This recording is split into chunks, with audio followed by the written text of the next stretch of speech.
The transfer, a Divergent story. I emerge from the simulation with a yell.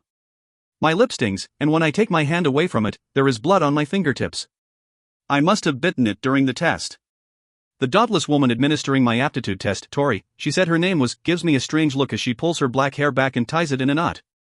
Her arms are marked up and down with ink, flames, and rays of light and hawk wings. When you were in the simulation, were you aware that it wasn't real? Tori says to me as she turns off the machine. She sounds and looks casual, but it's a studied casualness, learned from years of practice. I know it when I see it. I always do. Suddenly I'm aware of my own heartbeat. This is what my father said would happen. He told me that they would ask me if I was aware during the simulation, and he told me what to say when they did. No, I say. If I was, do you think I would have chewed through my lip? Tori studies me for a few seconds, then bites down on the ring in her lip before she says, "Congratulations. Your result was textbook abnegation." I nod, but the word abnegation feels like a noose wrapped around my throat. Aren't you pleased? She says. My faction members will be. I didn't ask about them, I asked about you. Tori's mouth and eyes turn down at the corners like they bear little weights. Like she's sad about something. This is a safe room. You can say whatever you want here. I knew what my choices in the aptitude test would add up to before I arrived at school this morning. I chose food over a weapon. I threw myself in the path of the dog to save the little girl. I knew that after I made those choices, the test would end and I would receive abnegation as a result. And I don't know that I would have made different choices if my father hadn't coached me, hadn't controlled every part of my aptitude test from afar. So what was I expecting?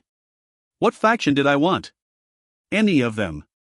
Any of them but abnegation. I'm pleased, I say firmly. I don't care what she says, this isn't a safe room. There are no safe rooms, no safe truths, no safe secrets to tell. I can still feel the dog's teeth closing around my arm, tearing my skin.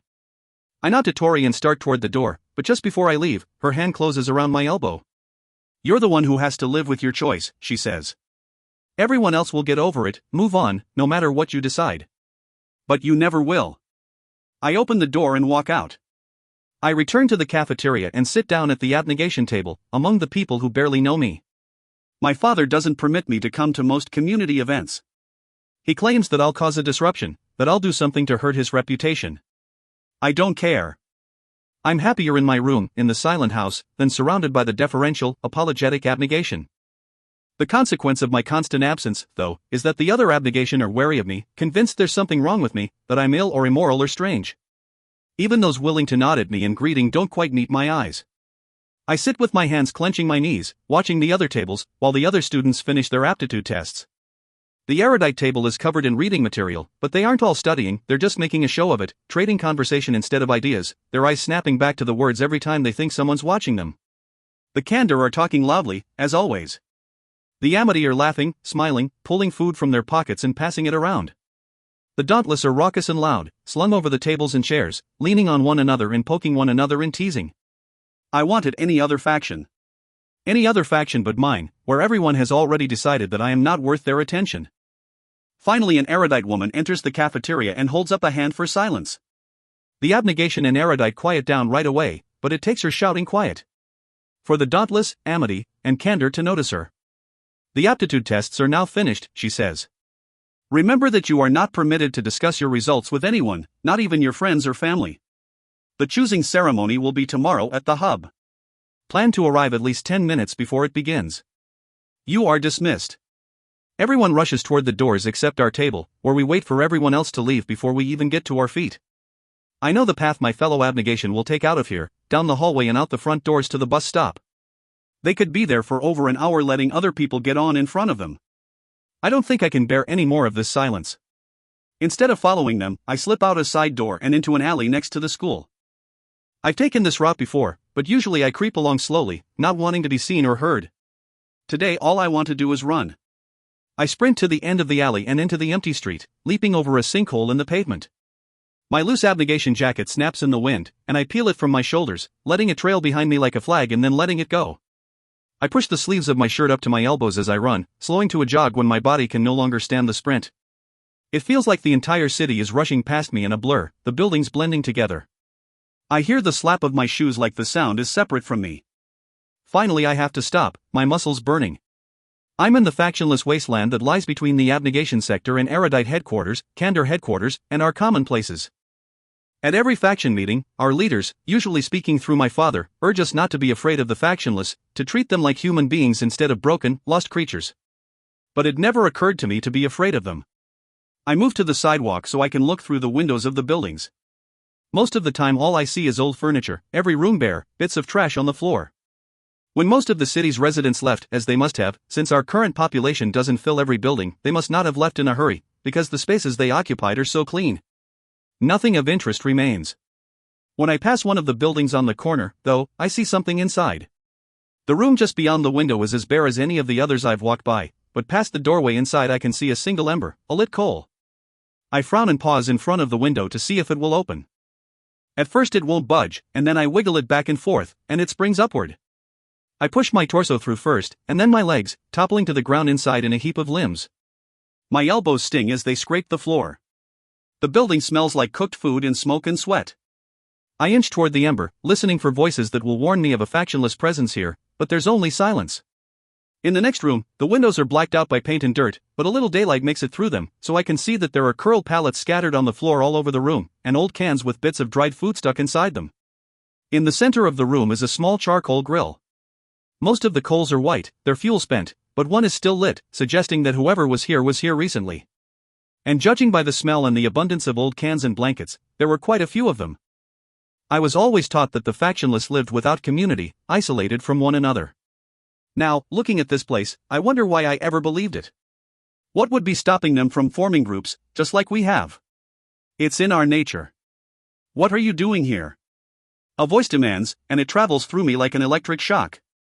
I will around and see a smudged, sallow-faced man in the next room, wiping his hands on a ragged towel. I look at the grill. I saw fire. That's all. Oh. The man tucks the corner of the towel into his back pocket. He wears black candor pants, patched with blue erudite fabric, and a gray abnegation shirt, the same as the one I'm wearing. He's lean as a rail, but he looks strong. Strong enough to hurt me, but I don't think he will. Thanks, I guess, he says. Nothing's on fire here, though. I can see that, I say. What is this place? It's my house, he says with a cold smile. He's missing one of his teeth. I didn't know I would be having guests, so I didn't bother to tidy up. I look from him to the scattered cans. You must toss and turn a lot, to require so many blankets. Never met a stiff who pried so much into other people's business, he says. He moves closer to me and frowns. You look a little familiar. I know I can't have met him before, not where I live, surrounded by identical houses in the most monotonous neighborhood in the city, surrounded by people in identical gray clothing with identical short hair. Then it occurs to me, hidden as my father tries to keep me, he's still the leader of the council, one of the most prominent people in our city, and I still resemble him. I'm sorry to have bothered you, I say in my best abnegation voice. I'll be going now. I do know you, the man says. You're Evelyn Eaton's son, aren't you? I stiffen at her name. It's been years since I heard it, because my father won't speak it, won't even acknowledge it if he hears it. To be connected to her again, even just in facial resemblance, feels strange, like putting on an old piece of clothing that doesn't quite fit anymore. How did you know her? He must have known her well, to see her in my face, which is paler than hers, the eyes blue instead of dark brown. Most people didn't look closely enough to see all the things we had in common, our long fingers, our hooked noses, our straight, frowned eyebrows. He hesitates a little. She volunteered with the abnegation sometimes. Handing out food and blankets and clothes. Had a memorable face. Plus, she was married to a council leader. Didn't everyone know her? Sometimes I know people are lying just because of the way the words feel when they press into me, uncomfortable and wrong, the way an erudite feels when she reads a grammatically incorrect sentence. However he knew my mother, it's not because she handed him a can of soup once. But I'm so thirsty to hear more about her that I don't press the issue. She died, did you know? I say. Years ago. No, I didn't know. His mouth slants a little at one corner. I'm sorry to hear that. I feel strange, standing in this dank place that smells like live bodies and smoke, among these empty cans that suggest poverty and the failure to fit in. But there is something appealing about it here too, a freedom, a refusal to belong to these arbitrary categories we've made for ourselves. Your choosing must be coming up tomorrow, for you to look so worried, the man says. What faction did you get? I'm not supposed to tell anyone, I say automatically. I'm not anyone, he says. I'm nobody. That's what being factionless is. I still don't say anything. The prohibition against sharing my aptitude test result, or any of my other secrets, is set firmly in the mold that makes me and remakes me daily. It's impossible to change now. Ah, a rule follower, he says, like he's disappointed. Your mother said to me once that she felt like inertia had carried her to abnegation. It was the path of least resistance. He shrugs. Trust me when I tell you, Eton boy, that resisting is worth doing. I feel a rush of anger. He shouldn't be telling me about my mother like she belongs to him and not to me, shouldn't be making me question everything I remember about her just because she may or may not have served him food once. He shouldn't be telling me anything at all, he's nobody, factionless, separate, nothing. Yeah? I say. Look where resisting got you. Living out of cans in broken down buildings. Doesn't sound so great to me. I start toward the doorway the man emerged from. I know I'll find an alley door somewhere back there, I don't care where as long as I can get out of here quickly. I pick a path across the floor, careful not to step on any of the blankets. When I reach the hallway, the man says, I'd rather eat out of a can than be strangled by a faction. I don't look back. When I get home, I sit on the front step and take deep breaths of the cool spring air for a few minutes. My mother was the one who taught me to steal moments like these, moments of freedom, though she didn't know it. I watched her take them, slipping out the door after dark when my father was asleep, creeping back home when sunlight was just appearing behind the buildings. She took them even when she was with us, standing over the sink with her eyes closed, so distant from the present that she didn't even hear me when I spoke to her. But I learned something else from watching her too, which is that the free moments always have to end. I get up, brushing flecks of cement from my gray slacks, and push the door open. My father sits in the easy chair in the living room, surrounded by paperwork. I pull up straight, tall, so that he can't scold me for slouching. I move toward the stairs. Maybe he will let me go to my room unnoticed. Tell me about your aptitude test, he says, and he points at the sofa for me to sit. I cross the room, stepping carefully over a stack of papers on the carpet, and sit where he points, right on the edge of the cushion so I can stand up quickly. Well. He removes his glasses and looks at me expectantly. I hear tension in his voice, the kind that only develops after a difficult day at work. I should be careful. What was your result? I don't even think about refusing to tell him. Abnegation. And nothing else? I frown. No, of course not. Don't give me that look, he says, and my frown disappears. Nothing strange happened with your test? During my test, I knew where I was. I knew that while I felt like I was standing in the cafeteria of my secondary school, I was actually lying prostrate on a chair in the aptitude test room, my body connected to a machine by a series of wires. That was strange.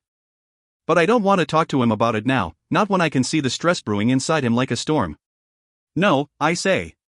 Don't lie to me, he says, and he seizes my arm, his fingers tight like a vice. I don't look at him. I'm not, I say.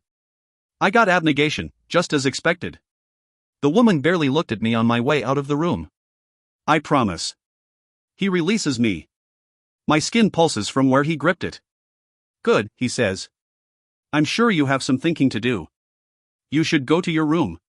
Yes, sir. I get up and cross the room again, relieved. Oh, he says. Some of my fellow council members are coming over tonight, so you should eat dinner early. Yes, sir. Before the sun goes down, I snatch food from the cupboards and the refrigerator, 2 dinner rolls and raw carrots with the greens still attached, a hunk of cheese and an apple, leftover chicken without any seasoning on it. The food all tastes the same, like dust and paste. I keep my eyes fixed on the door so I don't collide with my father's co-workers. He wouldn't like it if I was still down here when they came. I am finishing off a glass of water when the first council member appears on the doorstep, and I hurry through the living room before my father reaches the door. He waits with his hand on the knob, his eyebrows raised at me as I slip around the banister. He points up the stairs and I climb them, fast, as he opens the door. Hello, Marcus. I recognize the voice as Andrew Pryor's. He's one of my father's closest friends at work, which means nothing, because no one really knows my father. Not even me. From the top of the stairs I look down at Andrew. He's wiping his shoes on the mat. I see him and his family sometimes, a perfect abnegation unit, Natalie and Andrew, and the son and daughter, not twins, but both 2 years younger than I am in school, all walking sedately down the sidewalk and bobbing their heads at passers-by. Natalie organizes all the factionless volunteer efforts among the abnegation. My mother must have known her, though she rarely attended abnegation social events, preferring to keep her secrets like I keep mine, hidden away in this house. Andrew meets my eyes, and I rush down the hallway to my bedroom, closing the door behind me. To all appearances, my room is as sparse and clean as every other abnegation room. My gray sheets and blankets are tucked tightly around the thin mattress, and my schoolbooks are stacked in a perfect tower on my plywood desk. A small dresser that contains several identical sets of clothing stands next to the small window, which lets in only the barest sliver of sunlight in the evenings. Through it I can see the house next door, which is just the same as the one I'm in, except 5 feet to the east. I know how inertia carried my mother to abnegation, if indeed that man was speaking the truth about what she told him. I can see it happening to me, too, tomorrow when I stand among the bulls of faction elements with a knife in my hand. There are 4 factions I don't know or trust, with practices I don't understand, and only one that is familiar, predictable, comprehensible. If choosing abnegation won't lead me to a life of ecstatic happiness, at least it will lead me to a comfortable place. I sit on the edge of the bed. No, it won't, I think, and then I swallow the thought down, because I know where it comes from, the childish part of me that is afraid of the man holding court in the living room. The man whose knuckles I know better than his embrace. I make sure the door is closed and wedge the desk chair under the knob just in case. Then I crouch next to the bed and reach under it to the trunk I keep there. My mother gave it to me when I was young, and told my father it was for spare blankets, that she had found it in an alley somewhere. But when she put it in my room, she didn't fill it with spare blankets. She closed my door and touched her fingers to her lips and set it on my bed to open it. Inside the unlocked trunk was a blue sculpture. It looked like falling water, but it was really glass, perfectly clear, polished, flawless. What does it do? I asked her at the time. It doesn't do anything obvious, she said, and she smiled, but the smile was tight, like she was afraid of something. But it might be able to do something in here. She tapped her chest, right over the sternum. Beautiful things sometimes do. Since then I have filled the trunk with objects that others would call useless, old spectacles without glass in them, fragments of discarded motherboards, spark plugs, stripped wires, the broken neck of a green bottle, a rusted knife blade. I don't know if my mother would have called them beautiful, or even if I would, but each of them struck me the same way that sculpture did, as secret things, and valuable ones, if only because they were so overlooked. Instead of thinking about my aptitude test result, I pick up each object and turn it in my hand so I've memorized every part of every one. I wake with a start to Marcus's footsteps in the hallway just outside the bedroom. I'm lying on the bed with the objects strewn on the mattress around me. His footsteps are slowing down as he comes closer to the door, and I pick up the spark plugs and motherboard pieces and wires and throw them back into the trunk and lock it, stowing the key in my pocket. I realize at the last second, as the doorknob starts to move, that the sculpture is still out, so I shove it under the pillow and slide the trunk under the bed. Then I dive toward the chair and pull it from under the knob so my father can enter. When he does, he eyes the chair in my hands with suspicion. "What was that doing over here?" he says. "Are you trying to keep me out?" "No, sir." "That's the second time you've lied to me today," Marcus says. "I didn't raise my son to be a liar." I can't think of a single thing to say, so I just close my mouth and carry the chair back to my desk where it belongs, right behind the perfect stack of schoolbooks. "What were you doing in here that you didn't want me to see?" I clutch the back of the chair, hard, and stare at my books. "Nothing," I say quietly. "That's 3 lies," he says, and his voice is low but hard as flint. He starts toward me, and I back up instinctively. But instead of reaching for me, he bends down and pulls the trunk from beneath the bed, then tries the lid. It doesn't budge. Fear slides into my gut like a blade. I pinch the hem of my shirt, but I can't feel my fingertips.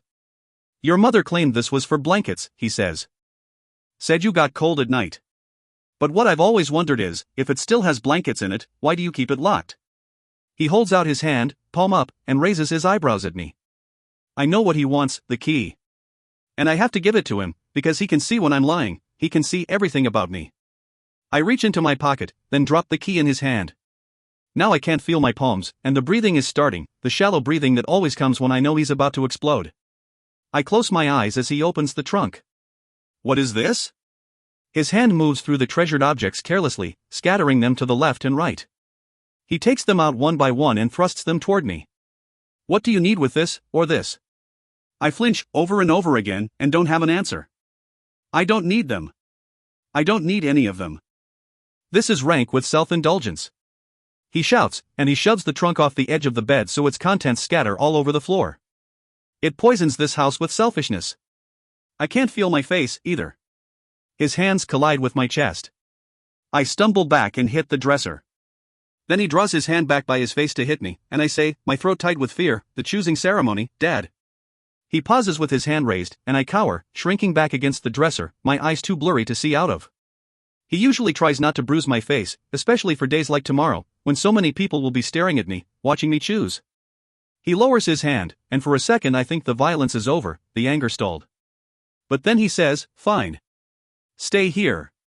I sag against the dresser. I know better than to think he'll leave and mull things over and come back apologizing. He never does that. He will return with a belt, and the stripes he carves into my back will be easily hidden by a shirt and an obedient abnegation expression. I turn around, a shudder claiming my body. I clutch the edge of the dresser and wait. That night I sleep on my stomach, pain biting each thought, with my broken possessions on the floor around me. After he hit me until I had to stuff my fist into my mouth to muffle a scream, he stomped on each object until it was broken or dented beyond recognition, then threw the trunk into the wall so the lid broke from the hinges. The thought surfaces, if you choose abnegation, you will never get away from him. I push my face into my pillow. But I'm not strong enough to resist this abnegation inertia, this fear that drives me down the path my father has set for me. The next morning I take a cold shower, not to conserve resources as the abnegation instruct, but because it numbs my back.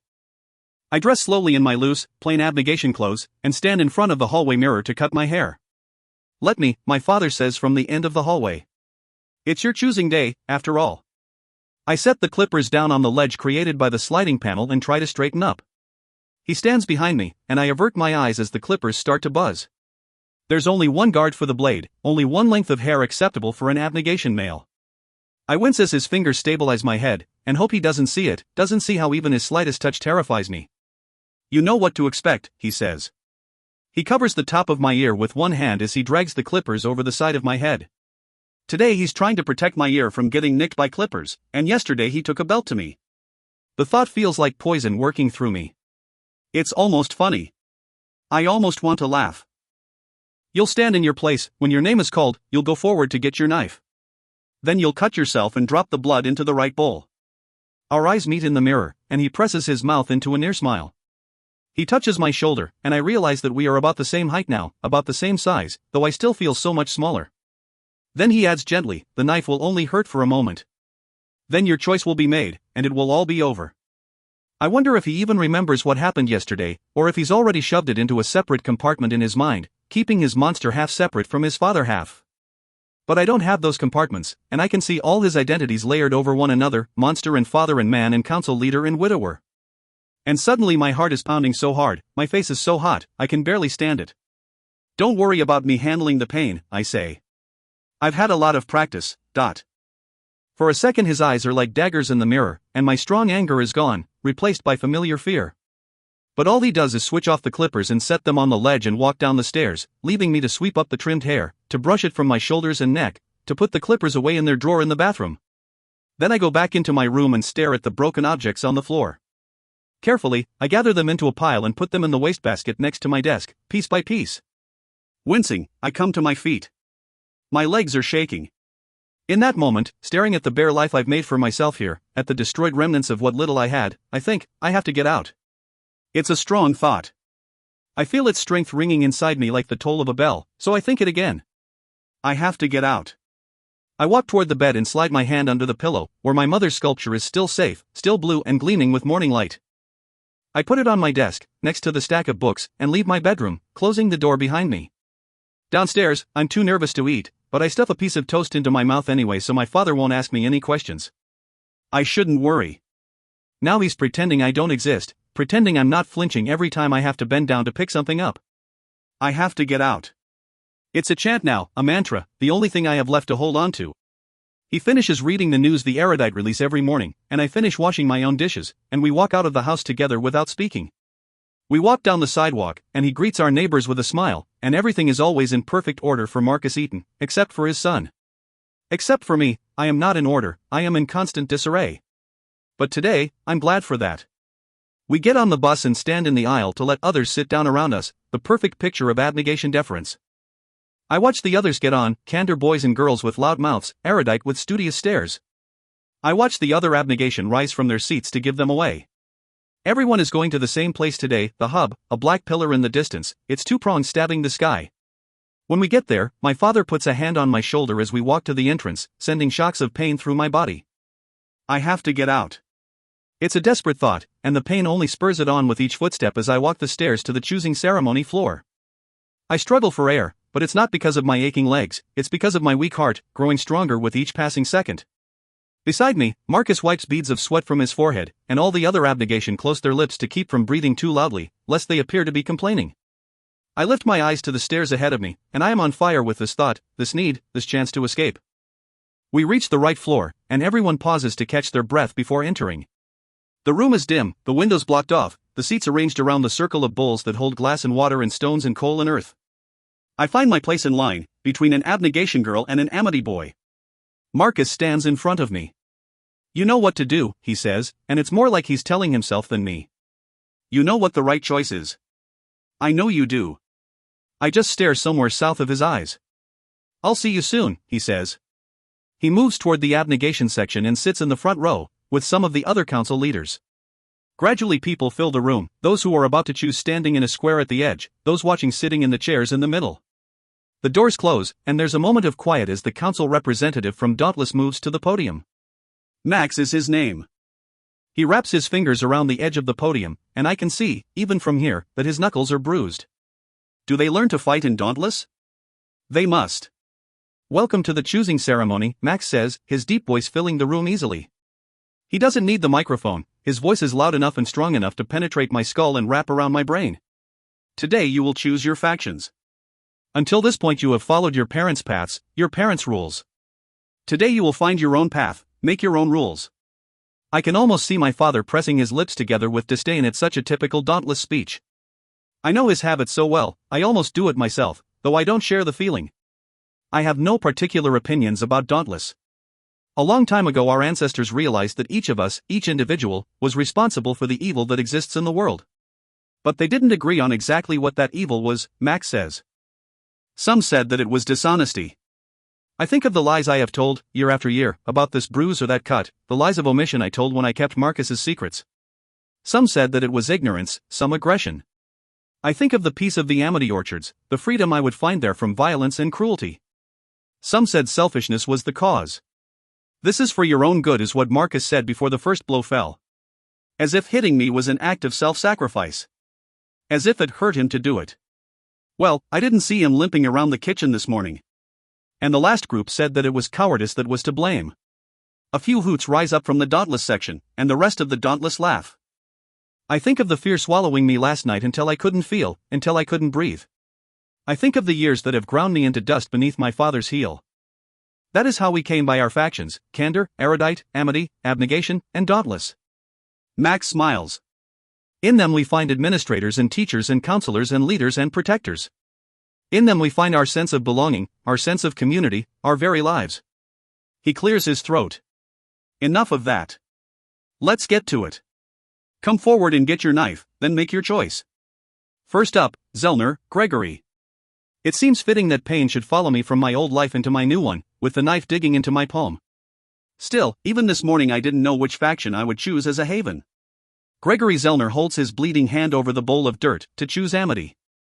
Amity seems like the obvious choice for a haven, with its peaceful life, its sweet-smelling orchards, its smiling community. In amity I would find the kind of acceptance I've craved my entire life, and maybe, over time, it would teach me to feel steady in myself, comfortable with who I am. But as I look at the people sitting in that section, in their reds and yellows, I see only whole, healed people, capable of cheering one another, capable of supporting one another. They are too perfect, too kind, for someone like me to be driven into their arms by rage and fear. The ceremony is moving too fast. Rogers, Helena. She chooses candor. I know what happens in candor's initiation. I heard whispers about it in school one day. There, I would have to expose every secret, dig it out with my fingernails. I would have to flay myself alive to join candor. No, I can't do that. Lovelace, Frederick. Frederick Lovelace, dressed all in blue, cuts his palm and lets his blood drip into the erudite water, turning it a deeper shade of pink. I learn easily enough for erudite, but I know myself well enough to understand that I am too volatile, too emotional, for a place like that. It would strangle me, and what I want is to be free, not to be shuffled into yet another prison. It takes no time at all for the name of the abnegation girl beside me to be called. Erasmus, N. And another one who never found more than a few words to speak to me stumbles forward and walks the aisle to Max's podium. She accepts her knife with shaking hands and cuts her palm and holds her hand over the abnegation bowl. It's easy for her. She doesn't have anything to run from, just a welcoming, kind community to rejoin. And besides, no one from abnegation has transferred in years. It's the most loyal faction, in terms of choosing ceremony statistics. Eaton, Tobias. I don't feel nervous as I walk down the aisle to the bulls, though I still haven't chosen my place. Max passes me the knife, and I wrap my fingers around the handle. It's smooth and cool, the blade clean. A new knife for each person, and a new choice. As I walk to the center of the room, to the center of the bowls, I pass Tori, the woman who administered my aptitude test. You're the one who has to live with your choice, she said. Her hair is pulled back, and I can see a tattoo creeping over her collarbone, toward her throat. Her eyes touch mine with peculiar force, and I stare back, unflinching, as I take my place among the bulls. What choice can I live with? Not erudite, or candor. Not abnegation, the place I am trying to get away from. Not even amity, where I am too broken to belong. The truth is, I want my choice to drive a knife right through my father's heart, to pierce him with as much pain and embarrassment and disappointment as possible. There is only one choice that can do that. I look at him, and he nods, and I cut deep into my own palm, so deep the pain brings tears to my eyes. I blink them away and curl my hand into a fist to let the blood collect there. His eyes are like my eyes, such a dark blue that in light like this they always look black, just pits in his skull. My back throbs and pinches, my collared shirt scratching at the raw skin there, the skin he wore into with that belt. I open my palm over the coals. I feel like they're burning in my stomach, filling me to the brim with fire and smoke. I am free. I don't hear the cheers of the dauntless, all I hear is ringing. My new faction is like a many-armed creature, stretching toward me. I move toward it, and I don't dare to look back to see my father's face. Hands slap my arms, commending me on my choice, and I move to the rear of the group, blood wrapping around my fingers. I stand with the other initiates, next to a black-haired erudite boy who appraises and dismisses me with one glance. I must not look like much, in my abnegation grays, tall and scrawny after last year's growth spurt. The cut in my hand is gushing, the blood spilling onto the floor and running down my wrist. I dug too deep with the knife. As the last of my peers chews, I pinch the hem of my loose abnegation shirt between my fingers and rip. I tear a strip of fabric from the front and wrap it around my hand to stop the bleeding. I won't need these clothes anymore. The dauntless sitting in front of us come to their feet as soon as the last person chooses, and they rush toward the doors, carrying me with them. I turn back right before the doors, unable to stop myself, and I see my father sitting in the front row still, a few other abnegation huddled around him. He looks stunned. I smirk a little. I did it, I put that expression on his face. I am not the perfect abnegation child, doomed to be swallowed whole by the system and dissolved into obscurity. Instead, I am the first abnegation dauntless transfer in more than a decade. I turn and run to catch up with the others, not wanting to be left behind. Before I exit the room, I unbutton my ripped long-sleeved shirt and let it fall on the ground. The gray t-shirt I am wearing beneath it is still oversized, but it's darker, blends in better with the black dauntless clothes. They storm down the stairs, flinging doors open, laughing, shouting. I feel burning in my back and shoulders and lungs and legs, and suddenly I am unsure of this choice I've made, of these people I've claimed. They are so loud and so wild. Can I possibly make a place for myself among them? I don't know. I guess I don't have a choice. I push my way through the group, searching for my fellow initiates, but they seem to have disappeared. I move to the side of the group, hoping to get a glimpse of where we're headed, and I see the train tracks suspended over the street in front of us, in a cage of latticed wood and metal. The dauntless climb the stairs and spill out onto the train platform. At the foot of the stairs, the crowd is so dense that I can't find a way to get in, but I know if I don't climb the stairs soon, I might miss the train, so I decide to push my way in. I have to clench my teeth to keep myself from apologizing as I elbow people aside, and the momentum of the crowd presses me up the steps. You're not a bad runner, Tori says as she sidles up to me on the platform. At least for an abnegation kid. Thanks, I say. You know what's going to happen next, right? She turns and points at a light in the distance, fixed to the front of an oncoming train. It's not going to stop. It's just going to slow down a little. And if you don't make it on, that's it for you. Factionless. It's that easy to get kicked out. I nod. I'm not surprised that the trial of initiation has already begun, that it began the second we left the choosing ceremony. And I'm not surprised that the dauntless expect me to prove myself either. I watch the train come closer, I can hear it now, whistling on the tracks. She grins at me. You're going to do just fine here, aren't you? What makes you say that? She shrugs. You strike me as someone who's ready to fight, that's all. The train thunders toward us, and the dauntless start piling on. Tori runs toward the edge, and I follow her, copying her stance and her movements as she prepares to jump. She grabs a handle at the edge of the door and swings herself inside, so I do the same thing, fumbling at first for my grip and then yanking myself in. But I'm unprepared for the turning of the train, and I stumble, smacking my face against the metal wall. I grab my aching nose. Smooth, one of the dauntless inside says. He's younger than Tori, with dark skin and an easy smile. Finesse is for erudite show-offs, Tori says. He made it on the train, Amar, that's what counts. He's supposed to be in the other car, though. With the other initiates, Amar says. He eyes me, but not the way the erudite transfer did a few minutes ago.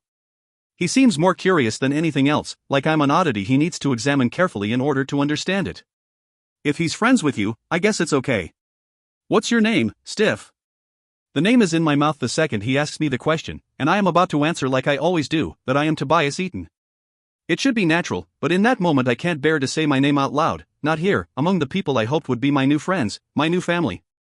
I won't be Marcus Eaton's son anymore.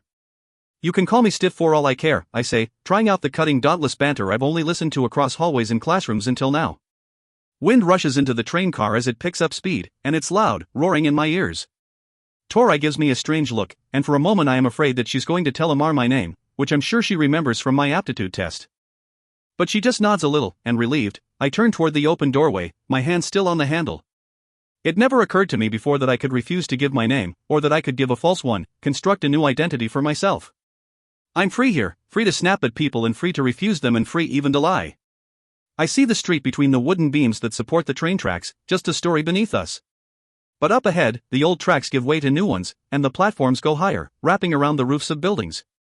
The climb happens gradually, so I wouldn't have noticed it was happening if I hadn't been staring at the ground as we traveled farther and farther away from it, farther and farther into the sky. Fear makes my legs go weak, so I back away from the doorway and sink into a crouch by one wall as I wait to get to wherever we're going. I am still in that position, crouched by the wall, my head in my hands, when Amar nudges me with his foot. Get up, Stiff, he says, not unkindly. It's almost time to jump. Jump? I say. Yeah.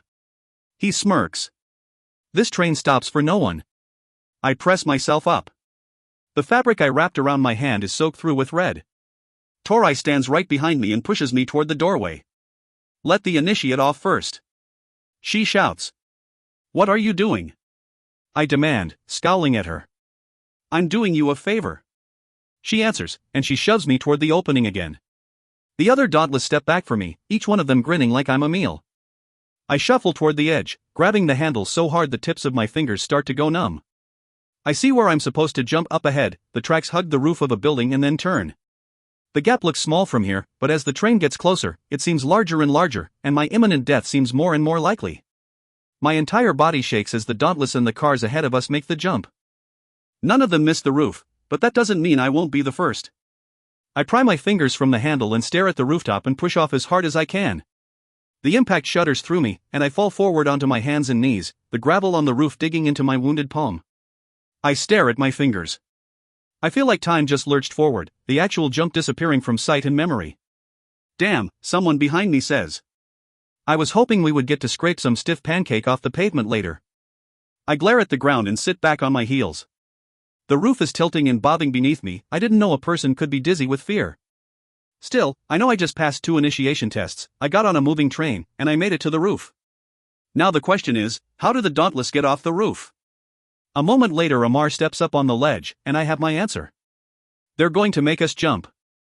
I close my eyes and pretend that I'm not here, kneeling on this gravel with these insane ink-marked people surrounding me. I came here to escape, but this is not an escape, it's just a different kind of torture and it's too late to get out of it. My only hope, then, is to survive it. Welcome to Dauntless. Amar shouts. Where you either face your fears and try not to die in the process, or you leave a coward. We've got a record low of faction transfers this year, unsurprisingly. The Dauntless around Amar punch the air and whoop, bearing the fact that no one wants to join them as a banner of pride. The only way to get into the Dauntless compound from this rooftop is to jump off this ledge, Amar says, opening his arms wide to indicate the empty space around him. He tilts back on his heels and waves his arms around, like he's about to fall, then catches himself and grins. I pull a deep breath in through my nose and hold it. As usual, I offer the opportunity to go first to our initiates, Dauntless-born or not. He hops down from the ledge and gestures to it, eyebrows raised. The cluster of young Dauntless near the roof exchange looks. Standing off to the side are the erudite boy from before, an amity girl, 2 candor boys, and a candor girl. There are only 6 of us. One of the dauntless steps up, a dark-skinned boy who beckons cheers from his friends with his hands. "Go, Zeke!" one of the girls shouts. Zeke hops onto the ledge but misjudges the jump and tips forward right away, losing his balance. He yells something unintelligible and disappears. The candor girl nearby gasps, covering her mouth with one hand, but Zeke's dauntless friends burst into laughter. I don't think that was the dramatic, heroic moment he had in mind. Amar, grinning, gestures to the ledge again. The dauntless boys line up behind it, and so do the erudite boy and the amity girl. I know I have to join them, I have to jump, it doesn't matter how I feel about it. I move toward the line, stiff like my joints are rusted bolts. Amar looks at his watch and cues each jumper at 30-second intervals. The line is shrinking, dissolving. Suddenly it's gone, and I am all that is left. I step onto the ledge and wait for Amar's cue. The sun is setting behind the buildings in the distance, their jagged line unfamiliar from this angle. The light glows gold near the horizon, and wind rushes up the side of the building, lifting my clothes away from my body. Go ahead, Amar says. I close my eyes, and I'm frozen, I can't even push myself off the roof. All I can do is tilt and fall. My stomach drops and my limbs fumble in the air for something, anything to hold on to, but there is nothing, only the drop, the air, the frantic search for the ground. Then I hit a net. It curls around me, wrapping me in strong threads. Hands beckon to me from the edge. I hook my fingers in the net and pull myself toward them. I land on my feet on a wooden platform, and a man with dark brown skin and bruised knuckles grins at me. Max. The stiff. He claps me on the back, making me flinch. Nice to see you made it this far. Go join your fellow initiates. Amar will be down in a second, I'm sure. Behind him is a dark tunnel with rock walls. The dauntless compound is underground. I assumed it would be dangling from a high building from a series of flimsy ropes, a manifestation of my worst nightmares. I try to walk down the steps and over to the other transfers. My legs seem to be working again. The amity girl smiles at me. That was surprisingly fun, she says. I'm Mia. You okay? It looks like he's trying not to throw up, one of the candor boys says. Just let it happen, man, the other candor boy adds. We'd love to see a show. My response comes out of nowhere. Shut up, I snap. To my surprise, they do. I guess they haven't been told to shut up by many of the abnegation. A few seconds later, I see Amar rolling over the edge of the net. He descends the steps, looking wild and rumpled and ready for the next insane stunt. He beckons all the initiates closer to him, and we gather at the opening of the yawning tunnel in a semicircle. Amar brings his hands together in front of him. My name is Amar, he says. I'm your initiation instructor. I grew up here, and 3 years ago, I passed initiation with flying colors, which means I get to be in charge of the newcomers for as long as I want. Lucky you. Dauntless-borns and transfers do most physical training separately, so that the Dauntless-borns don't break the transfers in half right away. At this, the Dauntless-borns on the other side of the semicircle grin. But we're trying something different this year. The Dauntless leaders and I want to see if knowing your fears before you begin training will better prepare you for the rest of initiation. So before we even let you into the dining hall to have dinner, we're going to do some self-discovery. Follow me. What if I don't want to discover myself? Zeke asks. All Amar has to do is look at him for him to sink back into the group of Dauntless-borns again. Amar is like no one I've ever met, affable 1 minute and stern the next, and sometimes both at once. He leads the way down the tunnel, then stops at a door built into the wall and shoves it open with his shoulder. We follow him into a dank room with a giant window in the back wall. Above us the fluorescent lights flicker and twitch, and Amar busies himself at a machine that looks a lot like the one used to administer my aptitude test. I hear a dripping sound. Water from the ceiling is leaking into a puddle in the corner. Another large, empty room stretches out beyond the window. There are cameras in each corner. Are there cameras all over the Dauntless compound? This is the Fear Landscape Room, Amar announces without looking up. A fear landscape is a simulation in which you confront your worst fears. Arranged on the table next to the machine is a line of syringes. They look sinister to me in the flickering light, like they might as well be instruments of torture, knives and blades and hot pokers. How is that possible? The erudite boy says. You don't know our worst fears. Eric, right? Amar says. You're correct, I don't know your worst fears, but the serum I am going to inject you with will stimulate the parts of your brain that process fear, and you will come up with the simulation obstacles yourself, so to speak. In this simulation, unlike in the aptitude test simulation, you will be aware that what you are seeing is not real. Meanwhile, I will be in this room, controlling the simulation, and I get to tell the program embedded in the simulation serum to move on to the next obstacle once your heart rate reaches a particular level, once you calm down, in other words, or face your fear in a significant way. When you run out of fears, the program will terminate and you will wake up in that room again with a greater awareness of your own fears. He picks up one of the syringes and beckons to Eric. "Allow me to satisfy your erudite curiosity," he says. "You get to go first." But, Amar says smoothly, "I am your initiation instructor, and it's in your best interest to do as I say." Eric stands still for a moment, then removes his blue jacket, folds it in half, and drapes it over the back of a chair. His movements are slow and deliberate, designed, I suspect, to irritate Amar as much as possible. Eric approaches Amar, who sticks the needle almost savagely into the side of Eric's neck. Then he steers Eric toward the next room. Once Eric is standing in the middle of the room behind the glass, Amar attaches himself to the simulation machine with electrodes and presses something on the computer screen behind it to start the program. Eric is still, his hands by his sides. He stares at us through the window, and a moment later, though he hasn't moved, it looks like he's staring at something else, like the simulation has begun. But he doesn't scream or thrash or cry, like I would expect of someone who was staring down his worst fears. His heart rate, recorded on the monitor in front of Amar, rises and rises, like a bird taking flight. He's afraid. He's afraid, but he's not even moving. "What's going on?" Mia asks me. "Is the serum working?" I nod. I watch Eric take a deep breath into his gut and release it through his nose.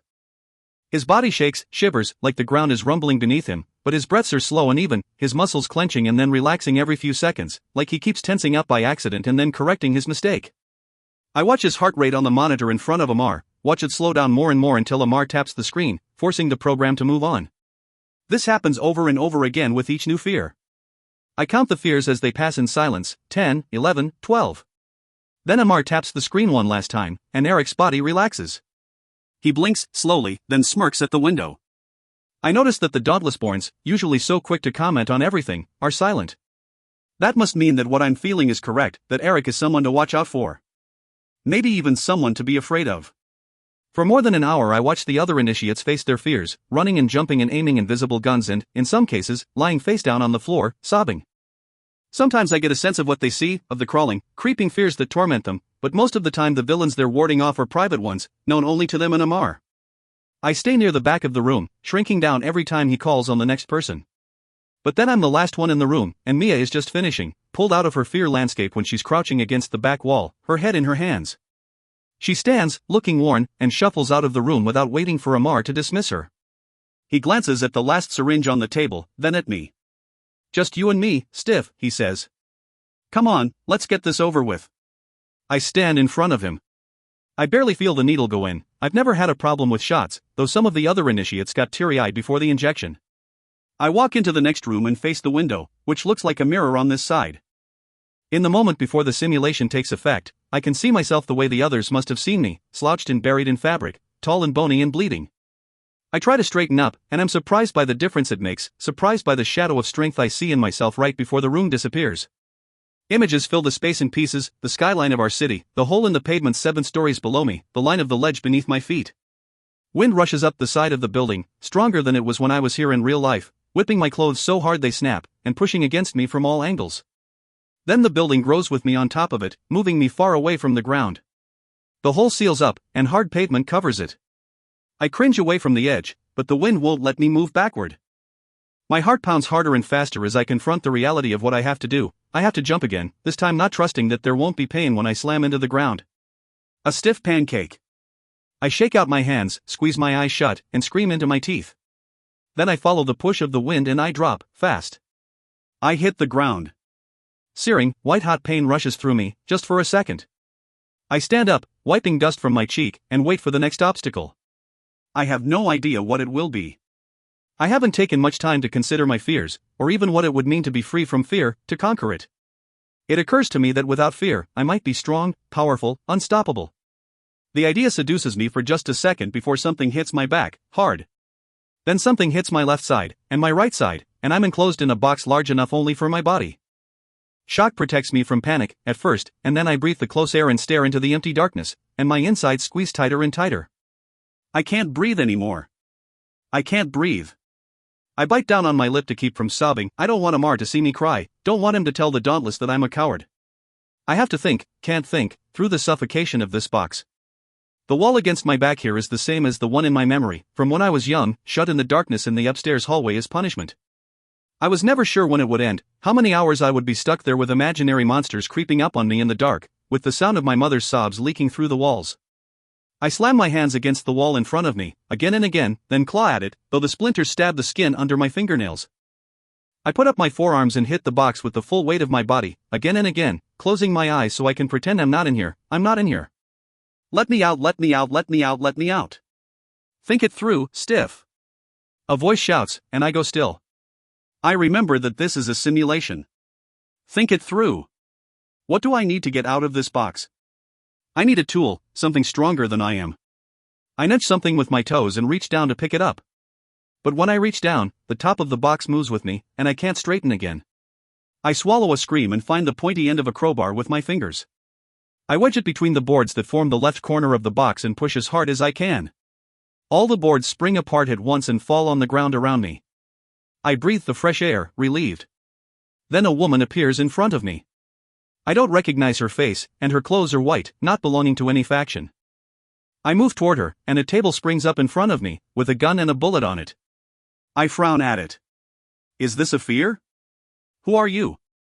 I ask her, and she doesn't answer. It's clear what I'm supposed to do: load the gun, fire the bullet. Dread builds inside of me, as powerful as any fear. My mouth goes dry, and I fumble for the bullet in the gun. I've never held a gun before, so it takes me a few seconds to figure out how to open the chamber of the pistol. In those seconds I think of the light leaving her eyes. This woman I don't know enough to care about her. I am afraid of what I will be asked to do in Dauntless, of what I will want to do. Afraid of some kind of hidden violence inside of me, wrought by my father and by the years of silence my faction forced on me. I slide the bullet into the chamber, then hold the gun in both hands, the cut in my palm throbbing. I look at the woman's face. Her lower lip wobbles, and her eyes fill with tears. I'm sorry, I say, and I pull the trigger. I see the dark hole the bullet creates in her body, and she falls to the floor, evaporating into a cloud of dust on contact. But the dread doesn't go away. I know that something's coming. I can feel it building inside me. Marcus has not appeared yet, and he will. I know it as surely as I know my own name. Our name. A circle of light envelopes me, and at its edge, I see worn gray shoes pacing. Marcus Eaton steps into the edge of the light, but not the Marcus Eaton I know.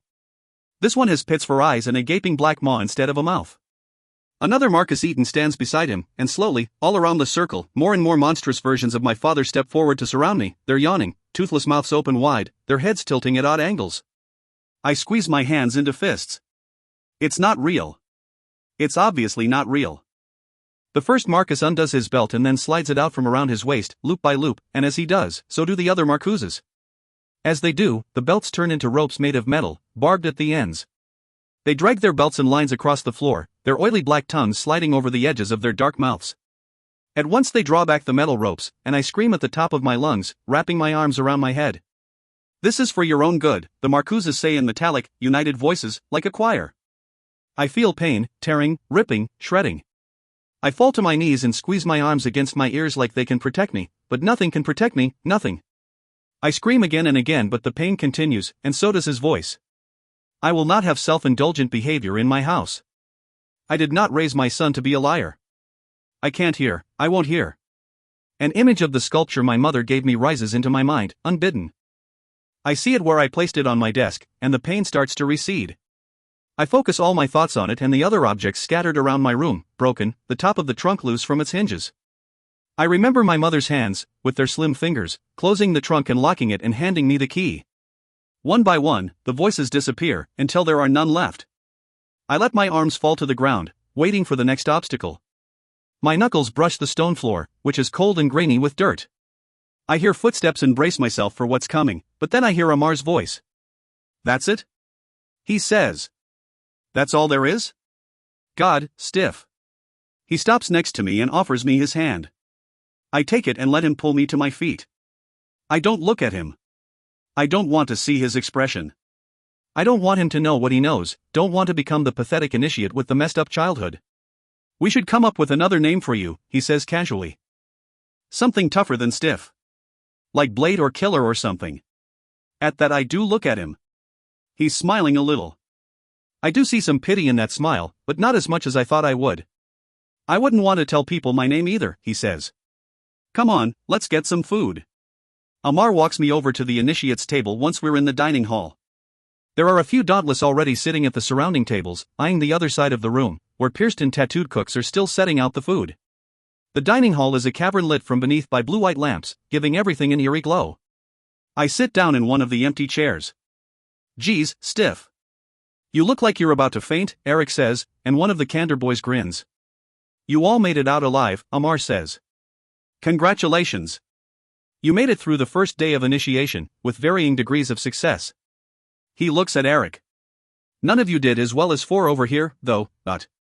He points at me as he speaks. I frown. 4? Is he talking about my fears? Hey, Tori, Amar calls over his shoulder. You ever hear of anyone having only 4 fears in their fear landscape? Last I heard, the record was 7 or 8. Why? Tori calls back. I've got a transfer over here with only 4 fears. Tori points at me, and Amar nods. That's gotta be a new record, Tori says. Well done, Amar says to me. Then he turns and walks toward Tori's table. All the other initiates stare at me, wide-eyed and quiet. Before the fear landscape, I was just someone they could step on their way to Dauntless membership. Now I'm like Eric, someone worth watching out for, maybe even someone worth being afraid of. Amar gave me more than a new name. He gave me power. What's your real name, again? Starts with an E. Eric asks me, narrowing his eyes. Like he knows something but isn't sure that now is the time to share it. The others might remember my name too, vaguely, from the choosing ceremony, the way I remember there's just letters in an alphabet, buried under a nervous haze as I anticipated my own choice.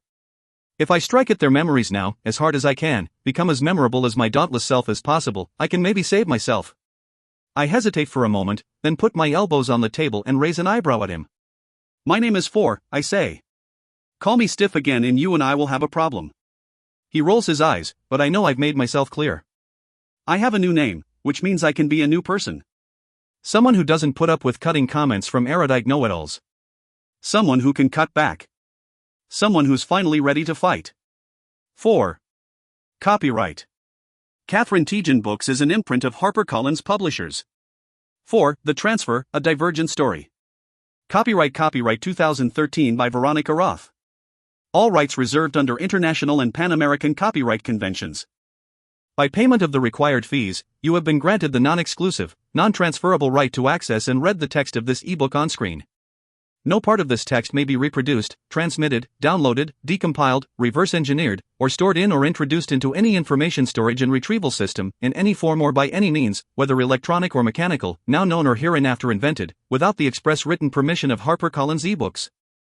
EPUB Edition August 2013 ISBN 9780062285638. Version 06272014. 10.987654321. First edition. 4. The Initiate, a Divergent Story. The training room smells like effort, like sweat and dust in shoes. Every time my fist hits the punching bag it stings my knuckles, which are split open from a week of dauntless fights. So I guess you saw the boards, Amar says, leaning against the doorframe. He crosses his arms. And realized that you're up against Eric tomorrow. Or else you would be in the fear landscape room instead of in here. I come in here, too, I say, and I back away from the bag, shaking out my hands. Sometimes I clench my hands so hard I start to lose feeling in my fingertips. I almost lost my first fight, against the Amity girl, Mia. I didn't know how to beat her without hitting her, and I couldn't hit her, at least, not until she had me in a chokehold and my vision was starting to go black at the edges. My instincts took over, and just one hard elbow to her jaw knocked her down. I still feel guilt curling up inside me when I think about it. I almost lost the second fight, too, against the bigger Candor boy Sean. I wore him out, crawling to my feet every time he thought I was finished. He didn't know that pushing through pain is one of my oldest habits, learned young, like chewing on my thumbnail, or holding my fork in my left hand instead of my right. Now my face is patchworked with bruises and cuts, but I prove myself. Tomorrow my opponent is Eric. Beating him will take more than a clever move, or persistence. It will take skill I don't have, strength I haven't earned. Yeah, I know. Amar laughs. See, I spend a lot of time trying to figure out what your deal is, so I've been asking around.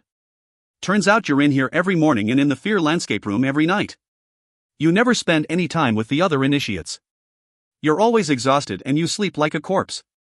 A drop of sweat rolls down the back of my ear.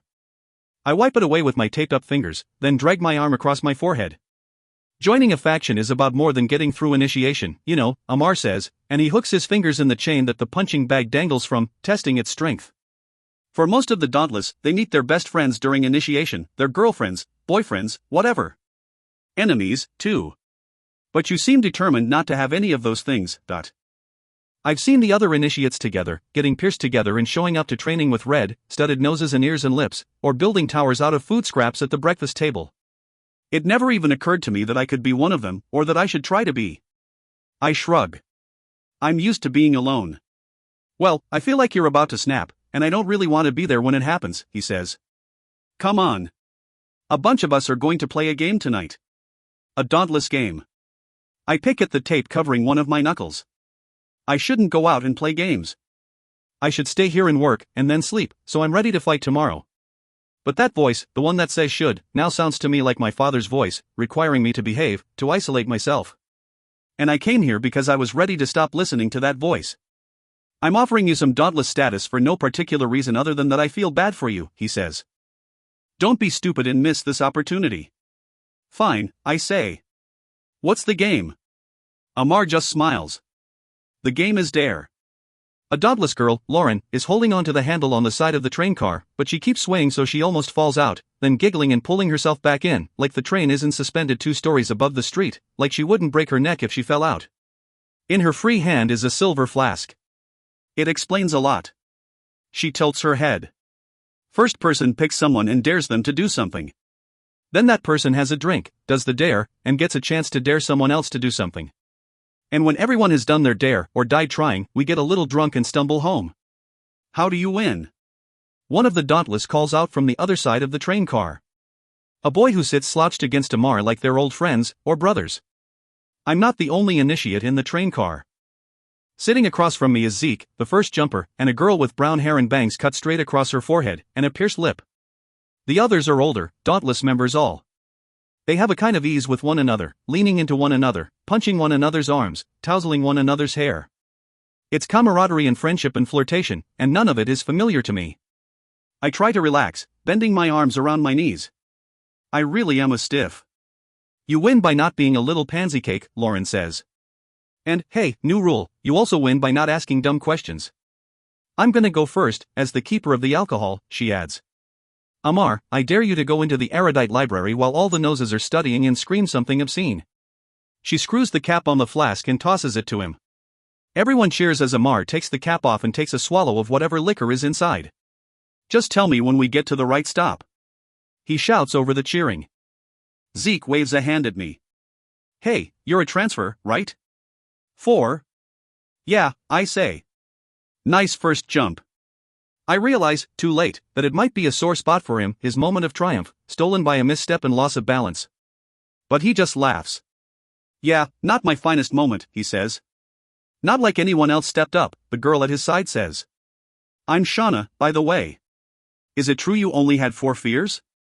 Hence the name, I say. Wow. She nods.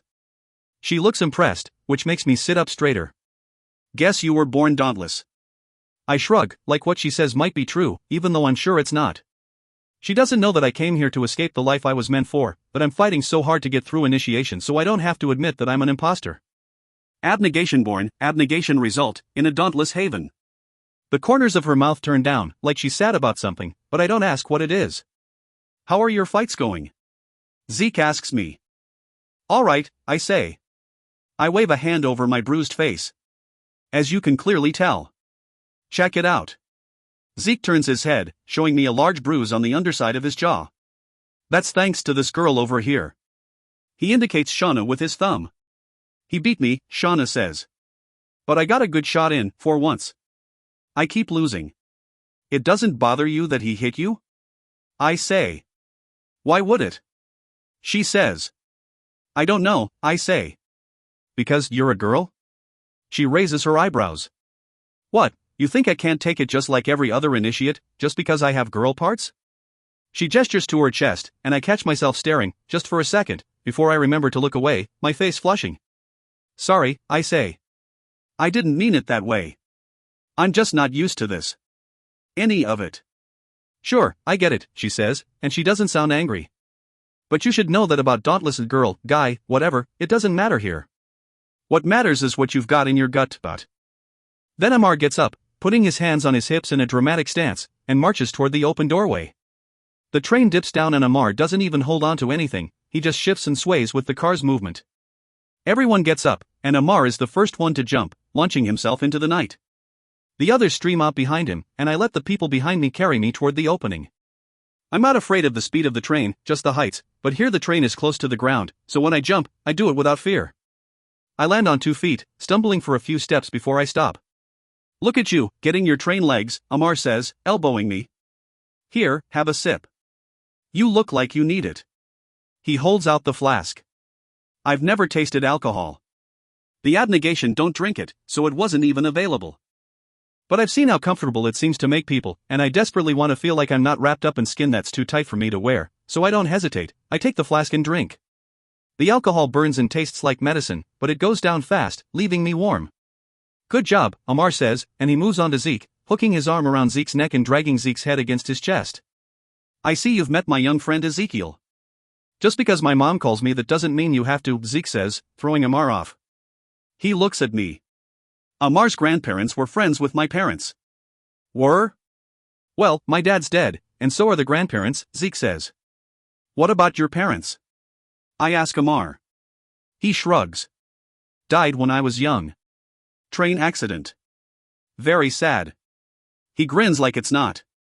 And my grandparents took the jump after I became an official member of Dauntless. He makes a careening gesture with his hand, suggesting a dive.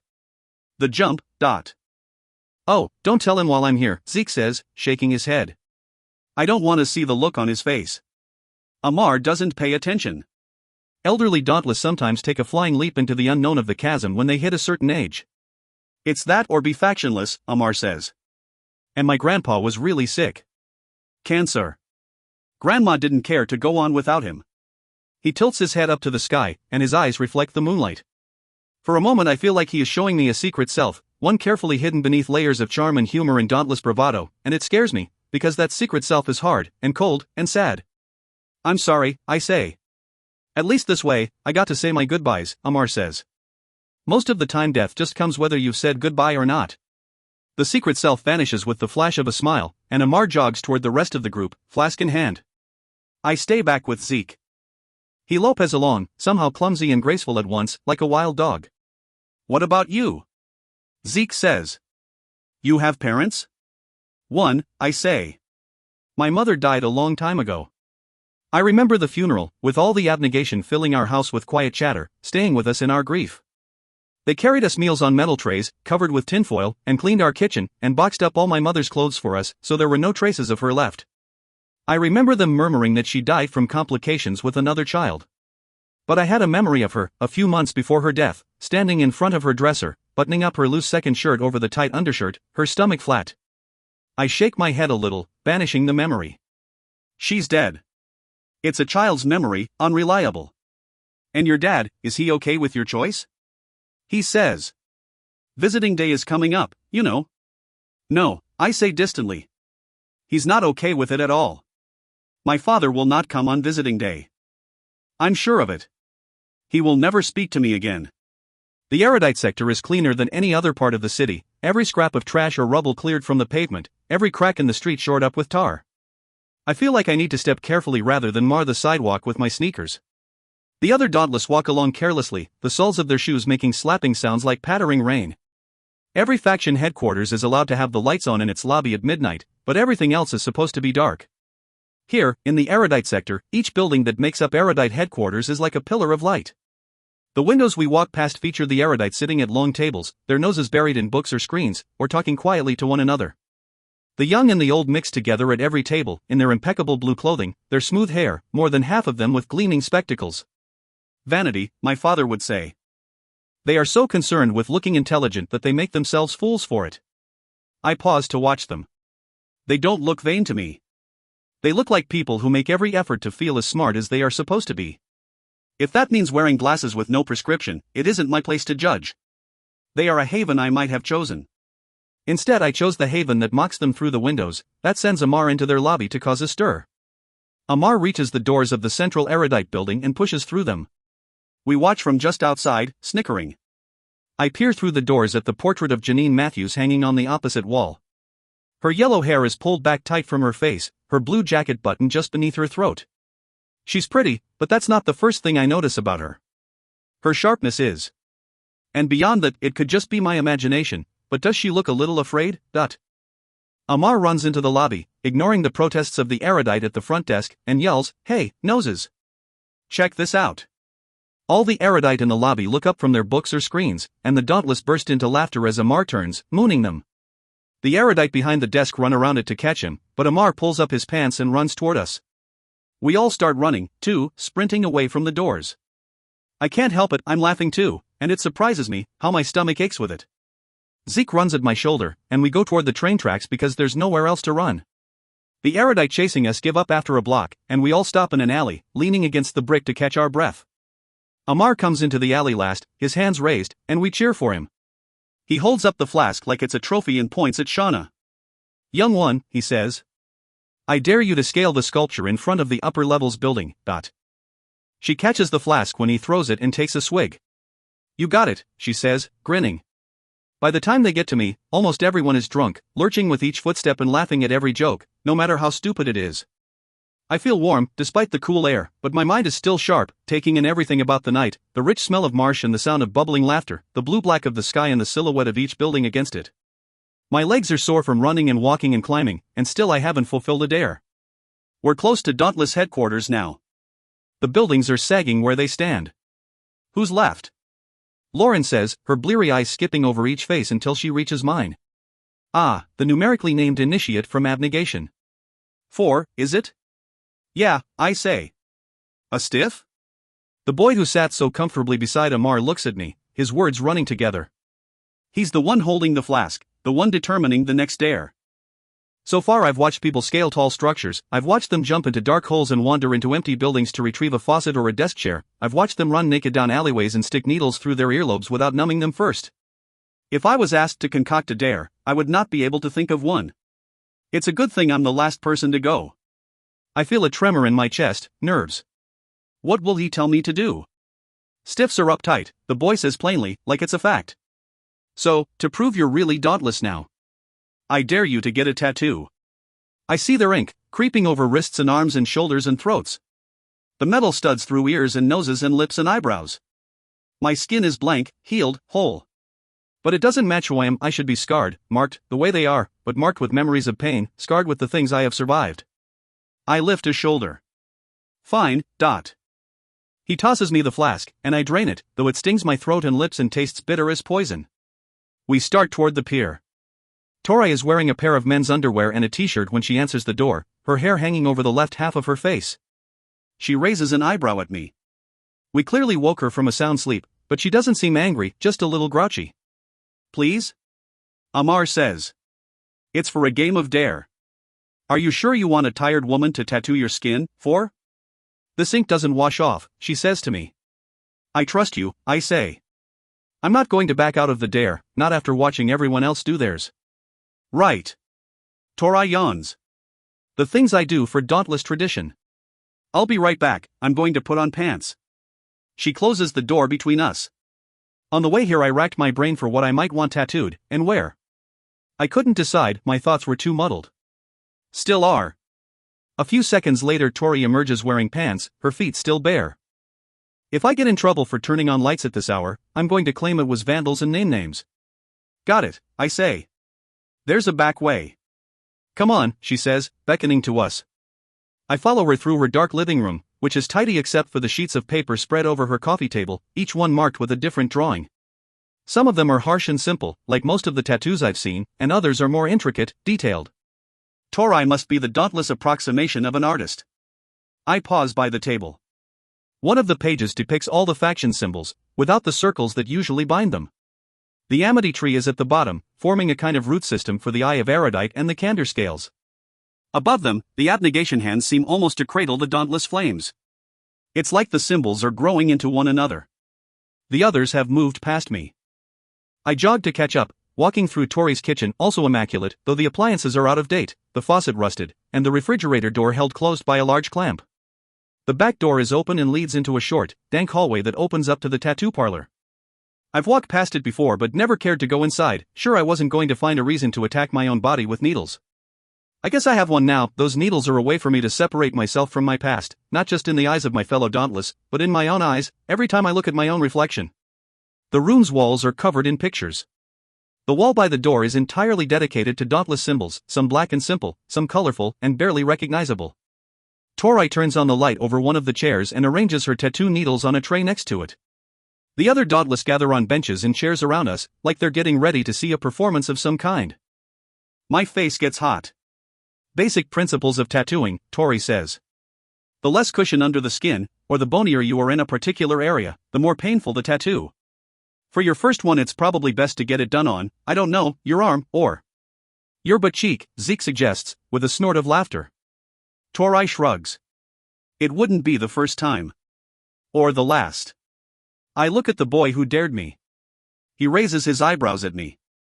I know what he expects, what they all expect, that I'll get something small, on an arm or a leg, something that's easily hidden. I glance at the wall with all the symbols. One of the drawings in particular catches my eye, an artistic rendering of the flames themselves. That one, I say, pointing to it. Got it, Tori says. Got a location in mind? I have a scar, a faint gouge in my knee from when I fell down on the sidewalk as a child. It's always seemed stupid to me that none of the pain I've experienced has left a visible mark. Sometimes, without a way to prove it to myself, I began to doubt that I had lived through it at all, with the memories becoming hazy over time. I want to have some kind of reminder that while wounds heal, they don't disappear forever. I carry them everywhere, always, and that is the way of things, the way of scars. That is what this tattoo will be, for me, a scar. And it seems fitting that it should document the worst memory of pain that I have. I rest my hand on my rib cage, remembering the bruises that were, and the fear I felt for my own life. My father had a series of bad nights right after my mother died. You sure? Tori says. That's maybe the most painful place possible. Good, I say, and I sit down in the chair. The crowd of dauntless cheer and start passing around another flask, this one bigger than the last, and bronze instead of silver. So we have a masochist in the chair tonight. Lovely. Tori sits on the stool next to me and puts on a pair of rubber gloves. I sit forward, lifting up the hem of my shirt, and she soaks a cotton ball in rubbing alcohol, covering my ribs with it. She's about to move away when she frowns and pulls at my skin with her fingertip.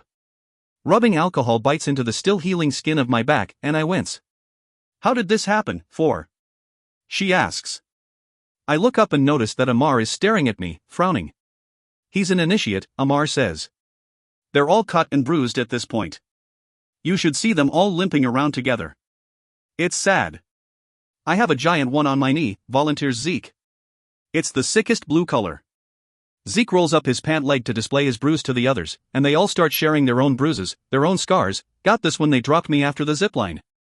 Well, I've got a stab wound from your grip slipping during knife throwing, so I think we're even. Tori eyes me for a few seconds, and I'm sure she doesn't accept Amar's explanation for the marks on my back, but she doesn't ask again. Instead, she turns on the needle, filling the air with the sound of buzzing, and Amar tosses me the flask. The alcohol is still burning my throat when the tattoo needle touches my ribs, and I wince, but somehow I don't mind the pain. I relish it. The next day, when I wake up, everything hurts. Especially my head. Oh God, my head. Eric is perched on the edge of the mattress next to mine, tying his shoelaces.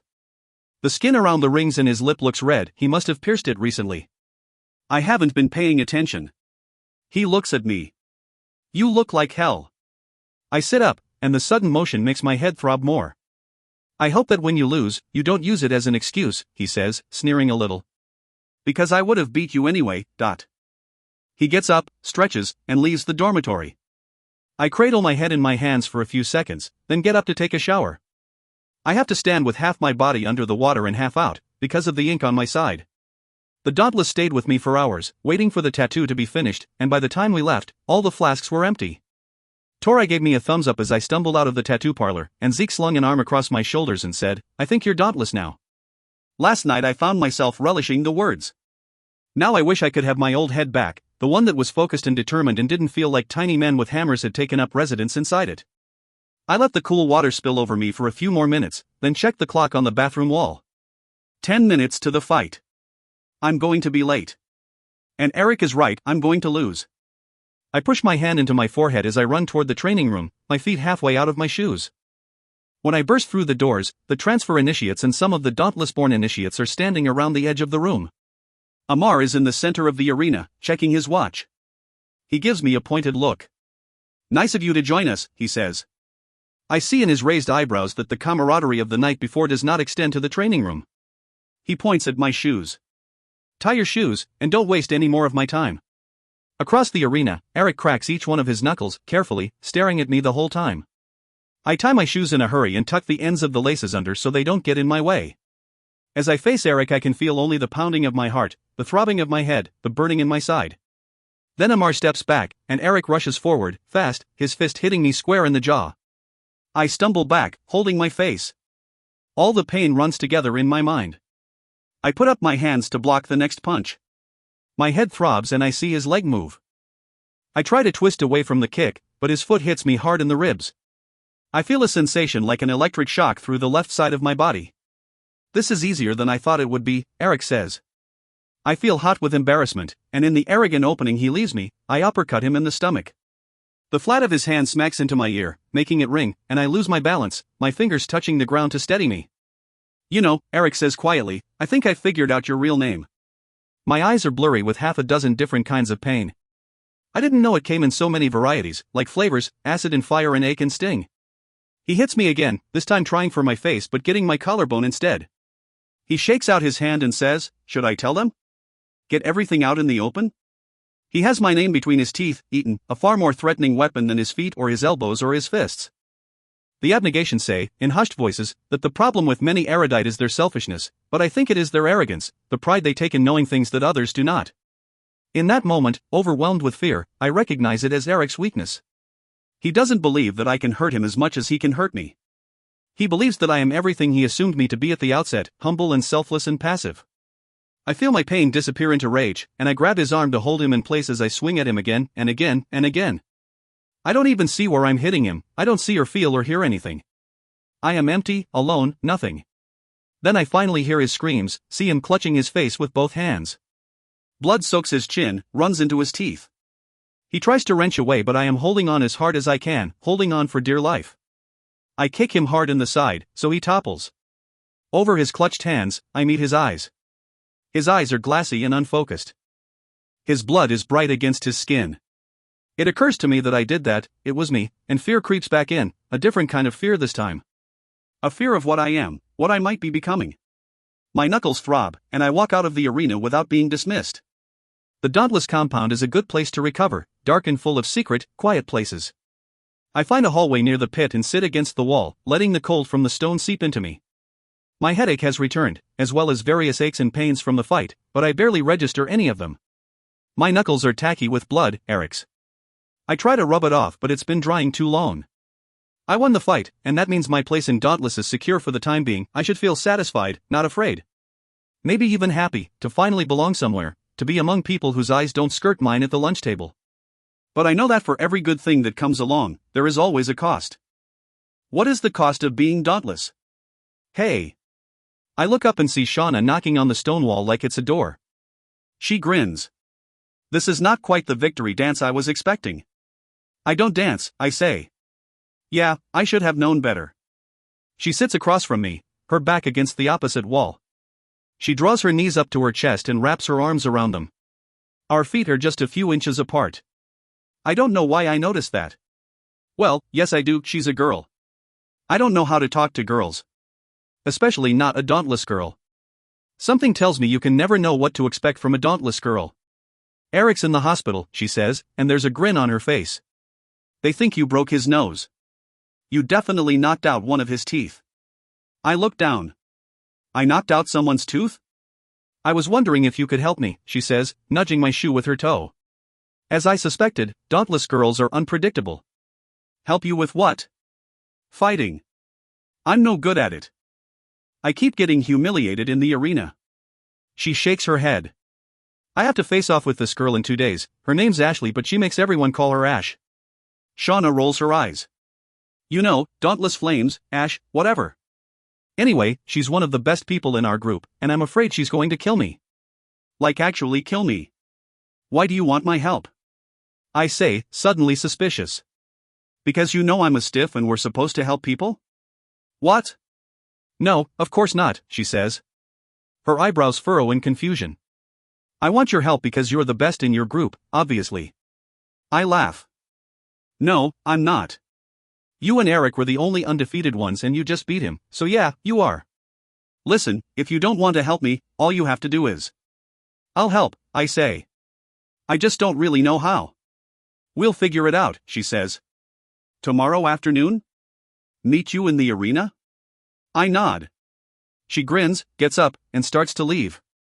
But a few steps away and she turns around, moving backward down the hallway. Quit sulking, she says. Everyone's impressed with you. Embrace it. I watch her silhouette turn the corner at the end of the hallway. I was so disturbed by the fight that I never thought about what beating Eric meant that I am now first in my initiate class. I may have chosen Dauntless as a haven, but I'm not just surviving here, I'm excelling. I stare at Eric's blood on my knuckles and smile. The next morning I decide to take a risk. I sit with Zeke and Shauna at breakfast. Shauna mostly just slumps over her food and answers questions in grunts. Zeke yawns into his coffee, but he points out his family to me. His little brother, Uriah, sits at one of the other tables with Lynn, Shauna's little sister. His mother, Hannah, the tamest Dauntless I've ever seen, her faction indicated only by the color of her clothing, is still in the breakfast line. Do you miss living at home? I say. The Dauntless have a proclivity for baked goods, I've noticed. There are always at least 2 different kinds of cake at dinner, and a mountain of muffins rests on a table near the end of the breakfast line. When I got there, all the good flavors were gone, so I was left with bran. Not really, he says. I mean, they're right there. Dauntless-born initiates aren't really supposed to talk to family until visiting day, but I know if I really needed something, they'd be there. I nod. Beside him, Shauna's eyes close, and she falls asleep with her chin resting on her hand. What about you? He says. Do you miss home? I am about to answer no, but right at that moment Shauna's chin slips off her hand and she smashes her chocolate muffin with her face. Zeke laughs so hard he cries, and I can't help but grin as I finish my juice. Later that morning I meet Shauna in the training room. She has her short hair pulled back from her face, and her Dauntless boots, normally untied and flapping when she walks, laced up tight. She's punching at nothing, pausing between each hit to adjust her position, and for a moment I watch her, not sure how to start. I only just learned to throw a punch myself, I'm hardly qualified to teach her anything. But as I watch her, I start to notice things. How she stands with her knees locked, how she doesn't hold up a hand to protect her jaw, how she punches from her elbow instead of throwing her body weight behind each hit. She stops, wiping her forehead with the back of her hand. When she notices me, she jumps like she just touched a live wire. Rule number 1 for not being creepy, she says. Announce your presence in a room if another person doesn't see you come in. Sorry, I say. I was coming up with some pointers for you. Oh. She chews on the inside of her cheek. What are they? I tell her what I noticed, and then we face off in the fighting arena. We begin slowly, pulling back on each hit so we don't hurt each other.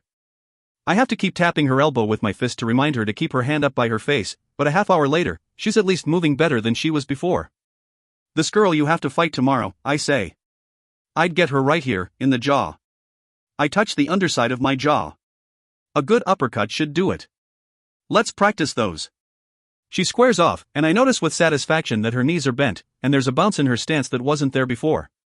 We shuffle around each other for a few seconds, and then she punches up. As she does, her left hand drops from her face.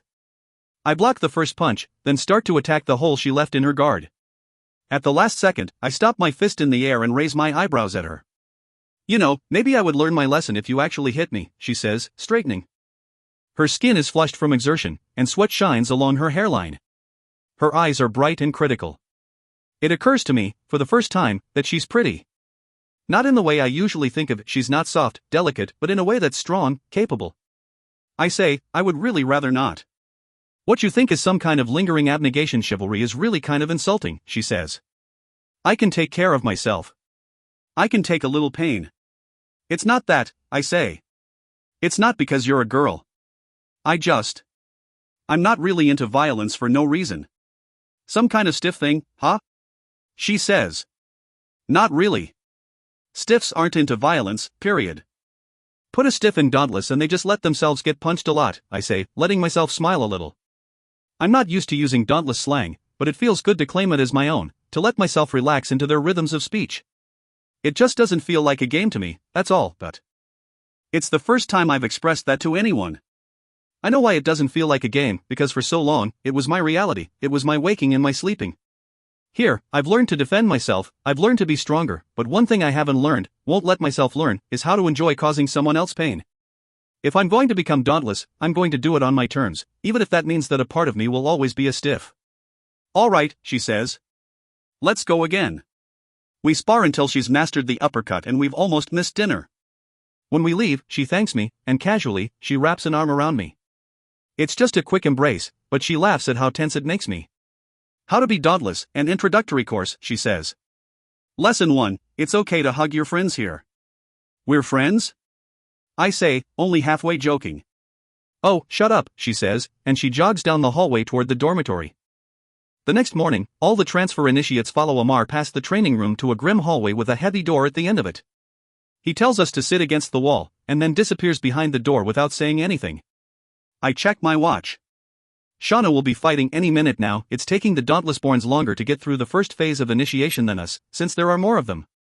Eric sits as far away from me as he can, and I am glad for the distance.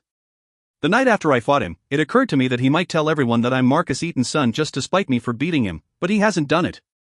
I wonder if he's just waiting for the right opportunity to strike, or if he's holding back for another reason. No matter what, it's probably better for me to stay away from him as much as possible. What do you think is in there? Mia, the Amity transfer, sounds nervous. No one answers. For some reason I don't feel nervous. There's nothing behind that door that can hurt me. So when Amar steps into the hallway again and calls my name first, I don't cast desperate looks at my fellow initiates. I just follow him in. The room is dim and grungy, with just a chair and a computer in it. The chair is reclined, like the one I sat in for my aptitude test. The computer screen is bright and running a program that amounts to lines of dark text on a white background. When I was younger, I used to volunteer at the school in the computer labs, maintaining the facilities, and sometimes even fixing the computers themselves when they failed. I worked under the supervision of an erudite woman named Catherine, and she taught me far more than she had to, happy to share her knowledge with someone who was willing to listen. So I know, looking at that code, what kind of program I'm looking at, though I would never be able to do much with it. A simulation? I say. The less you know, the better, he says. Sit down. I sit, leaning back in the chair and setting my arms on the armrests. Amar prepares a syringe, holding it up to the light to make sure the vial is locked in place. He sticks the needle into my neck without warning and presses down on the plunger. I flinch. Let's see which of your 4 fears comes up first, he says. You know, I'm getting kind of bored of them. You might try to show me something new. I'll work on it, I say. The simulation swallows me. I am sitting on the hard wooden bench at an abnegation kitchen table, an empty plate in front of me. All the shades are drawn over the windows, so the only light comes from the bulb dangling over the table, its filament glowing orange. I stare at the dark fabric covering my knee. Why am I wearing black instead of gray? When I lift my head, Marcus is across from me. For a split second, he's just like the man I saw across the choosing ceremony hall not long ago, his eyes dark blue to match mine, his mouth pressed into a frown. I'm wearing black because I'm dauntless now, I remind myself. So why am I in an abnegation house, sitting across from my father? I see the outline of the light bulb reflected in my empty plate. This must be a simulation, I think. Then the light above us flickers, and he turns into the man I always see in my fear landscape, a twisted monster with pits for eyes and a wide, empty mouth. He lunges across the table with both hands outstretched, and instead of fingernails he has razor blades embedded in his fingertips. He swipes at me, and I lurch back, falling off the bench. I scramble on the floor for my balance, then run into the living room. There is another Marcus there, reaching for me from the wall. I search for the front door, but someone has sealed it with cinder blocks, trapping me. Gasping, I sprint up the stairs. At the top I trip, and sprawl on the wooden floor in the hallway. A Marcus opens the closet door from the inside, another one walks out of my parents' bedroom, yet another one claws across the floor from the bathroom. I shrink back against the wall. The house is dark. There are no windows. This place is full of him. Suddenly one of the Marcuses is right in front of me, pressing me to the wall with both hands around my throat. Another one drags his fingernails down my arms, provoking a stinging pain that brings tears to my eyes. I am paralyzed, panicking. I swallow air. I can't scream. I feel pain in my pounding heart and I kick as hard as I can, hitting only air. The Marcus with his hands around my throat shoves me up the wall, so my toes drag along the floor. My limbs are limp, like a rag doll's. I can't move. This place is full of him. It's not real, I realize. It's a simulation. It's just like the fear landscape. There are more Marcuses now, waiting below me with their hands outstretched, so I'm staring down at a sea of blades. Their fingers clutch at my legs, cutting me, and I feel a hot trail down the side of my neck as the Marcus who was choking me digs in harder. Simulation, I remind myself. I try to send life into every one of my limbs. I imagine my blood on fire, racing through me. I slap my hand against the wall, searching for a weapon. One of the Marcuses reaches up, his fingers poised over my eyes. I scream and thrash as the blades dig into my eyelids. My hands find not a weapon but a doorknob. I twist it, hard, and fall back into another closet. The Marcuses lose their hold on me. In the closet is a window, just big enough for my body. As they chase me into the darkness, I throw my shoulder against the glass, and it shatters. Fresh air fills my lungs. I sit upright in the chair, gasping. I put my hands against my throat, on my arms, on my legs, checking for wounds that aren't there. I can still feel the cuts and the unfurling of blood from my veins, but my skin is intact. My breaths slow down, and with them, my thoughts. Amar is sitting at the computer, hooked up to the simulation, and he's staring at me. What? I say, breathless. You were in there for 5 minutes, Amar says. Is that long? No, he frowns at me. No, it's not long at all. It's very good, actually. I put my feet on the floor and hold my head in my hands. I may not have panicked for that long during the simulation, but the image of my warped father trying to claw my eyes out keeps flashing in my mind, causing my heart rate to spike again and again. Is the serum still in effect? I say, clenching my teeth. Making me panic? No, it should have gone dormant when you exited the simulation, he says. Why? I shake my hands, which are tingling, like they're going numb. I shake my head. It wasn't real, I tell myself. Let it go. Sometimes the simulation causes lingering panic, depending on what you see in it, Amar says. Let me walk you back to the dormitory. No. I shake my head. I'll be fine. He gives me a hard look. It wasn't a request, he says. He gets up and opens a door behind the chair. I follow him down a short, dark hallway and into the stone corridors that lead back to the transfer dormitory. The air is cool there, and moist, from being underground. I hear our footsteps echo, and my own breaths, but nothing else. I think I see something movement on my left, and I flinch away from it, pulling back against the wall. Amar stops me, putting his hands on my shoulders so I have to look at his face. Hey, he says. Get it together, 4. I nod, heat rushing into my face. I feel a deep twinge of shame in my stomach. I am supposed to be dauntless. I am not supposed to be afraid of monster Marcuses creeping up on me in the dark. I lean against the stone wall and take a deep breath. Can I ask you something? Amar says. I cringe, thinking he's going to ask me about my father, but he doesn't. How did you get out of that hallway? I opened a door, I say. Was there a door behind you the whole time? Is there one in your old house? I shake my head. Amar's usually amiable face is serious. So you created one out of nowhere? Yeah, I say. Simulations are all in your head. So my head made a door so I could get out. All I had to do was concentrate. Strange, he says. What? Why? Most initiates can't make something impossible happen in these simulations, because unlike in the fear landscape, they don't recognize that they are in a simulation, he says. And they don't get out of simulations that fast, as a result. I feel my pulse in my throat. I didn't realize these simulations were supposed to be different from the fear landscape. I thought everyone was aware of this simulation while they were in it. But judging by what Amar is saying, this was supposed to be like the aptitude test, and before the aptitude test, my father warned me against my simulation awareness, coached me to hide it. I still remember how insistent he was, how tense his voice was, and how he grabbed my arm a little too hard. At the time, I thought that he would never speak that way unless he was worried about me. Worried for my safety. Was he just being paranoid, or is there still something dangerous about being aware during simulations? I was like you, Amar says quietly. I could change the simulations. I just thought I was the only one. I want to tell him to keep it to himself, to protect his secrets. But the Dauntless don't care about secrets the way the Abnegation do, with their tight-lipped smiles and identical, orderly houses. Amar is giving me a strange look, eager, like he expects something from me. I shift, uncomfortable. It's probably not something you should brag about, Amar says. The Dauntless are all about conformity, just like every other faction. It's just not as obvious here. I nod. It's probably just a fluke, I say. I couldn't do that during my aptitude test. Next time I'll probably be more normal. Right. He doesn't sound convinced. Well, next time, try not to do anything impossible, alright? Just face your fear in a logical way, a way that would always make sense to you whether you were aware or not. Okay, I say. You're okay now, right? You can get back to the dorms on your own? I want to say that I could always get back to the dormitory on my own. I never needed him to take me there. But I just nod again. He claps me on the shoulder, good-naturedly, and walks back to the simulation room. I can't help but think that my father wouldn't have warned me against displaying my simulation awareness just because of faction norms. He scolded me for embarrassing him in front of the abnegation all the time, but he had never hissed warnings in my ears or taught me how to avoid a misstep before. He never stared at me, wide-eyed, until I promised to do as he said. It feels strange to know that he must have been trying to protect me. Like he's not quite the monster I imagine, the one I see in my worst nightmares.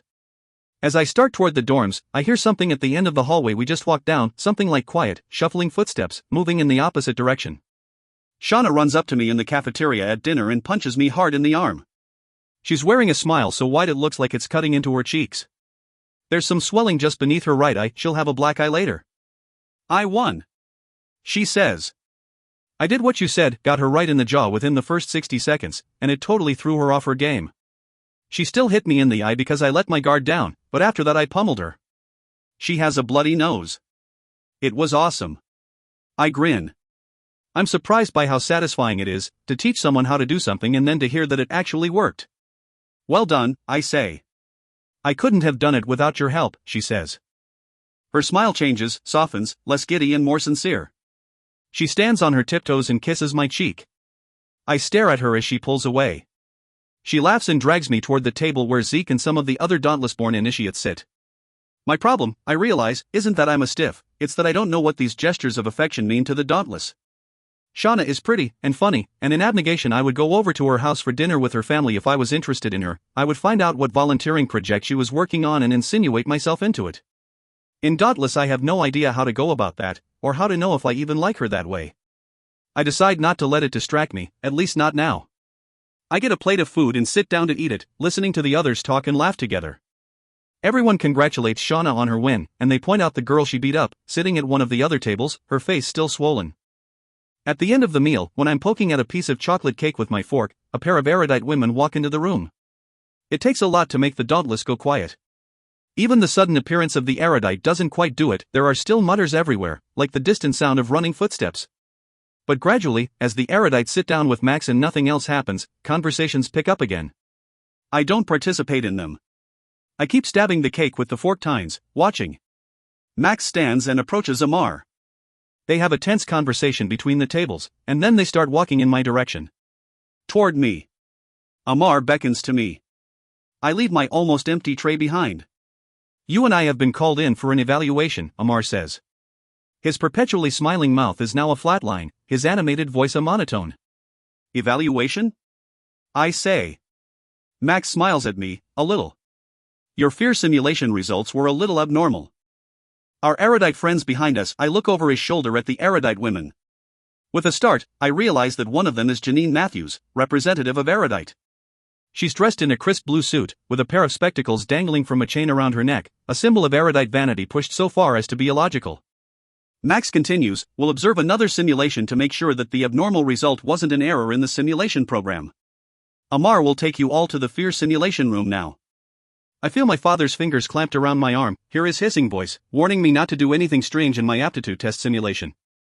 I feel tingling in my palms, the sign that I'm about to panic. I can't speak, so I just look at Max, and then at Amar, and nod. I don't know what it means to be aware during a simulation, but I know it can't be good. I know that Janine Matthews would never come here just to observe my simulation if something wasn't seriously wrong with me. We walk to the fear simulation room without speaking, Janine and her assistant, I'm assuming, talking quietly behind us. Amar opens the door and lets us file in. I'll go get the extra equipment so you can observe, Amar says. Be right back. Janine paces around the room with a thoughtful expression. I'm wary of her, as all abnegation are, taught to distrust erudite vanity, erudite greed. It occurs to me, though, as I watch her, that what I was taught might not be right. The erudite woman who taught me how to take apart a computer when I was volunteering in the computer labs at school wasn't greedy or vain. Maybe Janine Matthews isn't either. You were logged into the system as 4, Janine says after a few seconds. She stops pacing, folding her hands in front of her. Which I found perplexing.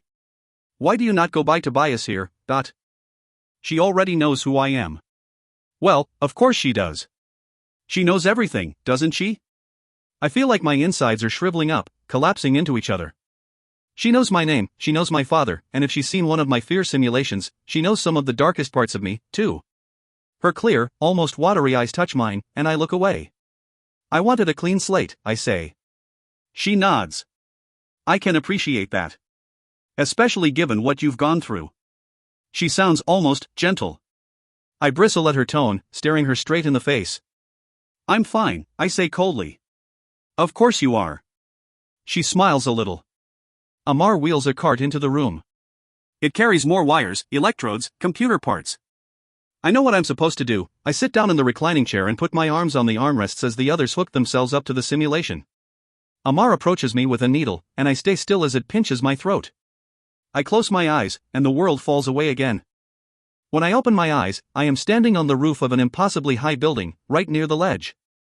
Beneath me is the hard pavement, the streets all empty, no one around to help me down. Wind buffets me from all angles, and I tilt back, falling on my back on the gravel roof. I don't even like being up here, seeing the wide, empty sky around me, reminding me that I am at the tallest point in the city. I remember that Janine Matthews is watching. I throw myself against the door to the roof, trying to pull it open as I form a strategy. My usual way to face this fear would be to leap off the ledge of the building, knowing that it's just a simulation and I won't actually die. But someone else in this simulation would never do that. They would find a safe way to get down. I evaluate my options. I can try to get this door open, but there are no tools that will help me do that around here, just the gravel roof and the door in the sky.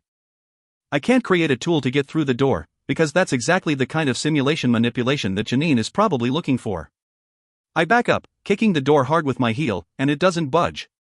My heart pounding in my throat, I walk to the ledge again. Instead of looking all the way down at the minuscule sidewalks beneath me, I look at the building itself. There are windows with ledges beneath me, hundreds of them. The fastest way down, the most dauntless way, is to scale the side of the building. I put my face in my hands. I know this isn't real, but it feels real, the wind whistling in my ears, crisp and cool, the concrete rough beneath my hands, the sound of the gravel scattered by my shoes. I put one leg over the ledge, shuddering, and turn to face the building as I lower myself down, one leg at a time, until I'm hanging by my fingertips from the ledge. Panic bubbles up inside me, and I scream into my teeth. Oh God. I hate heights, I hate them. I blink tears from my eyes, internally blaming them on the wind, and feel with my toes for the window ledge beneath me. Finding it, I feel for the top of the window with one hand, and press up to keep my balance as I lower myself onto the balls of my feet on the windowsill below me. My body tilts back, over the empty space, and I scream again, clenching my teeth so hard they squeak. I have to do that again. And again. And again. I bend, holding the top of the window with one hand and the bottom with the other. When I have a good grip, I slide my toes down the side of the building, listening to them scrape on the stone, and let myself dangle again. This time, when I let myself drop onto the other ledge, I don't hold on hard enough with my hands. I lose my footing on the windowsill and tip back.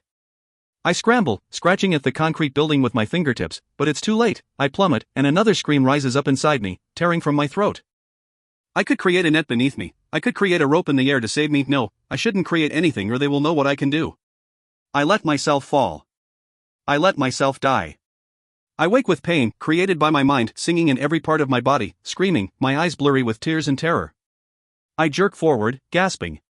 My body is shaking. I'm ashamed to be acting this way with this audience, but I know that it's a good thing. It will show them that I'm not special, I'm just another reckless dauntless who thought he could scale a building and failed. Interesting, Janine says, and I can barely hear her over my own breathing. I never tire of seeing inside a person's mind. Every detail suggests so much. I put my legs, still shaking, over the edge of the chair and plant my feet on the ground. You did well, Amar says. Your climbing skills are maybe a little wanting, but you still got out of the simulation quickly, like last time. He smiles at me. I must have succeeded at pretending to be normal, because he doesn't look worried anymore. I nod. Well, it appears that your abnormal test result was a program error. We will have to investigate the simulation program to find the flaw, Janine says. Now, Amar. I'd like to see one of your fear simulations, if you wouldn't mind obliging. Mine? Why mine? Janine's mild smile doesn't change. Our information suggests that you were not alarmed by Tobias's abnormal result, that you were quite familiar with it, in fact. So I would like to see if that familiarity comes from experience. Your information, Amar says. Information from where? An initiate came forward to express his concerns for your and Tobias's well-being, Janine says. I would like to respect his privacy. Tobias, you may leave now. Thank you for your assistance. I look at Amar. He nods a little. I push myself to my feet, still a little unsteady, and walk out, leaving the door cracked open so I can stay and eavesdrop.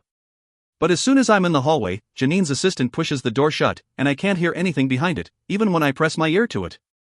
An initiate came forward to express his concerns, and I'm sure I know who that initiate is. Our only former erudite, Eric. For a week, it seems that nothing will come of Janine Matthews's visit. All the initiates, Dauntless-born and transfer alike, go through fear simulations every day, and every day, I allow myself to be consumed by my own fears: heights, confinement, violence, Marcus. Sometimes they blur together, Marcus at the top of tall buildings, violence in confined spaces. I always wake half delirious, shaking, embarrassed that even though I am the initiate with only 4 fears, I am also the one who can't dispel them when the simulations are done. They creep up on me when I least expect them, filling my sleep with nightmares and my waking with shudders and paranoia. I grind my teeth, I jump at small noises, my hands go numb without warning. I worry that I will go insane before initiation is done. You okay? Zeke asks me at breakfast one morning. You look exhausted. I'm fine, I say, harsher than I mean to be. Oh, clearly, Zeke says, grinning. It's okay to not be okay, you know. Yeah, right, I say, and I force myself to finish my food, even though it all tastes like dust to me, these days. If I have to feel like I'm losing my mind, I'm at least putting on weight, muscle, mostly. It's strange to take up so much space just by existing when I used to disappear so easily. It makes me feel just a little stronger, a little more stable. Zeke and I put our trays away. When we're on our way out to the pit, Zeke's little brother, Uriah is his name, I remember, runs up to us. He's taller than Zeke already, with a bandage behind his ear that covers up a fresh tattoo. Usually he looks like he's constantly on the verge of making a joke, but not right now. Right now he just looks stunned. Amar, he says, a little breathless. Amar is, he shakes his head. Amar is dead. I laugh a little. Distantly I'm aware that that's not an appropriate reaction, but I can't help it. What? What do you mean, he's dead? A dauntless woman found a body on the ground near the pier early this morning, Uriah says. They just identified it. It was Amar. He must have jumped? Zeke says. Or fell, no one knows, Uriah says. I move toward the paths climbing the walls of the pit. Usually I almost press my body to the wall when I do this, afraid of the height, but this time I don't even think about what's below me. I brush past running, shrieking children and the people going into shops, coming out of them. I climb the staircase that dangles from the glass ceiling. A crowd is gathered in the lobby of the pier. I elbow my way through it. Some people curse at me, or elbow me back, but I don't really notice. I make my way to the edge of the room, to the glass walls above the streets that surround the Dauntless compound. Out there, there's an area sectioned off with tape, and a streak of dark red on the pavement. I stare at the streak for a long time, until I feel myself comprehending that that streak comes from Amar's blood, from his body colliding with the ground. Then I walk away. I didn't know Amar well enough to feel grief, in the way I've taught myself to think of it. Grief was what I felt after my mother's death, a weight that made it impossible to move through each day. I remember stopping in the middle of simple tasks to rest, and forgetting to start them again, or waking up in the middle of the night with tears on my face. I don't carry Amar's loss like that. I find myself feeling it every now and then, when I remember how he gave me my name, how he protected me when he didn't even know me. But most of the time I just feel angry. His death had something to do with Janine Matthews and the evaluation of his fear simulation, I know it. And that means that whatever happened is also Eric's responsibility, because he overheard our conversation and told his former faction leader about it. They killed Amar, the erudite. But everyone thinks that he jumped, or fell. It's something a Dauntless would do. The Dauntless have a memorial service for him that evening. Everyone is drunk by late afternoon. We gather by the chasm, and Zeke passes me a cup of dark liquid, and I swallow it all without thinking. As the liquid calm moves through me, I sway a little on my feet and pass the empty cup back to him. Yeah, that seems about right, Zeke says, staring into the empty cup. I'm going to get some more. I nod and listen to the roar of the chasm. Janine Matthews seemed to accept that my own abnormal results were just a problem with the program, but what if that was just an act? What if she comes after me the way she came after Amar? I try to push the thought down where I won't find it again. A dark, scarred hand falls on my shoulder, and Max stands beside me. You alright, Four? He says. Yeah, I say, and it's true, I am alright. I am alright because I'm still on my feet and I'm not yet slurring my words. I know Amar took a particular interest in you. I think he saw strong potential. Max smiles a little. I didn't really know him, I say. He was always a little troubled, a little unbalanced. Not like the rest of the initiates in his class, Max says. I think losing his grandparents really took a toll on him. Or maybe the problem was deeper. I don't know. It could be that he's better off this way. Better off dead? I say, scowling at him. That's not exactly what I meant, Max says.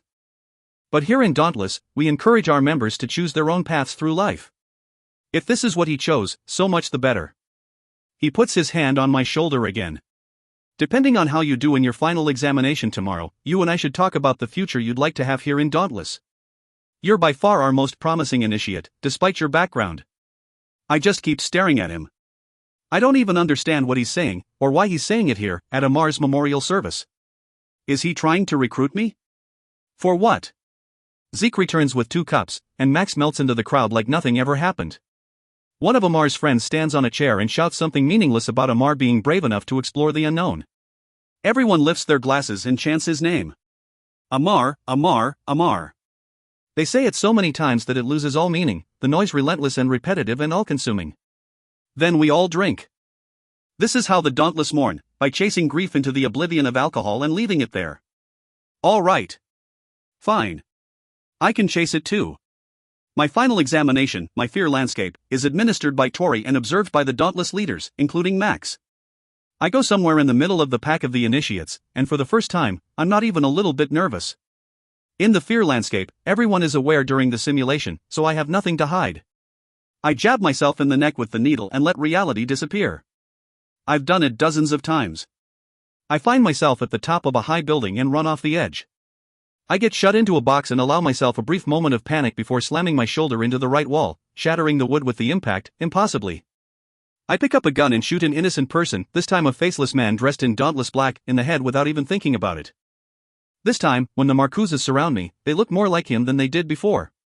His mouth is a mouth, though his eyes are still empty pits. And when he draws back his arm to hit me, he's holding a belt, not a barbed chain or some other weapon that can tear me apart piece by piece. I take a few hits, then dive at the nearest Marcus, wrapping my hands around his throat. I punch wildly at his face, and the violence gives me just a brief moment of satisfaction before I wake up, crouched on the floor of the fear landscape room. The lights go on in the room beyond this one, so I can see the people inside it. There are 2 rows of waiting initiates, including Eric, who now has so many piercings in his lip that I find myself daydreaming about yanking them out one by one. Sitting in front of them are the 3 Dauntless leaders, including Max, all of whom are nodding and smiling. Tori gives me a thumbs up. I went into the examination thinking I didn't care anymore, not about passing, not about doing well, not about being dauntless. But Tori's thumbs up makes me swell with pride, and I let myself smile a little when I walk out. Amar may be dead, but he always wanted me to do well. I can't say I did it for him, I didn't really do it for anyone, not even myself. But at least I didn't embarrass him. All the initiates who are finished with their final examination wait for the results in the transfer dormitory, Dauntlessborns and transfers alike. Zeke and Shauna whoop when I come in, and I sit down on the edge of my bed. How'd it go? Zeke asks me. Fine, I say. No surprises.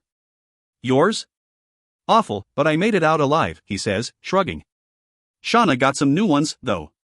I handled them, Shauna says with exaggerated nonchalance. She has a pillow across her knees, one of Eric's. He won't like that. Her act breaks, and she grins. I was pretty awesome. Yeah, Zeke says. Shauna smacks him with the pillow, right in the face. He snatches it from her. What do you want me to say? Yes, you were awesome. Yes, you're the best Dauntless ever. Happy? He hits her in the shoulder with the pillow. She's been bragging nonstop since we started the fearsims because she's better at them than I am. It's annoying. It's just revenge for how much you bragged during combat training, she says. Did you see that great hit I got right in the beginning? Blah, blah, blah. She pushes him, and he grabs her wrists. She breaks free and flicks his ear, and they're laughing, fighting. I may not understand dauntless affection, but apparently I know flirtation when I see it. I smirk. I guess that resolves the Shauna question, not that it was really plaguing me. That was probably an answer in and of itself.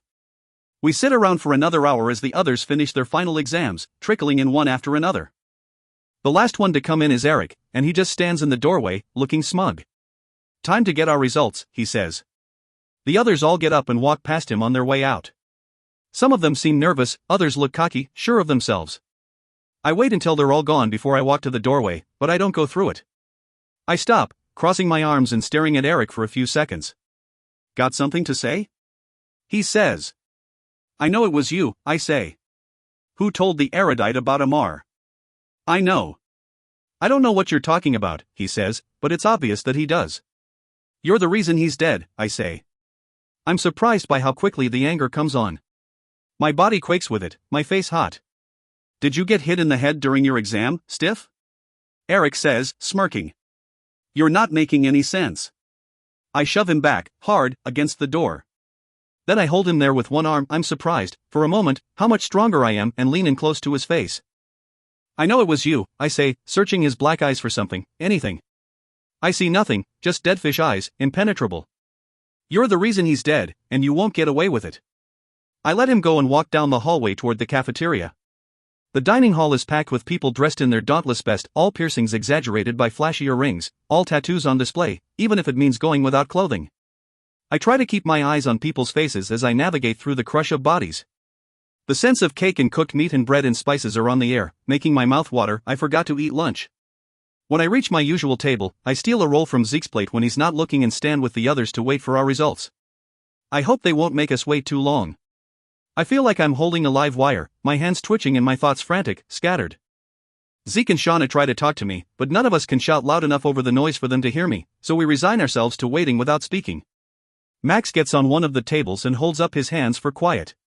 He mostly gets it, though even he can't completely silence the dauntless, some of whom go on talking and joking like nothing ever happened. Still, I can hear him as he gives his speech. A few weeks ago, a group of scrawny, scared initiates gave their blood to the coals and made the big jump into Dauntless, Max says. To be honest, I didn't think any of them would make it through the first day. He pauses to allow for laughter, and it comes, even though it wasn't a very good joke, but I'm pleased to announce that this year, all of our initiates attained the required scores necessary to become Dauntless. Everyone cheers.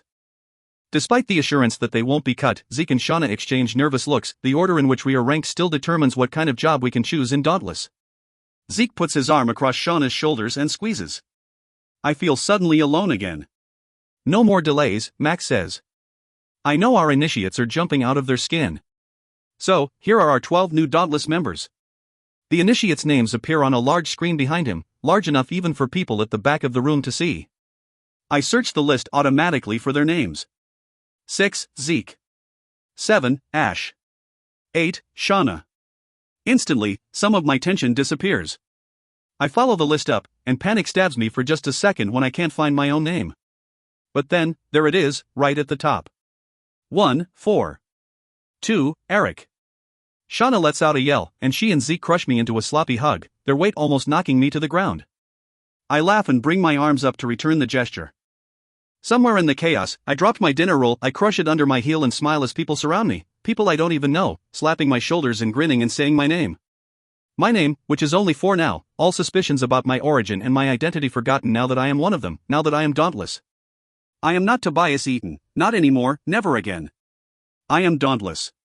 That night, dizzy with excitement and so full of food I can hardly walk, I slip away from the celebration and climb the paths to the top of the pit, to the lobby of the pier. I walk out of the doors and suck in a deep breath of the night air, which is cool and refreshing, unlike the hot, close air in the cafeteria. I walk toward the train tracks, too full of manic energy to stay still. There is a train coming, the light fixed to its front car blinking as it comes toward me. It charges past with power and energy, loud as thunder in my ears.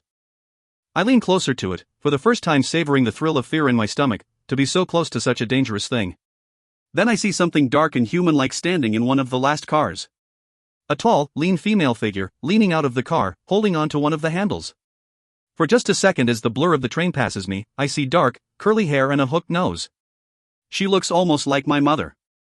And then she's gone with the train. Copyright Catherine Tejan Books is an imprint of HarperCollins Publishers. 4. The Initiate, a Divergent Story. Copyright 2014 by Veronica Roth. All rights reserved under international and Pan-American copyright conventions. By payment of the required fees, you have been granted the non-exclusive, non-transferable right to access and read the text of this ebook on screen. No part of this text may be reproduced, transmitted, downloaded, decompiled, reverse-engineered, or stored in or introduced into any information storage and retrieval system, in any form or by any means, whether electronic or mechanical, now known or hereinafter invented, without the express written permission of HarperCollins eBooks. EPUB edition copyright June 2014 ISBN 9780062285652. 109876544321. First edition. 4. The Sun, a Divergent Story. The small apartment is bare, the floor still streaked with broom strokes at the corners.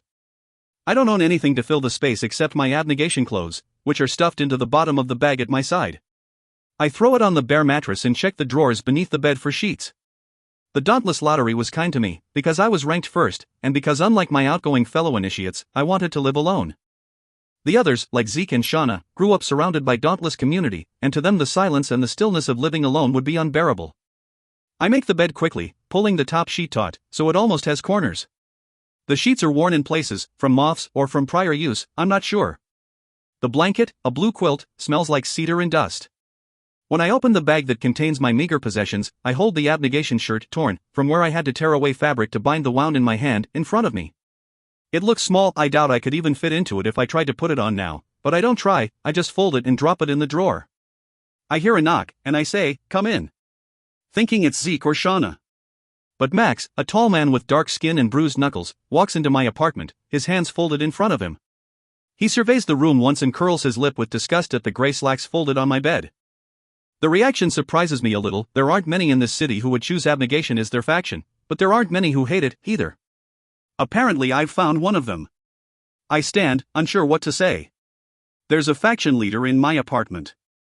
"Hello," I say. "Sorry to interrupt," he says. "I'm surprised you didn't choose to room with your fellow former initiates. You did make some friends, didn't you?"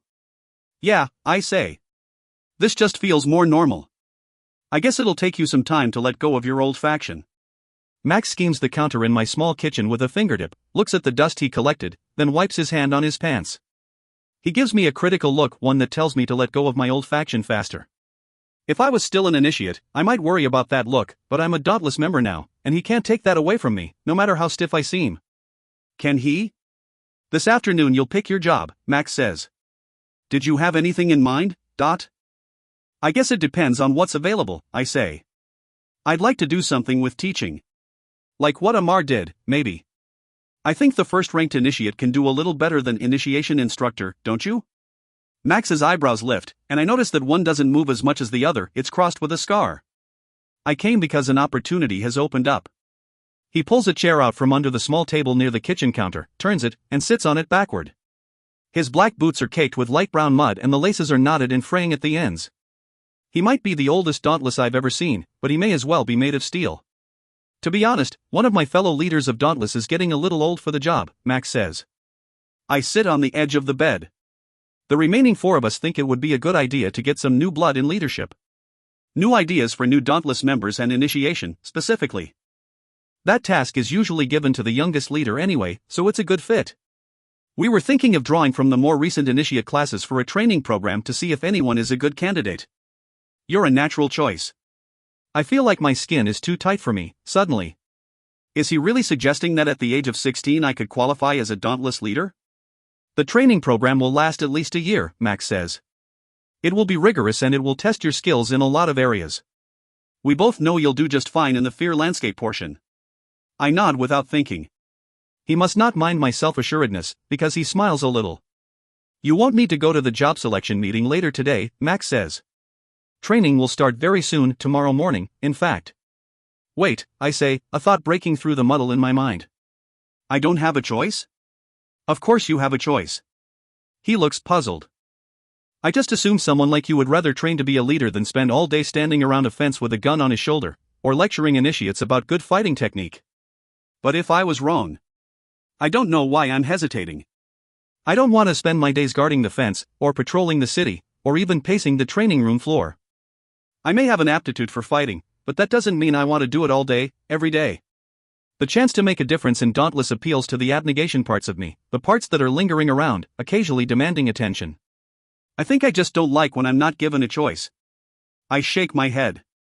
No, you weren't wrong. I clear my throat and try to sound stronger, more determined. I want to do it. Thank you. Excellent. Max gets up and cracks one of his knuckles idly, like it's an old habit. He holds out his hand for me to shake, and I take it, though the gesture is still unfamiliar to me. The abnegation would never touch each other so casually. Come to the conference room near my office tomorrow morning at 8. It's in the pier. 10th floor. He leaves, scattering bits of dried earth from the bottom of his shoes as he walks out. I sweep them up with the broom that leans against the wall near the door. It's not until I'm scooting the chair back under the table that I realize if I become a Dauntless leader, a representative of my faction, I'll have to come face to face with my father again. And not just once but constantly, until he finally retires into abnegation obscurity. My fingers start to go numb. I've faced my fears so many times in simulations, but that doesn't mean I'm ready to face them in reality. Dude, you missed it. Zeke is wide-eyed, concerned. The only jobs left by the end were the gross jobs, like scrubbing toilets. Where were you, Dot? It's fine, I say as I carry my tray back to our table near the doors. Shauna is there with her little sister, Lynn, and Lynn's friend Marlene. When I first saw them there, I wanted to turn around and leave immediately. Marlene is too cheerful for me even on a good day, but Zeke had already seen me, so it was too late. Behind us, Uriah jogs to catch up, his plate loaded with more food than he can possibly pack into his stomach. I didn't miss anything. Max came to see me earlier. As we take our seats at the table, under one of the bright blue lamps that hang from the wall, I tell him about Max's offer, careful not to make it sound too impressive. I only just found friends, I don't want to create jealous tension between us for no reason. When I finish, Shauna leans her face into one of her hands and says to Zeke, I guess we should have tried harder during initiation, huh? Or killed him before he could take his final test. Or both. Shauna grins at me. Congrats, 4. You deserve it. I feel everyone's eyes on me like distinct, powerful beams of heat, and hurry to change the subject. Where did you guys end up? Control room, Zeke says. My mom used to work there, and she taught me most of what I'll need to know already. I'm in the patrol leadership track thing, Shauna says. Not the most exciting job ever, but at least I'll get to be outside. Yeah, let's hear you say that in the dead of winter when you're trudging through a foot of snow and ice, Lynn says sourly. She stabs at a pile of mashed potatoes with her fork. I better do well in initiation. I don't want to get stuck at the fence. Didn't we talk about this? Uriah says. Don't say the I word until at most 2 weeks before it happens. It makes me want to throw up. I look at the pile of food on his tray. Stuffing yourself up to your eyeballs with food, though, that's fine? He rolls his eyes at me and bends over his tray to keep eating. I poke at my own food. I haven't had any appetite since this morning, too worried about tomorrow to stand a full stomach. Zeke spots someone across the cafeteria. I'll be right back. Shauna watches him cross the room to greet a few young Dauntless members. They don't look much older than he is, but I don't recognize them from initiation, so they must be a year or two older. Zeke says something to the group, mostly made up of girls, that sends them into fits of laughter, and he jabs one of the girls in the ribs, making her squeal. Beside me, Shauna glowers and misses her mouth with her fork, smearing sauce from the chicken all over her cheek. Lynn snorts into her food, and Marlene kicks her audibly under the table. So, Marlene says loudly, do you know of anyone else who's doing that leadership program, 4? Come to think of it, I didn't see Eric there today, either, Shauna says. I was hoping he tripped and fell into the chasm, but not. I shove a bite of food in my mouth and try not to think about it. The blue light makes my hands look blue, too, like the hands of a corpse. I haven't spoken to Eric since I accused him of being indirectly responsible for Amar's death. Someone reported Amar's simulation awareness to Janine Matthews, leader of Erudite, and as a former Erudite, Eric is the most likely suspect. I haven't decided what I'll do the next time I have to talk to him, either. Beating him up again isn't going to prove that he's a faction traitor. I'll have to find some way to connect his recent activities to the Erudite and take the information to one of the Dauntless leaders, Max, probably, since I know him best. Zeke walks back to the table and slides into his seat. 4. What are you doing tomorrow night? I don't know, I say. Nothing? Not anymore, he says. You're coming with me on a date. I choke on my next bite of potatoes. What, Dot? Hate to tell you this, big brother, Uriah says, but you're supposed to go on dates alone, not bring a friend. It's a double date, obviously, Zeke says. I asked Maria out, and she said something about finding a date for her friend Nicole, and I indicated that you would be interested. Which one's Nicole? Lynn says, craning her neck to look at the group of girls. The redhead, Zeke says. So, 8 o'clock. You're in, I'm not even asking. I don't, I say. I look at the red-headed girl across the room. She's fair-skinned, with white eyes smeared with black, and wearing a tight shirt, which shows off the bend in her waist and other things my inner abnegation voice tells me not to notice. I do anyway. I've never been on a date, thanks to my former faction's strict courtship rituals, involving engaging in acts of service together and maybe having dinner with someone else's family and helping them clean up afterward. I've never even thought about whether I wanted to date anyone, it was such an impossibility. Zeke, I've never. Uriah frowns and pokes my arm, hard, with one finger. I slap his hand away. What? Oh, nothing, Uriah says cheerfully. You were just sounding stiffer than usual, so I thought I would check. Marlene laughs. Yeah, right. Zeke and I exchange a look. We've never explicitly talked about not sharing my faction of origin, but as far as I know, he's never mentioned it to anyone. Uriah knows, but despite his loud mouth, he seems to understand when to withhold information. Still, I'm not sure why Marlene hasn't figured it out, maybe she's not very observant. It's not a big deal, Zeke says. He eats his last bite of food. You'll talk to her like she's a normal human being, which she is, maybe she'll let you hold her hand. Shauna gets up suddenly, her chair screeching on the stone floor. She tucks her hair behind one ear and walks toward the tray return, head down. Lynn glares at Zeke, which hardly looks different from her normal facial expression, and follows her sister across the cafeteria. Okay, you don't have to hold hands with anyone, Zeke says, like nothing happened. Just go, alright? I'll owe you one. I look at Nicole. She's sitting at a table near the tray return and laughing at someone else's joke again. Maybe Zeke's right, maybe it's not that big a deal, and maybe this is another way that I can unlearn my abnegation past and learn to embrace my dauntless future. And besides, she's pretty. Okay, I say. I'll go. But if you make some kind of joke about hand-holding, I'm going to break your nose. When I get back to my apartment that night, it still smells like dust and a hint of mold. I turn on one of the lamps, and a glimmer of light reflects off the countertop. I run my hand over it, and a small piece of glass pricks my finger, making it bleed. I pinch it between my fingertips and carry it to the trash can, which I put a bag in this morning.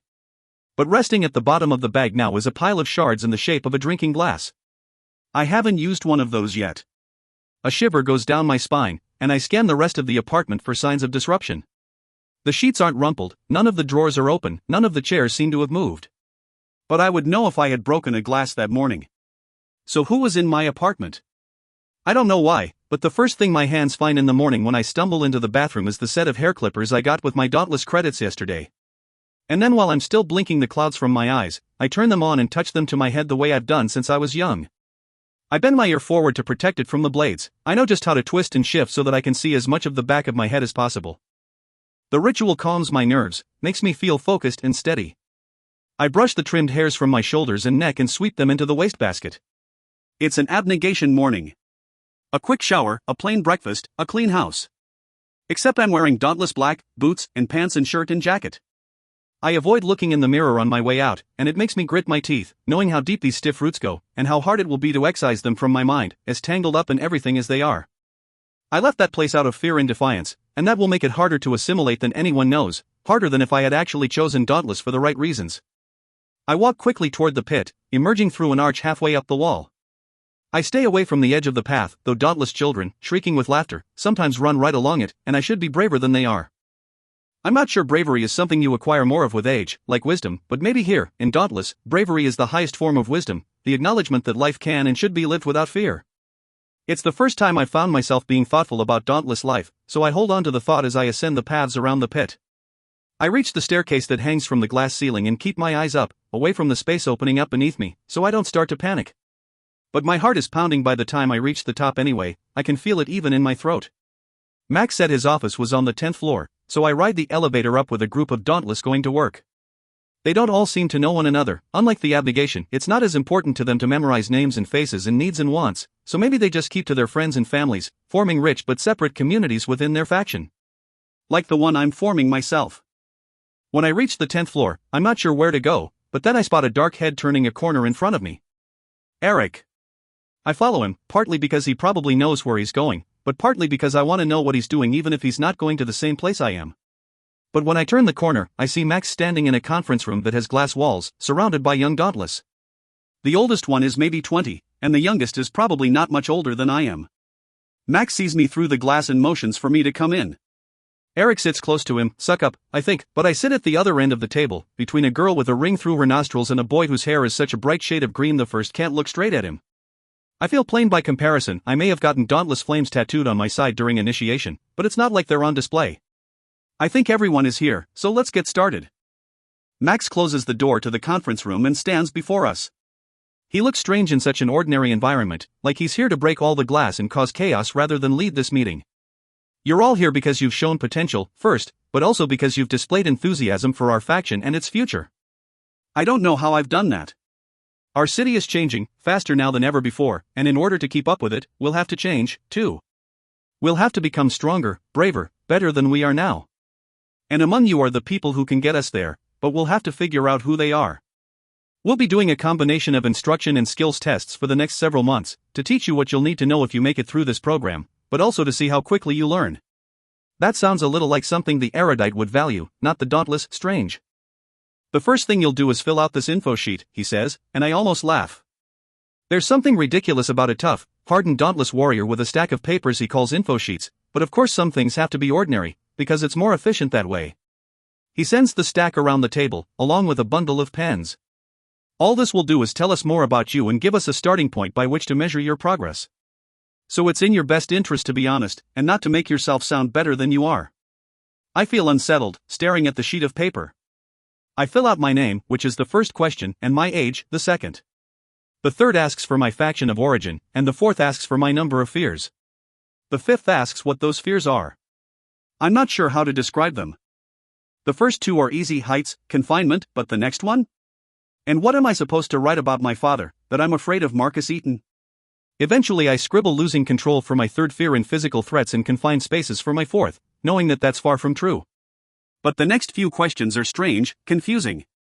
They're statements, trickily worded, that I'm supposed to agree or disagree with. It's okay to steal if it's to help someone else. Well, that's easy enough, agree. Some people are more deserving of rewards than others. Maybe. It depends on the rewards. Power should be given only to those who earn it. Difficult circumstances form stronger people. You don't know how strong a person really is until they're tested. I glance around the table at the others. Some people seem puzzled, but no one looks the way I feel, disturbed, almost afraid to circle an answer beneath each statement. I don't know what to do, so I circle agree for each one and pass my sheet back with everyone else's. Zeke and his date, Maria, are pressed up against a wall in a hallway next to the pit. I can see their silhouettes from here. It looks like they're still just as pressed up against each other as they were 5 minutes ago when they first went back there, giggling like idiots the whole time. I cross my arms and look back at Nicole. So, I say. So, she says, tipping forward onto the balls of her feet and back onto her heels again. This is a little awkward, right? Yeah, I say, relieved. It is. How long have you been friends with Zeke? She says. I haven't seen you around much. A few weeks, I say. We met during initiation. Oh, she says. Were you a transfer? I don't want to admit that I transferred from abnegation, partly because whenever I admit that, people start thinking I'm uptight, and partly because I don't like to toss out hints about my parentage when I can avoid it. I decide to lie. No, just kept to myself before then, I guess. Oh. She narrows her eyes a little. You must have been really good at it. One of my specialties, I say. How long have you been friends with Maria? Since we were kids. She could trip and fall and land on a date with someone, Nicole says. Others of us aren't as talented. Yeah. I shake my head. Zeke had to push me into this a little. Really? Nicole raises an eyebrow. Did he at least show you what you were in for? She points at herself. Yeah, I say. I wasn't sure if you were my type, but I thought maybe. Not your type. She sounds cold, suddenly. I try to backtrack. I mean, I don't think that's that important, I say. Personality is much more important than ... Than my unsatisfactory looks? She raises both eyebrows. That's not what I said, I say. I'm really terrible at this. Yeah, she says. You are. She grabs the small black bag that was resting against her feet and tucks it under her arm. Tell Maria I had to go home early. She stalks away from the railing and disappears into one of the paths next to the pit. I sigh and look at Zeke and Maria again. I can tell by the faint movements I'm able to detect that they haven't slowed down at all. I tap my fingers against the railing. Now that our double date has become an awkward, triangle-shaped date, it must be all right for me to leave. I spot Shauna coming out of the cafeteria and wave to her. Isn't tonight your big date night with Ezekiel? She says. Ezekiel, I say, cringing. I forgot that was his whole name. Yeah, my date just stormed off. Good one, she says, laughing. What did you last, 10 minutes? 5, I say, and I find myself laughing, too. Apparently I'm insensitive. No, she says with mock surprise. You? But you're so sentimental and sweet. Funny, I say. Where's Lynn? She started arguing with Hector. Our little brother, she says. And I've been listening to them do that for, my whole life. So I left. I thought I'd go to the training room, get some exercise in. Want to go? Yeah, I say. Let's go. We head toward the training room, but then I realize that we have to walk down the same hallway that Zeke and Maria currently occupy to get there. I try to stop Shauna with a hand, but I'm too late. She sees their two bodies pressed together, her eyes wide. She pauses for a moment, and I hear smacking noises I wish I hadn't heard. Then she moves down the hallway again, walking so fast I have to jog to catch up to her. Shauna. Training room, she says. When we get there, she starts immediately on the punching bag, and I've never seen her hit so hard before. Though it might seem strange, it's important for high-level Dauntless to understand how a few programs work, Max says. The surveillance program in the control room is an obvious one. A Dauntless leader will sometimes have to monitor the things happening in the faction. Then there's the simulation programs, which you have to understand in order to evaluate Dauntless initiates. Also the currency tracking program, which keeps commerce in our faction running smoothly, among others. Some of these programs are pretty sophisticated, which means you'll have to be able to learn computer skills easily, if you don't already have them. That's what we'll be doing today. He gestures to the woman standing at his left shoulder. I recognize her from the game of Dare. She's young, with purple streaks in her short hair and more piercings than I can easily count. Lauren here will be teaching you some of the basics, and then we'll test you, Max says. Lauren is one of our initiation instructors, but in her downtime she works as a computer technician in Dauntless headquarters. It's a little erudite of her, but we'll let it slide for the sake of convenience. Max winks at her, and she grins. Go ahead, he says. I'll be back in an hour. Max leaves, and Lauren claps her hands together. Right, she says. Today we're going to talk about how programming works. Those of you who already have some experience with this, please feel free to tune out. The rest of you better keep focused because I'm not going to repeat myself. Learning this stuff is like learning a language. It's not enough to memorize the words, you also have to understand the rules and why they work the way they do. When I was younger, I volunteered in the computer labs in the upper levels building to meet my faction-mandated volunteer hours and to get out of the house, and I learned how to take a computer apart and put it back together. But I never learned about this. The next hour passes in a blur of technical terms I can barely keep up with. I try to jot some notes on a piece of scrap paper I found on the floor, but she's moving so fast it's hard for my hand to keep up with my ears, so I abandon the effort after a few minutes and just try to pay attention. She shows examples of what she's talking about on a screen at the front of the room, and it's hard not to be distracted by the view from the windows behind her. From this angle, the pier displays the city's skyline, the prongs of the hub piercing the sky, the marsh peeking from between the glimmering buildings.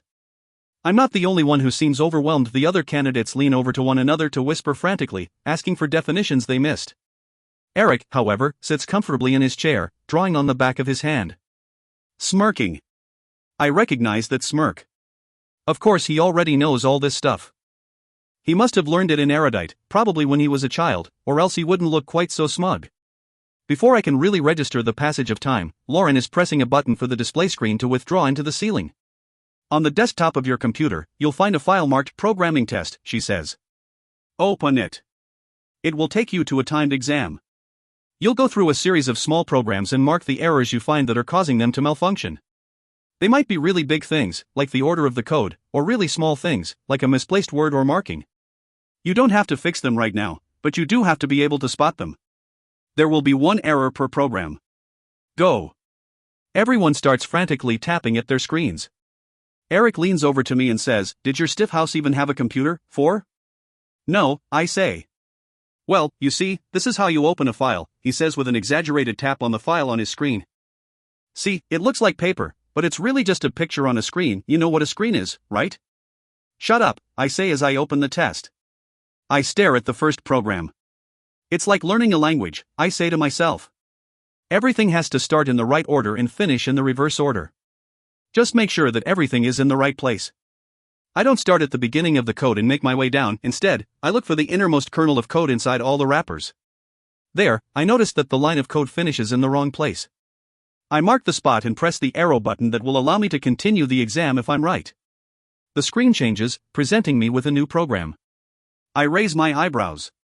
I must have absorbed more than I thought. I start the next one in the same way, moving from the center of the code to the outside, checking the top of the program with the bottom, paying attention to quotation marks and periods and backslashes. Looking for code errors is strangely soothing, just a way of making sure that the world is still in the same order it's supposed to be, and as long as it is, everything will run smoothly. I forget about all the people around me, even about the skyline beyond us, about what finishing this exam will mean. I just focus on what's in front of me, on the tangle of words on my screen. I notice that Eric finishes first, long before anyone else looks ready to complete their exam, but I try not to let it worry me. Even when he decides to stay next to me and look over my shoulder as I work. Finally, I touch the arrow button and a new image pops up. Exam complete, it says. Good job, Lauren says, when she comes by to check my screen. You're the third one to finish. I turn toward Eric. Wait, I say. Weren't you about to explain what a screen was? Obviously, I have no computer skills at all, so I really need your help. He glowers at me, and I grin. My apartment door is open when I return. Just an inch, but I know I closed it before I left. I nudge it open with the toe of my shoe and enter with a pounding heart, expecting to find an intruder rifling through my things, though I'm not sure who. One of Janine's lackeys, searching for evidence that I'm different in the same way Amar was, maybe, or Eric, looking for a way to ambush me. But the apartment is empty and unchanged. Unchanged except for the piece of paper on the table. I approach it slowly, like it might burst into flames, or dissolve into the air. There's a message written on it in small, slanted handwriting. On the day you hated most. At the time when she died. In the place where you first jumped on. At first the words are nonsense to me, and I think they're a joke, something left here to rattle me, and it worked, because I feel unsteady on my feet. I sit in one of the rickety chairs, hard, without moving my eyes from the paper. I read it over and over again, and the message starts to take shape in my mind. In the place where you first jumped on. That must mean the train platform I ascended after I had just joined Dauntless. At the time when she died. There's only one she this could be, my mother. My mother died in the dead of night, so that by the time I awoke, her body was already gone, whisked away by my father and his abnegation friends. Her time of death was estimated to be around 2 a.m, he said. On the day you hated most. That's the hardest one. Is it referring to a day of the year, a birthday, or a holiday? None of those are coming up, and I don't see why someone would leave a note that far in advance. It must be referring to a day of the week, but what day of the week did I hate most? That's easy, council meeting days, because my father was out late and would return home in a foul mood. Wednesday. Wednesday, 2 a.m., at the train platform near the hub. That's tonight. And there's only one person in the world who would know all that information, Marcus. I'm clutching the folded piece of paper in my fist, but I can't feel it. My hands have been tingling and mostly numb since I first thought his name. I left my apartment door wide open, and my shoes are untied. I move along the walls of the pit without noticing how high up I am and run up the stairs to the pier without even feeling tempted to look down. Zeke mentioned the control room's location in passing a few days ago. I can only hope he's still there now, because I'll need his help if I want to access the footage of the hallway outside my apartment. I know where the camera is, hidden in the corner where they think no one will notice it. Well, I noticed it. My mother used to notice things like that, too. When we walked through the abnegation sector, just the two of us, she would point out the cameras, hidden in bubbles of dark glass or fixed to the edges of buildings. She never said anything about them, or seemed worried about them, but she always knew where they were, and when she passed them, she made a point to look directly at them, as if to say, I see you, too. So I grew up searching, scanning, watching for details in my surroundings. I ride the elevator to the 4th floor, then follow signs for the control room. It's down a short corridor and around the bend, the door wide open. A wall of screens greets me, a few people sit behind it, at desks, and then there are other desks along the walls where more people sit, each one with a screen of their own. The footage rotates every 5 seconds, showing different parts of the city, the Amity Fields, the streets around the hub, the Dauntless compound, even the Merciless Mart, with its grand lobby. I glimpse the abnegation sector on one of the screens, then pull myself out of the daze, looking for Zeke. He's sitting at a desk on the right wall, typing something into a dialogue box on the left half of his screen while footage of the pit plays on the right half. Everyone in the room is wearing headphones, listening, I assume, to whatever they're supposed to be watching. Zeke, I say quietly. Some of the others look at me, as if scolding me for intruding, but no one says anything. Hey! He says. I'm glad you came, I'm bored out of my what's wrong. He looks from my face to my fist, still clenched around the piece of paper. I don't know how to explain, so I don't try. I need to see footage from the hallway outside my apartment, I say. From the last 4 or so hours. Can you help? Why? Zeke says. What happened? Someone was in my place, I say. I want to know who it was. He looks around, checking to make sure no one is watching. Or listening. Listen, I can't do that, even we aren't allowed to pull up specific things unless we see something weird, it's all on a rotation, but. You owe me a favor, remember? I say. I would never ask unless it was important. Yeah, I know. Zeke looks around again, then closes the dialogue box he had open and opens another one. I watch the code he types in to call up the right footage, and am surprised to find that I understand some of it, after the day's lesson. An image appears on the screen, of one of the dauntless corridors near the cafeteria. He taps it, and another image replaces it, this one of the inside of the cafeteria, the next one is of the tattoo parlor, then the hospital. He keeps scrolling through the Dauntless compound, and I watch the images as they go past, showing momentary glimpses of ordinary Dauntless life, people playing with their piercings as they wait in line for new clothing, people practicing punches in the training room. I see a flash of Max in what appears to be his office, sitting in one of the chairs, a woman sitting across from him. A woman with blonde hair tied back in a tight knot. I put my hand on Zeke's shoulder. Wait. The piece of paper in my fist seems a little less urgent. Go back. He does, and I confirm what I suspected. Janine Matthews is in Max's office, a folder in her lap. Her clothes are perfectly pressed, her posture straight. I take the headphones from Zeke's head, and he scowls at me but doesn't stop me. Max's and Janine's voices are quiet, but I can still hear them. I've narrowed it down to 6, Max is saying. I'd say that's pretty good for, what? The second day? This is inefficient, Janine says. We already have the candidate. I ensured it. This was always the plan. You never asked me what I thought of the plan, and this is my faction, Max says tersely. I don't like him, and I don't want to spend all my days working with someone I don't like. So you'll have to let me at least try to find someone else who meets all the criteria. Fine. Janine stands, pressing her folder to her stomach. But when you fail to do so, I expect you to admit it. I have no patience for dauntless pride. Yeah, because the erudite are the picture of humility, Max says sourly. Hey, Zeke hisses. My supervisor is looking. Give me back the headphones.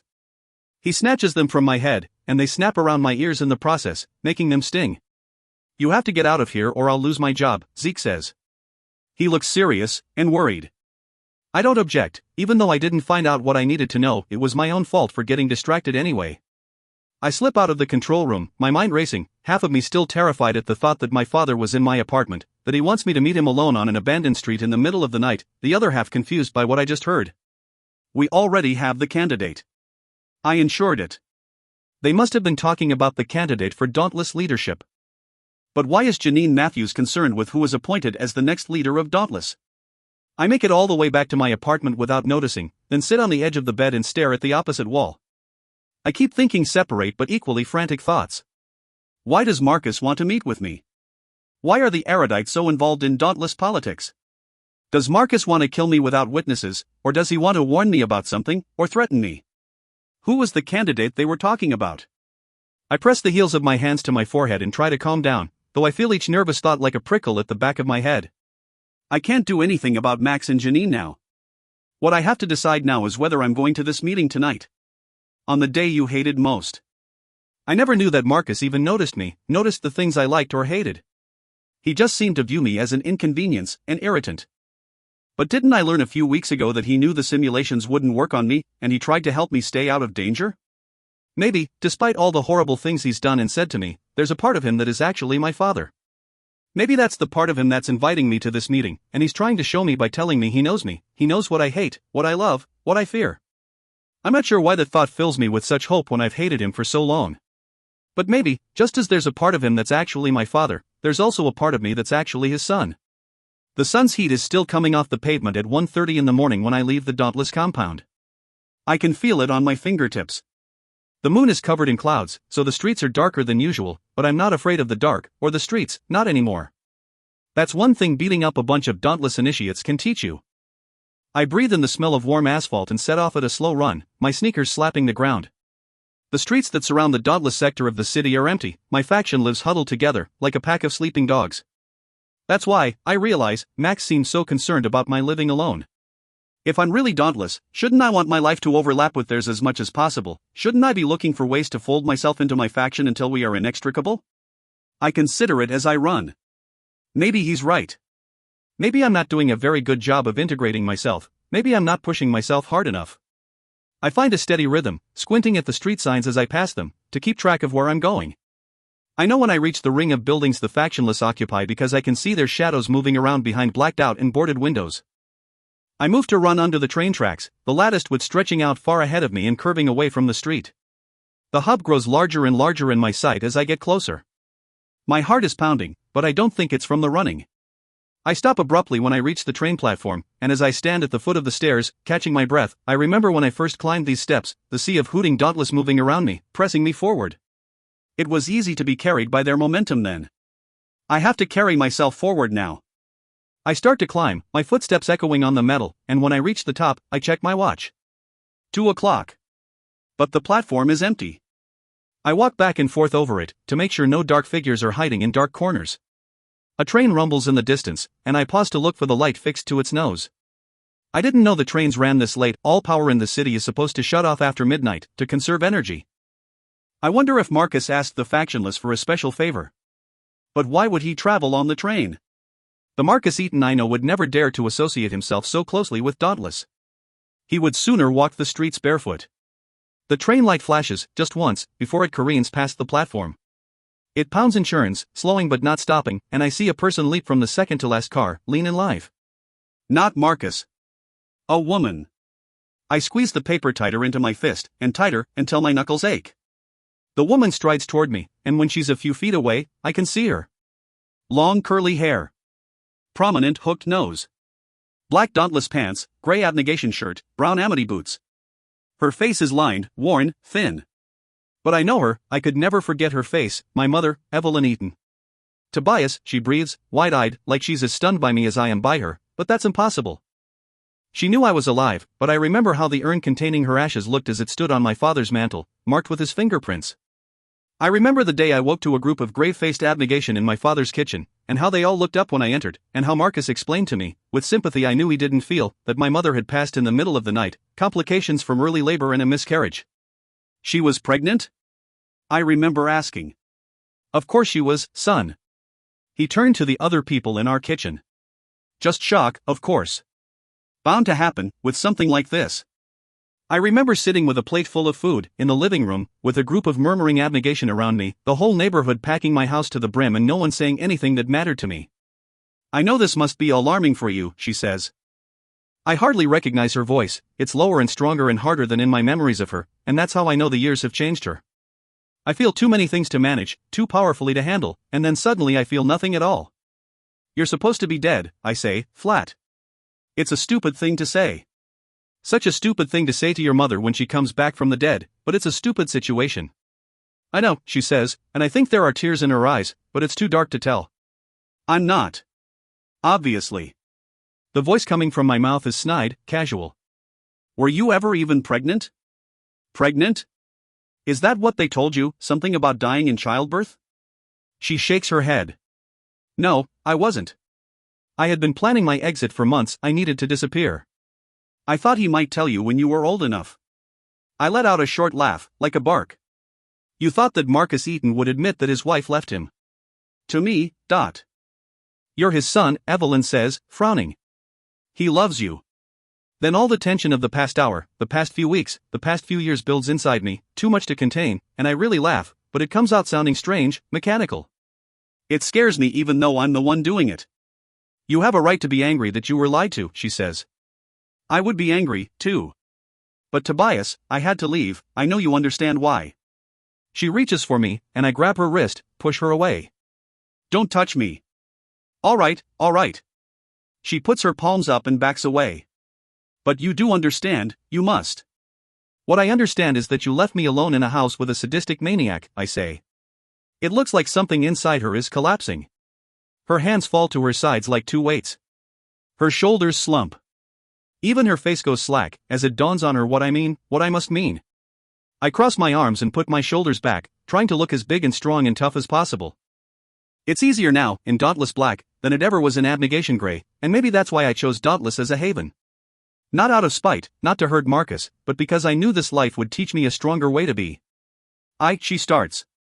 Stop wasting my time. What are we doing here? I toss the crumpled note on the ground between us and raise my eyebrows at her.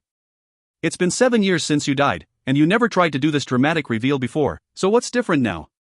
At first she doesn't answer. Then she pulls herself together, visibly, and says, we, the factionless, like to keep an eye on things. Things like the choosing ceremony. This time, Ari told me that you chose Dauntless. I would have gone myself, but I didn't want to risk running into him.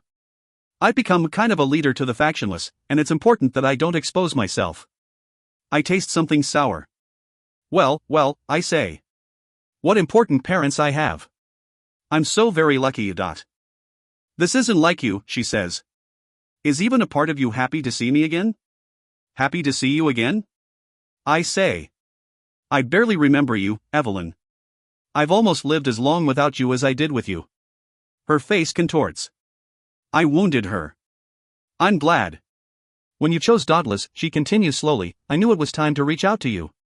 I've always been planning to find you, after you chose and you were on your own, so that I could invite you to join us. Join you, I say. Become factionless? Why would I want to do that? Our city is changing, Tobias. It's the same thing Max said yesterday. The factionless are coming together, and so are Dauntless and Erudite. Sometime soon, everyone will have to choose a side, and I know which one you would rather be on. I think you can really make a difference with us. You know which one I'd rather be on. Really, I say. I'm not a faction traitor. I chose Dauntless, that's where I belong.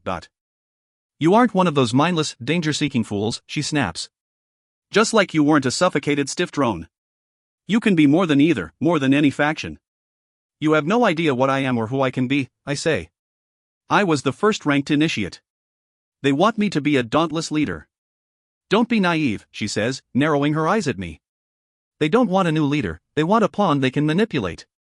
That's why Janine Matthews frequents Dauntless headquarters, that's why she keeps planting minions in your faction to report on their behavior. You haven't noticed that she seems to be aware of things she has no right to be aware of, that they keep shifting Dauntless training around, experimenting with it? As if the Dauntless would ever change something like that on their own. Amar told us the fear landscapes didn't usually come first in Dauntless initiation, that it was something new they were trying. An experiment. But she's right, the Dauntless don't do experiments. If they were really concerned with practicality and efficiency, they wouldn't bother teaching us to throw knives. And then there's Amar, turning up dead. Wasn't I the one who accused Eric of being an informant? Haven't I suspected for weeks that he was still in touch with the Erudite? Even if you're right, I say, and all the malicious energy has gone out of me. I move closer to her. Even if you're right about Dauntless, I would never join you. I try to keep my voice from wavering as I add, I never want to see you again. I don't believe you, she says quietly. I don't care what you believe. I move past her, toward the stairs I climb to get up to the platform. She calls after me, if you change your mind, any message given to one of the factionless will go to me. I don't look back. I run down the stairs and sprint down the street, away from the platform. I don't even know if I'm moving in the right direction, just that I want to be as far away from her as possible. I don't sleep. I pace my apartment, frantic. I pull the remnants of my abnegation life out of my drawers and dump them in the trash, the ripped shirt, the pants, the shoes, the socks, even my watch. At some point, around sunrise, I hurl the electric shaver against the shower wall, and it breaks into several pieces. An hour after daybreak, I walk to the tattoo parlor. Tori is already there. Well, there might be too strong a word, because her eyes are swollen from sleep and unfocused, and she's just started on her coffee. "Something wrong?" she said. "I'm not really here. I'm supposed to go for a run with Bud, that maniac." "I'm hoping you'll make an exception," I say. "Not many people come in here with urgent tattoo requests," she says. "There's a first time for everything." "Okay." She sits up, more alert now. "You have something in mind, Dot? You had a drawing in your apartment when we walked through it a few weeks ago. It was of all the faction symbols together. Still have it?" She stiffens. "You weren't supposed to see that." I know why I wasn't supposed to see it, why that drawing isn't something she wants made public. It suggests leanings toward other factions instead of asserting Dauntless supremacy, like her tattoos are supposed to. Even established Dauntless members are worried about seeming dauntless enough, and I don't know why that is. What kind of threats are leveled at people who could be called faction traitors, but that's exactly why I'm here. "That's sort of the point," I say. "I want that tattoo."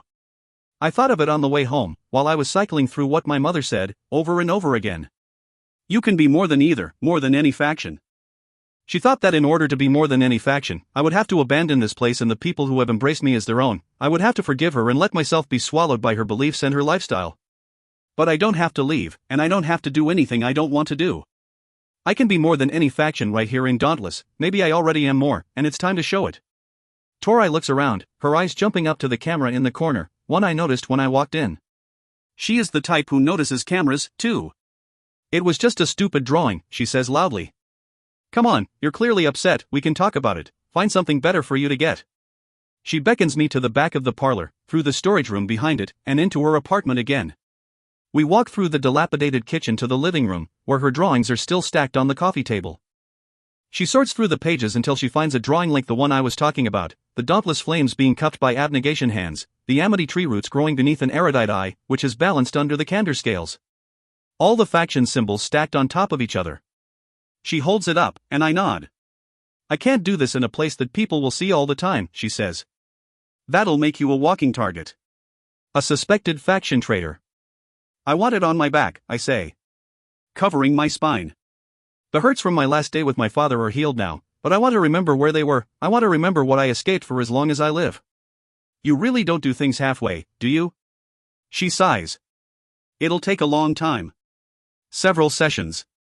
We'll have to do them in here, after hours, because I'm not going to let those cameras catch it, even if they don't bother to look in here most of the time." "Fine," I say.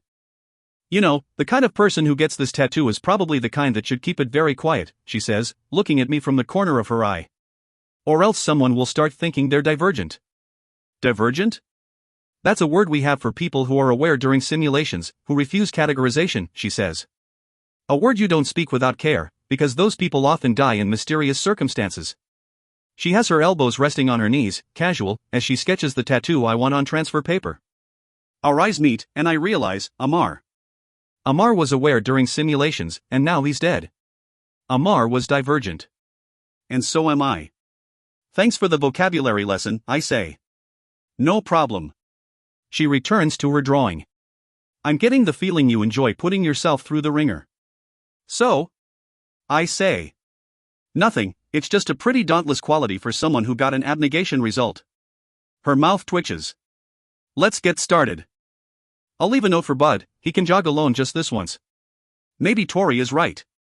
Maybe I do enjoy putting myself through the ringer. Maybe there is a masochistic streak inside me that uses pain to cope with pain. The faint burning that follows me to my next day of leadership training certainly makes it easier to focus on what I'm about to do, instead of on my mother's cold, low voice and the way I pushed her away when she tried to comfort me. In the years after her death, I used to dream that she would come back to life in the middle of the night and run a hand over my hair and say something comforting but nonsensical, like "it will be alright" or "it will get better someday." But then I stopped allowing myself to dream, because it was more painful to long for things and never get them than to deal with whatever was in front of me. Even now I don't want to imagine what reconciling with her would be like, what having a mother would be like. I'm too old to hear comforting nonsense anymore. Too old to believe that everything will be alright. I check the top of the bandage that protrudes over my collar to make sure it's secure. I outlined the first two symbols this morning, Dauntless and Abnegation, which will be larger than the others, because they are the faction I chose and the faction I actually have aptitude for, respectively. At least, I think I have aptitude for Abnegation, but it's hard to be sure. She told me to keep them covered. The Dauntless flame is the only symbol that shows with my shirt on, and I'm not in the position to remove my shirt in public very often, so I doubt that will be a problem. Everyone else is already in the conference room, and Max is speaking to them. I feel a kind of reckless weariness as I walk through the door and take my seat. Evelyn was wrong about quite a few things, but she wasn't wrong about the Dauntless. Janine and Max don't want a leader of Dauntless, they want a pawn, and that's why they're selecting from the youngest of us, because young people are easier shaped and molded. I will not be molded and shaped by Janine Matthews. I will not be a pawn, not for them and not for my mother and not for my father. I will not belong to anyone but myself. Nice of you to join us, Max says. Did this meeting interrupt your sleep? The others titter with laughter, and Max continues. As I was saying, today I would like to hear your thoughts about how to improve Dauntless, the vision you have for our faction in the coming years, he says. I'll be meeting with you in groups by age, the oldest first. The rest of you, think of something good to say. He leaves with the three oldest candidates. Eric is right across from me, and I notice that he has even more metal in his face than the last time I saw him. Now there are rings through his eyebrows. Soon he's going to look more like a pincushion than a human being. Maybe that's the point. Strategy. No one looking at him now could ever mistake him for being erudite.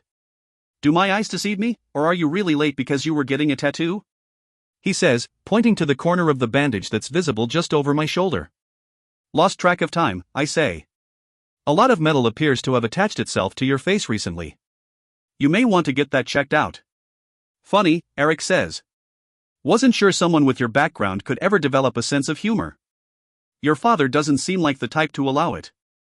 I feel a stab of fear. He's dancing awfully close to saying my name in front of this room full of people, and he wants me to know it. He wants me to remember that he knows who I am, and that he can use it against me whenever he pleases. I can't pretend that it doesn't matter to me.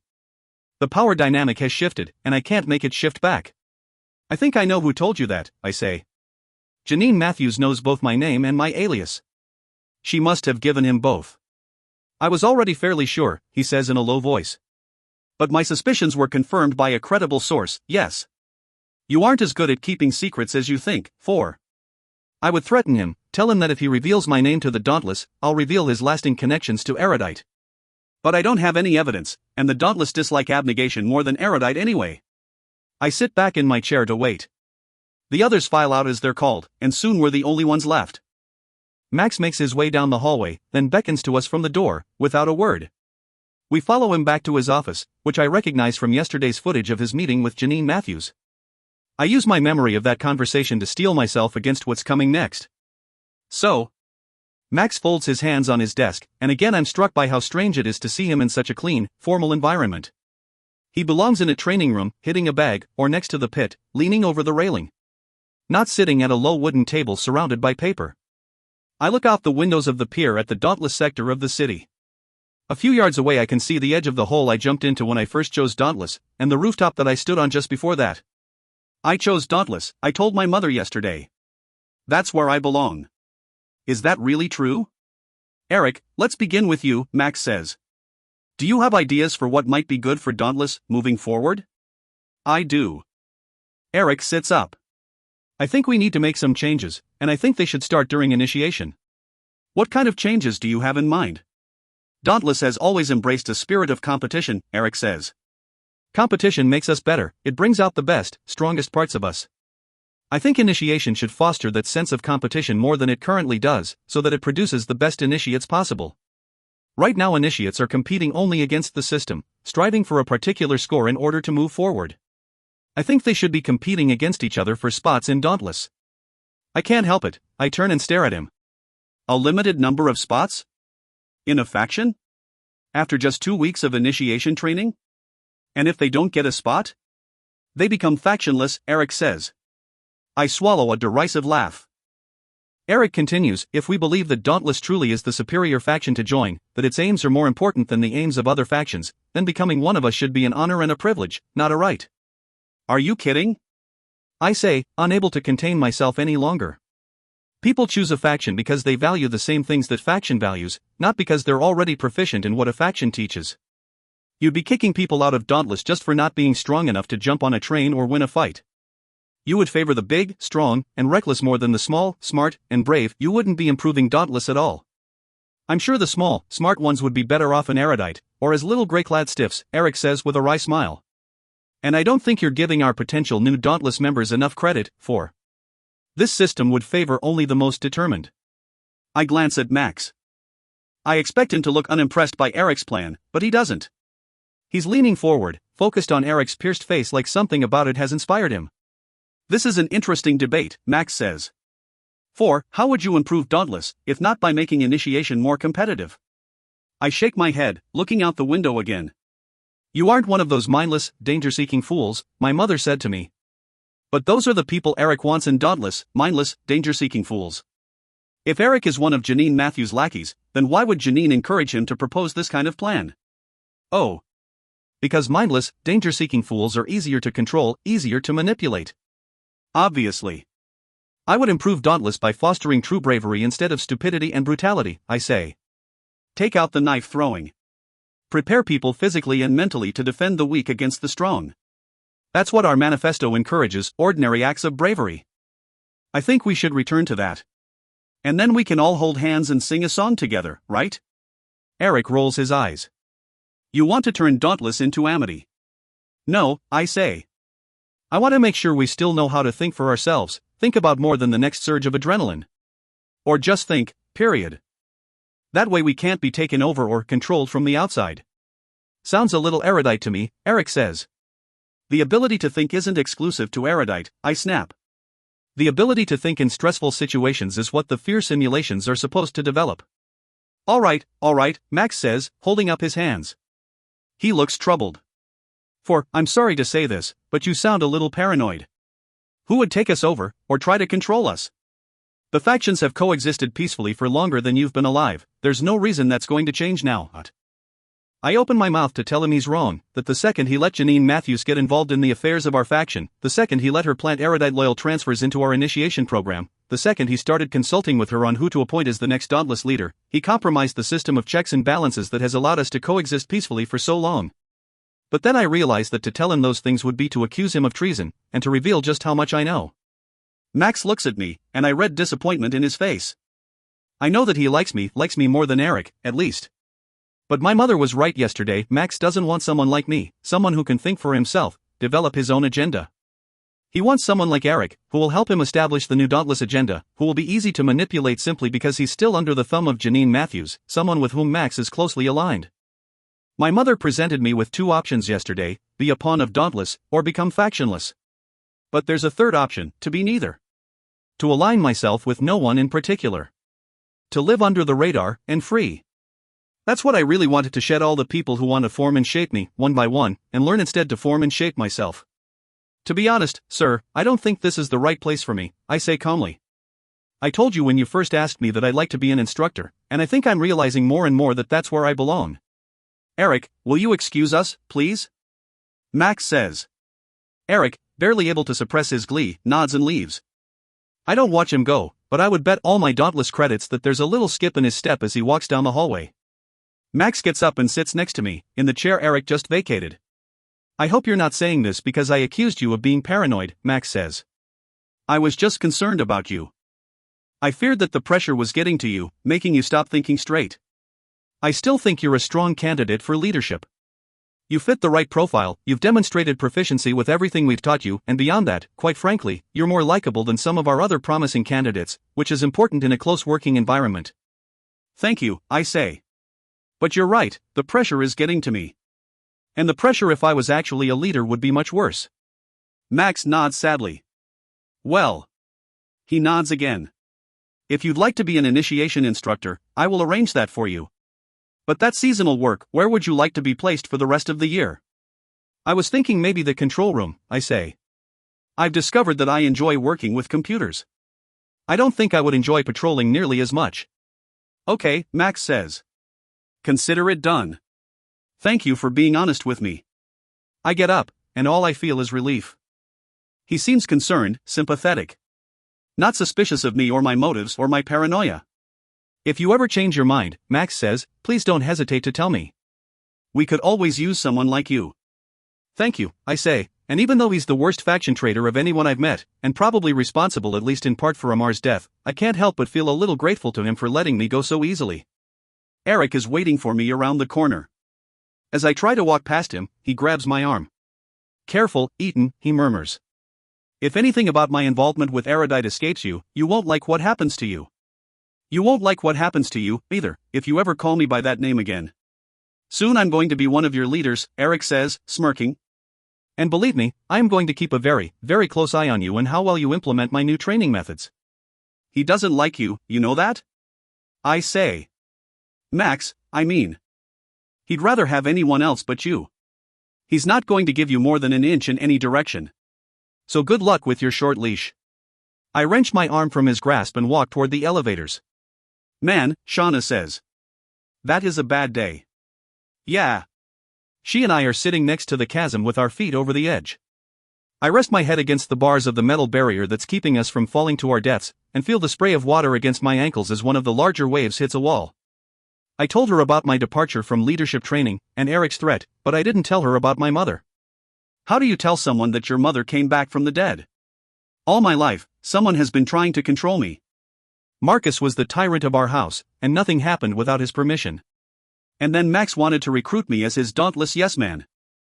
And even my mother had a plan for me to join up with her when I reached a certain age to work against the faction system that she has a vendetta against, for whatever reason. And just when I thought that I had escaped control altogether, Eric swooped in to remind me that if he became a dauntless leader, he would be watching me. All I have, I realize, are the small moments of rebellion I'm able to manage, just like when I was in abnegation, collecting objects I found on the street. The tattoo that Tori is drawing on my back, the one that might declare me to be divergent, is one of those moments.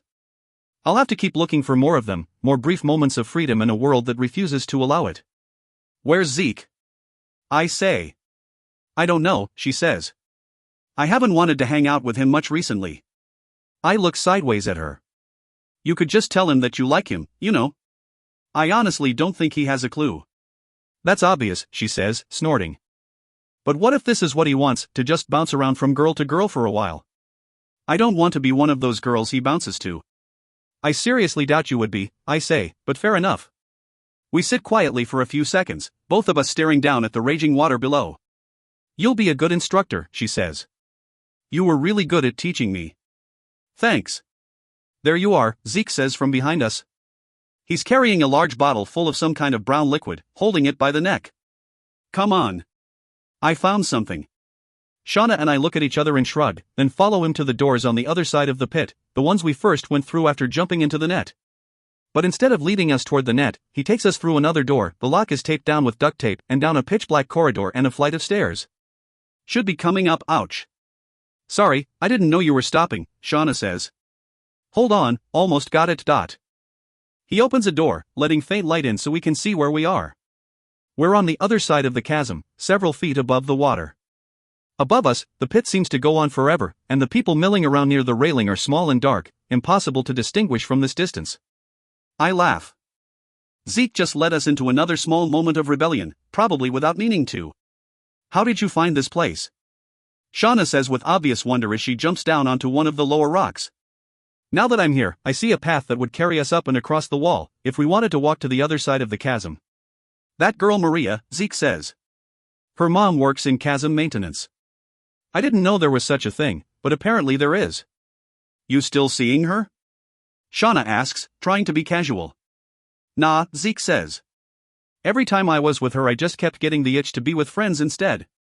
That's not a good sign, right?" "No," Shauna agrees, and she seems more cheerful than before. I lower myself more carefully onto the rock Shauna is standing on.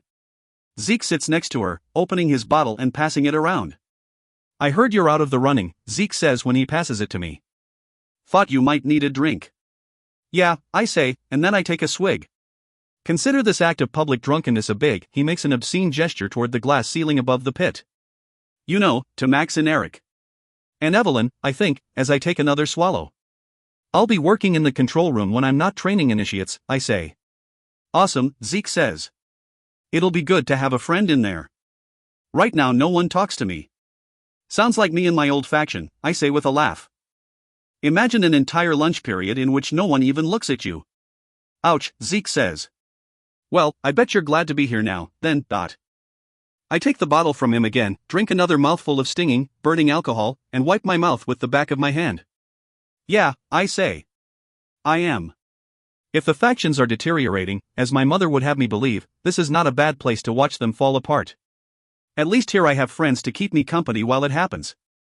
It's just after dark, and I have my hood up to hide my face as I run through the factionless area of the city, right by the border it shares with the abnegation sector. I had to go to the school to get my bearings, but now I remember where I am, and where I ran, that day that I barged into a factionless warehouse in search of a dying ember. I reach the door I walked through when I exited, and tap on it with my first knuckle. I can hear voices just beyond it and smell food coming from one of the open windows, where smoke from the fire within is leaking into the alley. Footsteps, as someone comes to see what the knocking is about. This time the man is wearing a red amity shirt and black dauntless pants. He still has a towel tucked into his back pocket, the same as the last time I spoke to him. He opens the door just enough to look at me, and no farther. Well, look who made a change, he said, eyeing my dauntless clothes. To what do I owe this visit? Did you miss my charming company? You knew my mother was alive when you met me, I say. That's how you recognized me, because you've spent time with her. That's how you knew what she said about inertia carrying her to abnegation. Yeah, the man said. Didn't think it was my business to be the one to tell you she was still alive. You here to demand an apology, or something? No, I say. I'm here to hand off a message. You'll give it to her? Yeah, sure. I'll be seeing her in the next couple days. I reach into my pocket and take out a folded piece of paper. I offer it to him. Go ahead and read it, I don't care, I say. And thanks. No problem, he says. Want to come in? You're starting to seem more like one of us than one of them, Eaton. I shake my head. I make my way back down the alley, and before I turn the corner, I see him opening up the note to read what it says. Evelyn. Someday. Not yet. 4. P.S. I'm glad you're not dead. Copyright. Catherine Tejan Books is an imprint of HarperCollins Publishers. 4. The Sun, a Divergent Story. Copyright 2014 by Veronica Roth. All rights reserved under international and Pan-American copyright conventions. By payment of the required fees, you have been granted the non-exclusive, non-transferable right to access and read the text of this ebook on screen. No part of this text may be reproduced, transmitted, downloaded, decompiled, reverse-engineered, or stored in or introduced into any information storage and retrieval system, in any form or by any means, whether electronic or mechanical, now known or hereinafter invented, without the express written permission of HarperCollins eBooks. EPUB edition copyright June 2014 ISBN 9780062285669. 109876543321. First edition. 4. The Traitor, a Divergent Story. Another year, another visiting day. 2 years ago, when I was an initiate, I pretended my own visiting day didn't exist, holed up in the training room with a punching bag. I was there for so long that I smelled the dust sweat for days afterward. Last year, the first year I taught initiates, I did the same thing, though Zeke and Shauna both invited me to spend the day with their families instead. This year I have more important things to do than punch a bag and mope about my family dysfunction. I'm going to the control room. I walk through the pit, dodging tearful reunions and shrieks of laughter.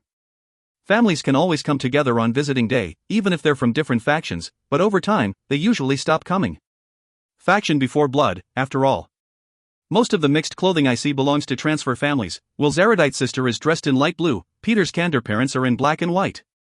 For a moment I watch his parents, and wonder if they made him into the person he is. But most of the time, people aren't that easy to explain, I guess.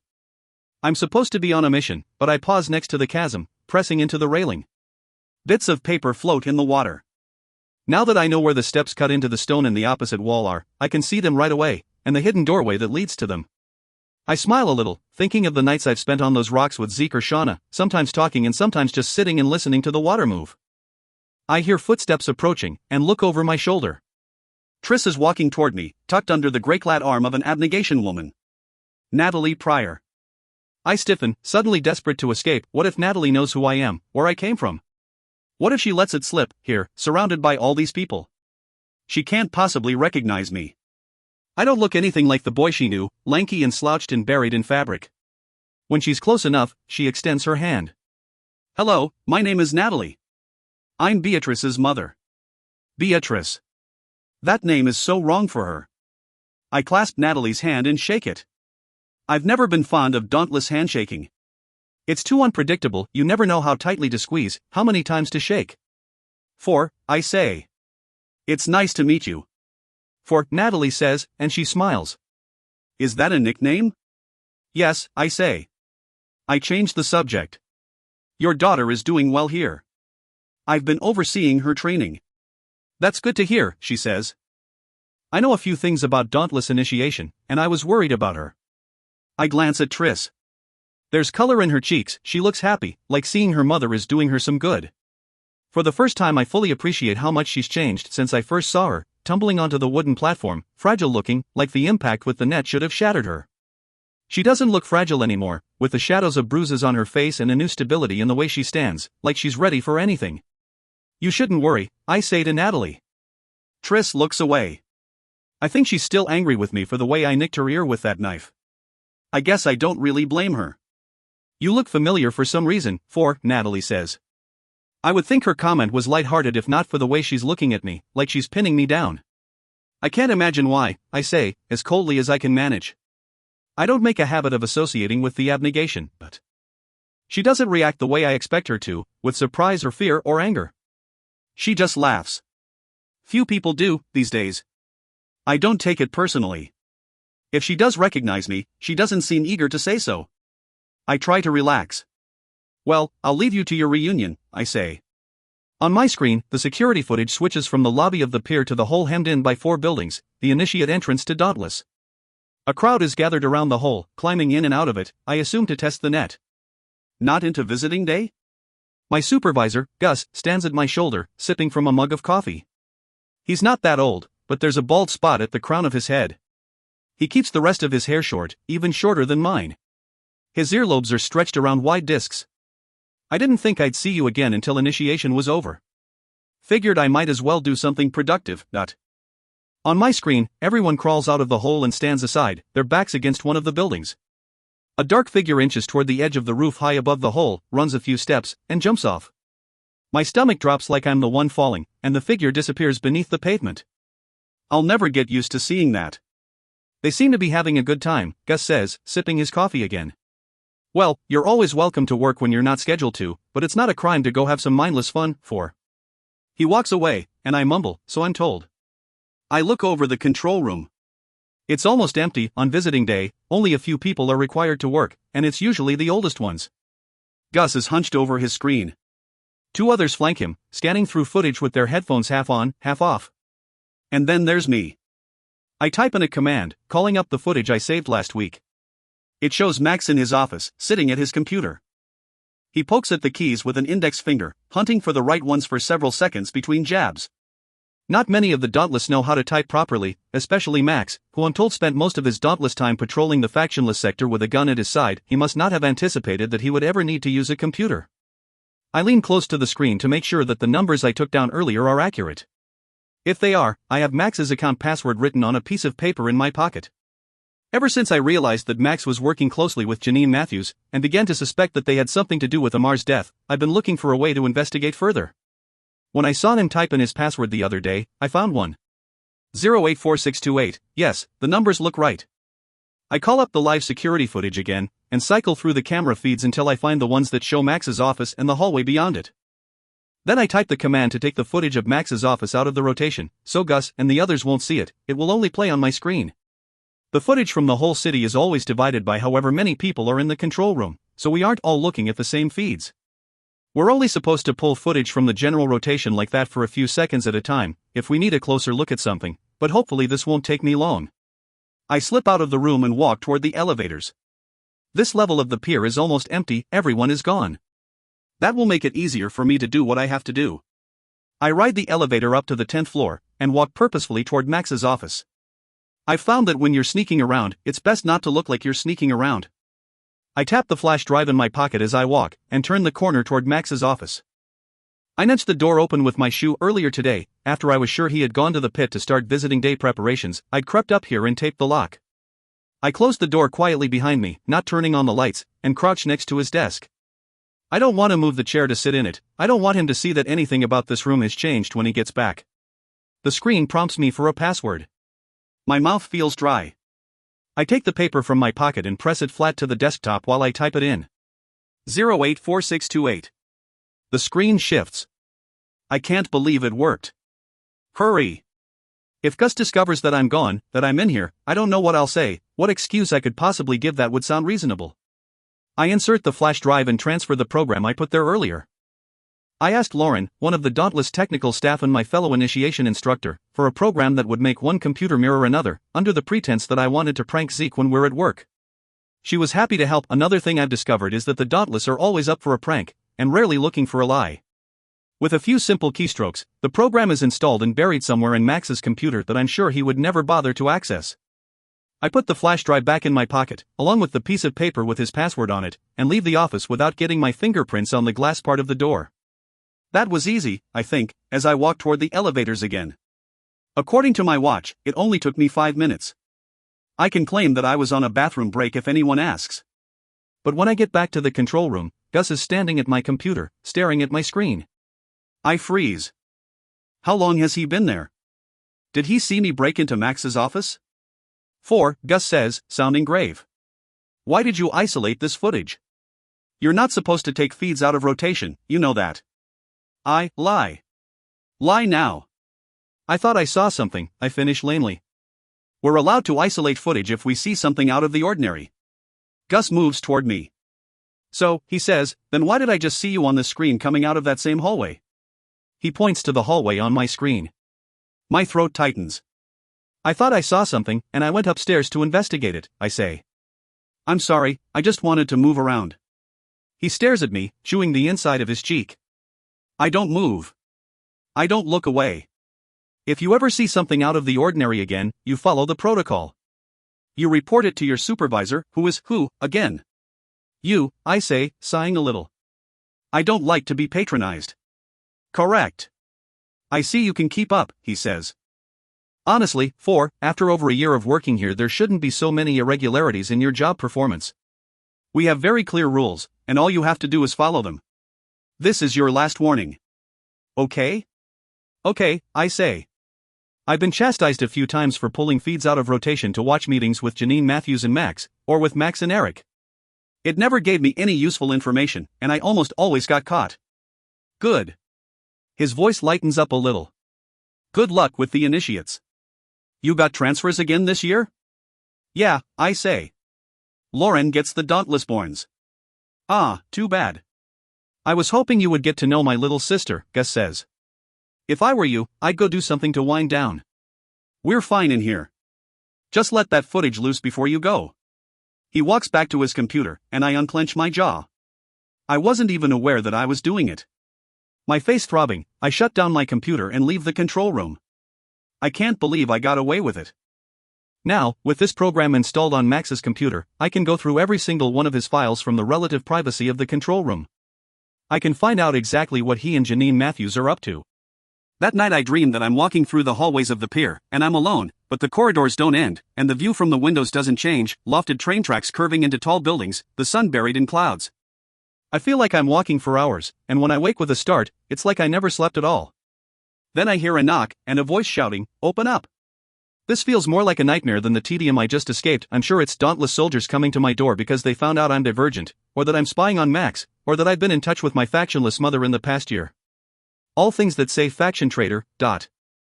Dauntless soldiers coming to kill me, but as I walk to the door, I realize that if they were going to do that, they wouldn't make so much noise in the hallway.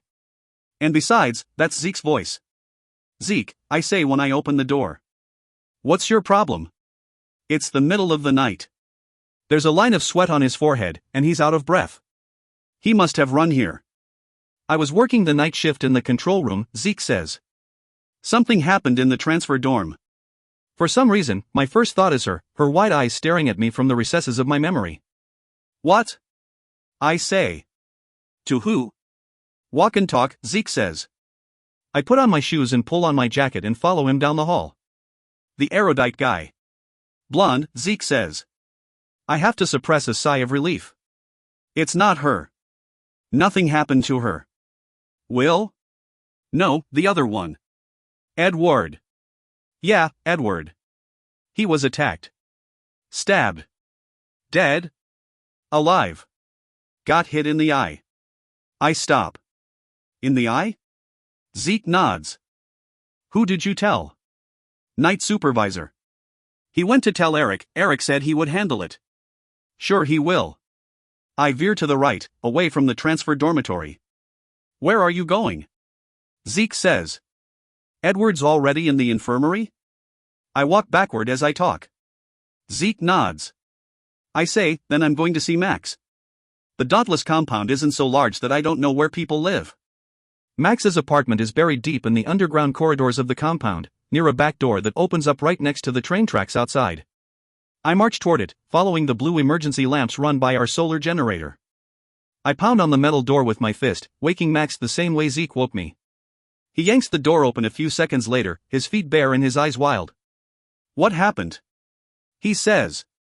One of my initiates was stabbed in the eye, I say. And you came here? Didn't someone inform Eric? Yeah. That's what I want to talk to you about. Mind if I come in, Dot? I don't wait for an answer, I brush past him and walk into his living room. He flips on the lights, displaying the messiest living space I've ever seen, used cups and plates strewn across the coffee table, all the couch cushions in disarray, the floor gray with dust. I want initiation to go back to what it was before Eric made it more competitive, I say, and I want him out of my training room. You don't really think it's Eric's fault that an initiate got hurt, Max says, crossing his arms. Or that you're in any position to make demands. Yes, it's his fault, of course it's his fault. I say, louder than I mean to be. If they weren't all fighting for one of 10 slots, they wouldn't be so desperate they're ready to attack each other. He has them wound up so tight, of course they're bound to explode eventually. Max is quiet. He looks annoyed, but he isn't calling me ridiculous, which is a start. You don't think the initiate who did the attacking should be held responsible? Max says. You don't think he or she is the one to blame, instead of Eric? Of course he, she, whoever, should be held responsible, I say. But this never would have happened if Eric. You can't say that with any certainty, Max says. I can say it with the certainty of a reasonable person. I'm not reasonable? His voice is low, dangerous, and suddenly I remember that Max is not just the dauntless leader who likes me for some inexplicable reason, he's the dauntless leader who's working closely with Janine Matthews, the one who appointed Eric, the one who probably had something to do with Amar's death. That's not what I meant, I say, trying to stay calm.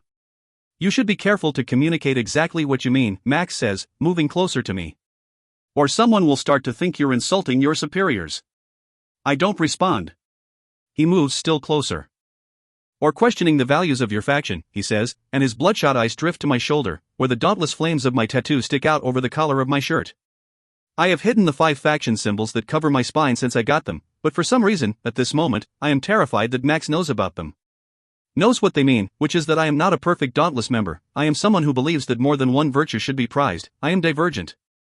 You had your shot to become a dauntless leader, Max says. Maybe you could have avoided this incident had you not backed out like a coward. But you did. So now you have to deal with the consequences. His face is showing his age.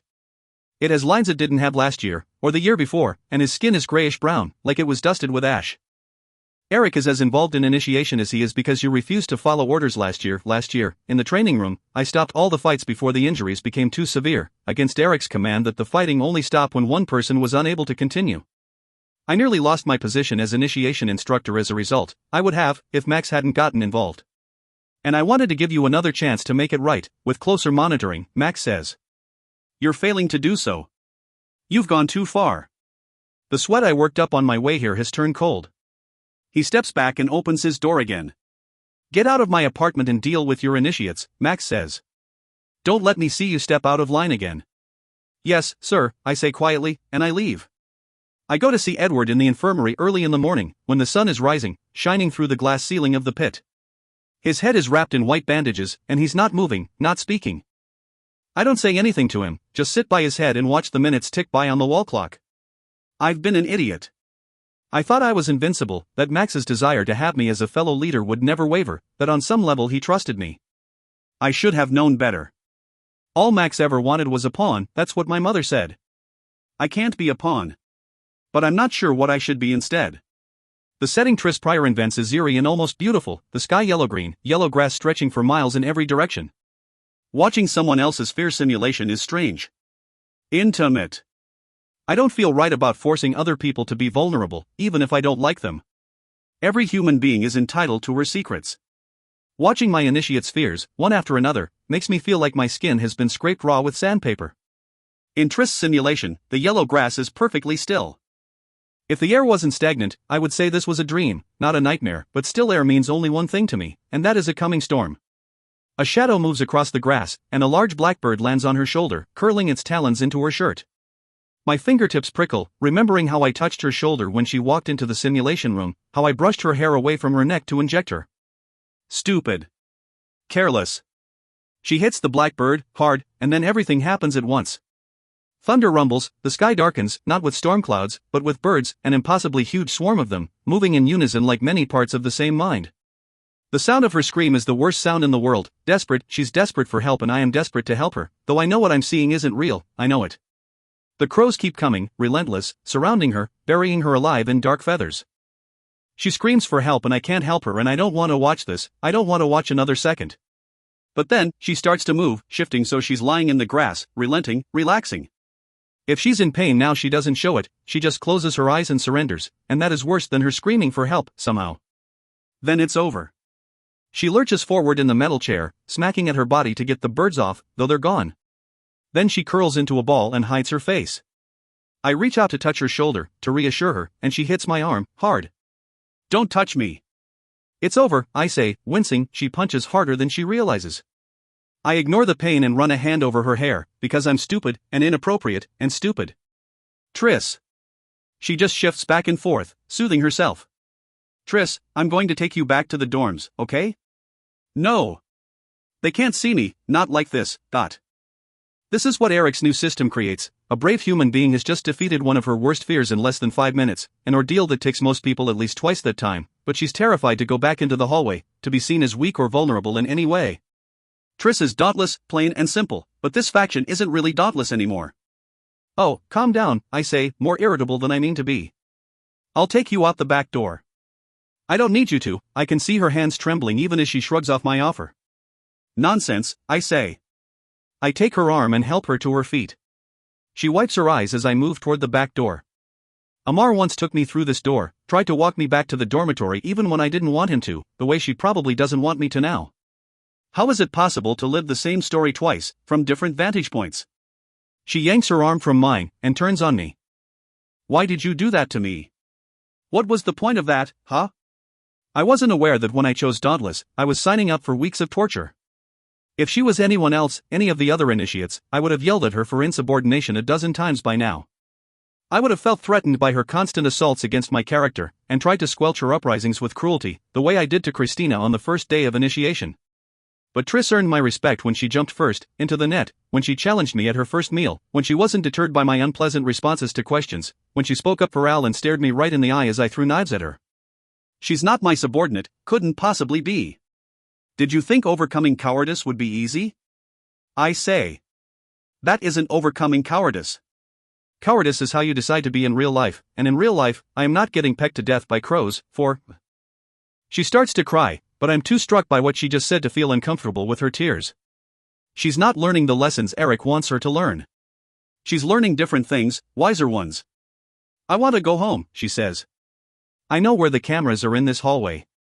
I hope none of them have picked up on what she just said. Learning how to think in the midst of fear is a lesson that everyone, even your stiff family, needs to learn, I say. I doubt a lot of things about Dauntless initiation, but the fear simulations aren't one of them. They are the most straightforward way for a person to engage their own fears and conquer them, far more straightforward than the knife throwing or the fighting. That's what we're trying to teach you. If you can't learn it, you'll need to get the hell out of here, because we won't want you. I'm hard on her because I know she can handle it. And also because I don't know any other way to be. I'm trying. But I failed. I'm failing, dot. I almost feel like laughing. How long do you think you spent in that hallucination, Tris? I don't know.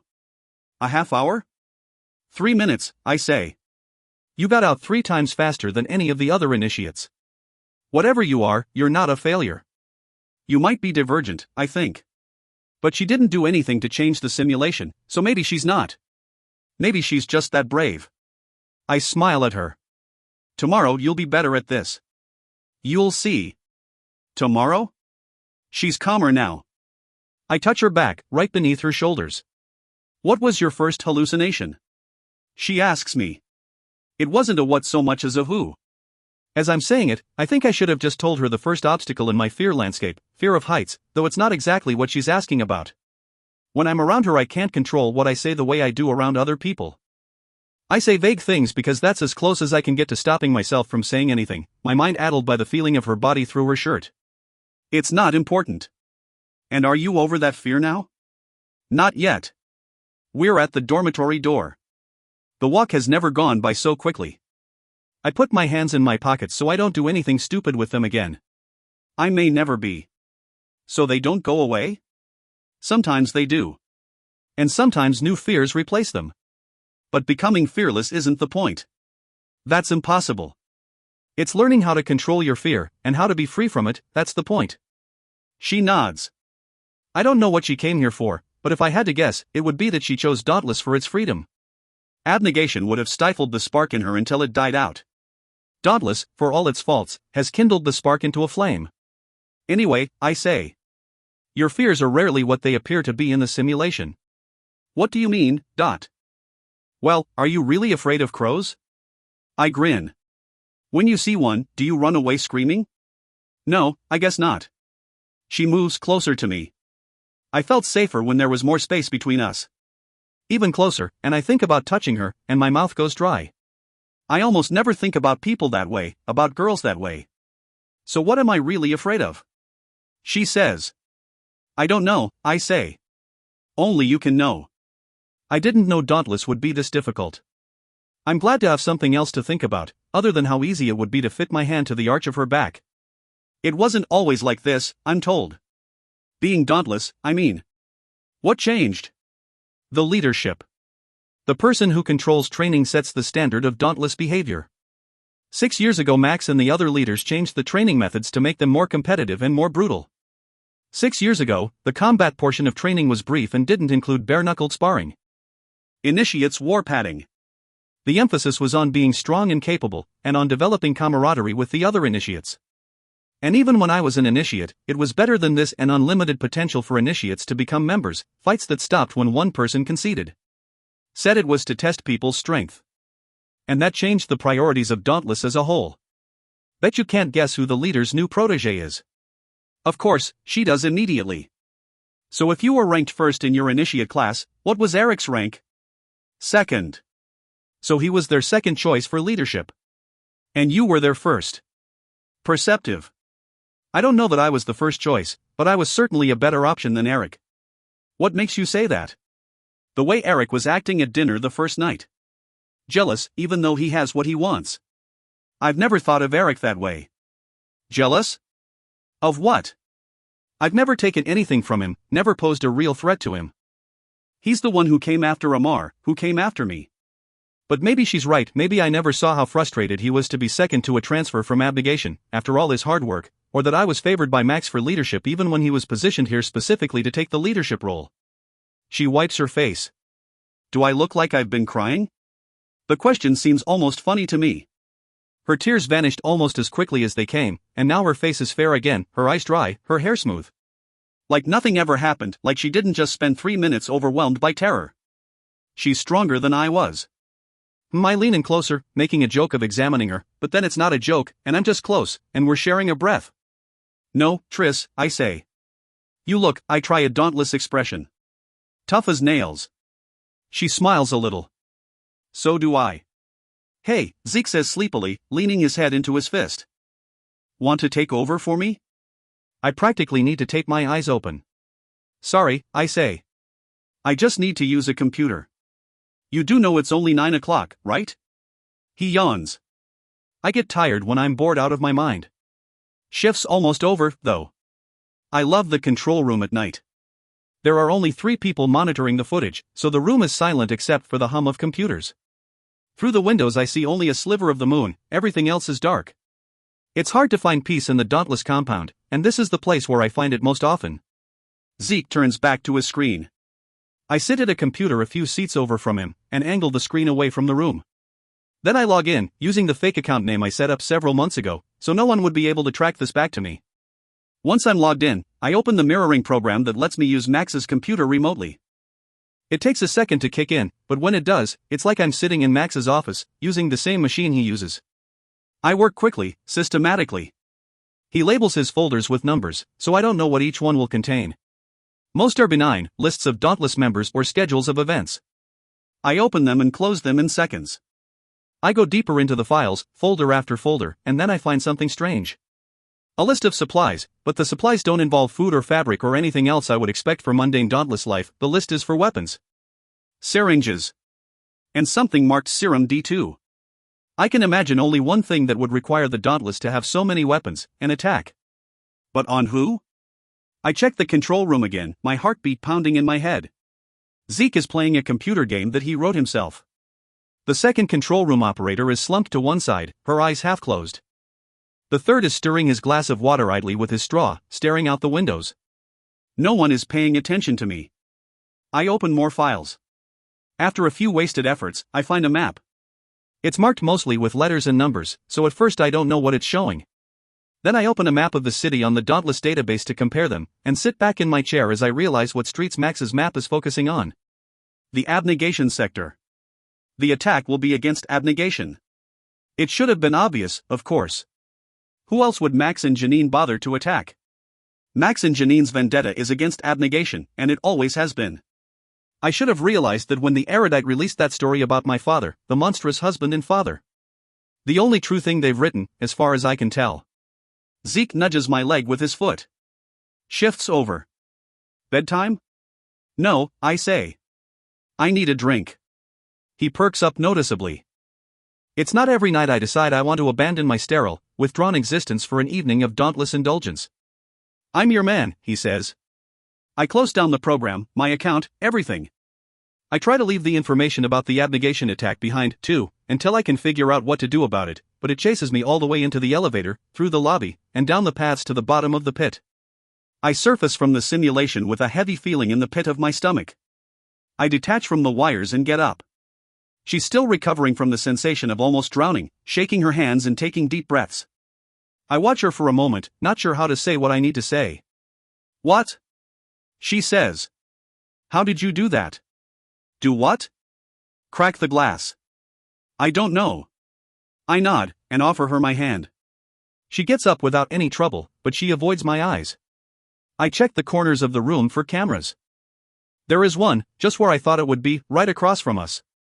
I take her elbow and lead her out of the room, to a place where I know we won't be observed, in the blind spot between two surveillance points. What? She says irritably. You're Divergent, I say. I haven't been very nice to her today. Last night I saw her and her friends by the chasm, and a lapse in judgment or sobriety led me to lean in too close, to tell her she looked good. I'm worried that I went too far. Now I'm even more worried, but for different reasons. She cracked the glass. She's Divergent. She's in danger. She stares. Then she sinks against the wall, adopting an almost convincing aura of casualness. What's Divergent? Don't play stupid, I say. I suspected it last time, but this time it's obvious. You manipulated the simulation, you're Divergent. I'll delete the footage, but unless you want to wind up dead at the bottom of the chasm, you'll figure out how to hide it during the simulations. Now, if you'll excuse me. I walk back to the simulation room, pulling the door closed behind me. It's easy to delete the footage, just a few keystrokes and it's done, the record clean. I double-check her file, making sure the only thing that's in there is the data from the first simulation. I'll have to come up with a way to explain where the data from this session went. A good lie, one that Eric and Max will actually believe. In a hurry, I take out my pocket knife and wedge it between the panels covering the motherboard of the computer, prying them apart. Then I go into the hallway, to the drinking fountain, and fill my mouth with water. When I return to the simulation room, I spit some of the water into the gap between the panels. I put my knife away and wait. A minute or so later, the screen goes dark. Dauntless headquarters is basically a leaky cave. Water damage happens all the time. I was desperate. I sent a message through the same factionless man I used as a messenger last time I wanted to get in touch with my mother. I arranged to meet her inside the last car of the 10:15 train from Dauntless headquarters. I assume she'll know how to find me. I sit with my back against the wall, an arm curled around one of my knees, and watch the city pass. Night trains don't move as fast as day trains between stops. It's easier to observe how the buildings change as the train draws closer to the center of the city, how they grow taller but narrower, how pillars of glass stand next to smaller, older stone structures. Like one city layered on top of another on top of another. Someone runs alongside the train when it reaches the north side of the city. I stand up, holding one of the railings along the wall, and Evelyn stumbles into the car wearing amity boots, an erudite dress, and a dauntless jacket. Her hair is pulled back, making her already severe face even harsher. "Hello," she says. "Hi," I say. "Every time I see you, you're bigger," she says. "I guess there's no point in worrying that you're eating well." "Could say the same to you," I say, "but for different reasons." I know she's not eating well. She's factionless, and the abnegation haven't been providing as much aid as they usually do, with the erudite bearing down on them the way they are. I reach behind me and grab the backpack I brought with cans from the dauntless storeroom. "It's just bland soup and vegetables, but it's better than nothing," I say when I offer it to her. "Who says I need your help?" Evelyn says carefully. "I'm doing just fine, you know." "Yeah, that's not for you," I say. "It's for all your skinny friends." "If I were you, I wouldn't turn down food." "I'm not," she says, taking the backpack. "I'm just not used to you caring. It's a little disarming." "I'm familiar with the feeling," I say coldly. "How long was it before you checked in on my life?" 7 years? Evelyn sighs. "If you asked me to come here just to start this argument again, I'm afraid I can't stay long." "No," I say. "No, that's not why I asked you to come here." I didn't want to contact her at all, but I knew I couldn't tell any of the Dauntless what I had learned about the abnegation attack. I don't know how loyal to the faction and its policies they are, and I had to tell someone. The last time I spoke to Evelyn, she seemed to know things about the city that I didn't. I assumed she might know how to help me with this, before it's too late. It's a risk, but I'm not sure where else to turn. "I've been keeping an eye on Max," I say. "You said the erudite were involved with the Dauntless, and you were right. They're planning something together, Max and Janine and who knows who else." I tell her what I saw on Max's computer, the supply lists and the maps. I tell her what I've observed about the erudite's attitude toward abnegation, the reports, how they're poisoning even dauntless minds against our former faction. When I finish, Evelyn doesn't look surprised, or even grave. In fact, I have no idea how to read her expression. She's quiet for a few seconds, and then she says, "Did you see any indication of when this might happen?" "No," I say. "How about numbers? How large a force do Dauntless and Erudite intend to use? Where do they intend to summon it from?" "I don't know," I say, frustrated. "I don't really care, either. No matter how many recruits they get, they'll mow down the abnegation in seconds. It's not like they're trained to defend themselves, not like they would even if they knew how either." "I knew something was going on," Evelyn says, furrowing her brow. "The lights are on at Erudite headquarters all the time now. Which means that they're not afraid of getting in trouble with the council leaders anymore, which suggests something about their growing dissent." "Okay," I say. "How do we warn them?" "Warn who?" "The abnegation," I say hotly.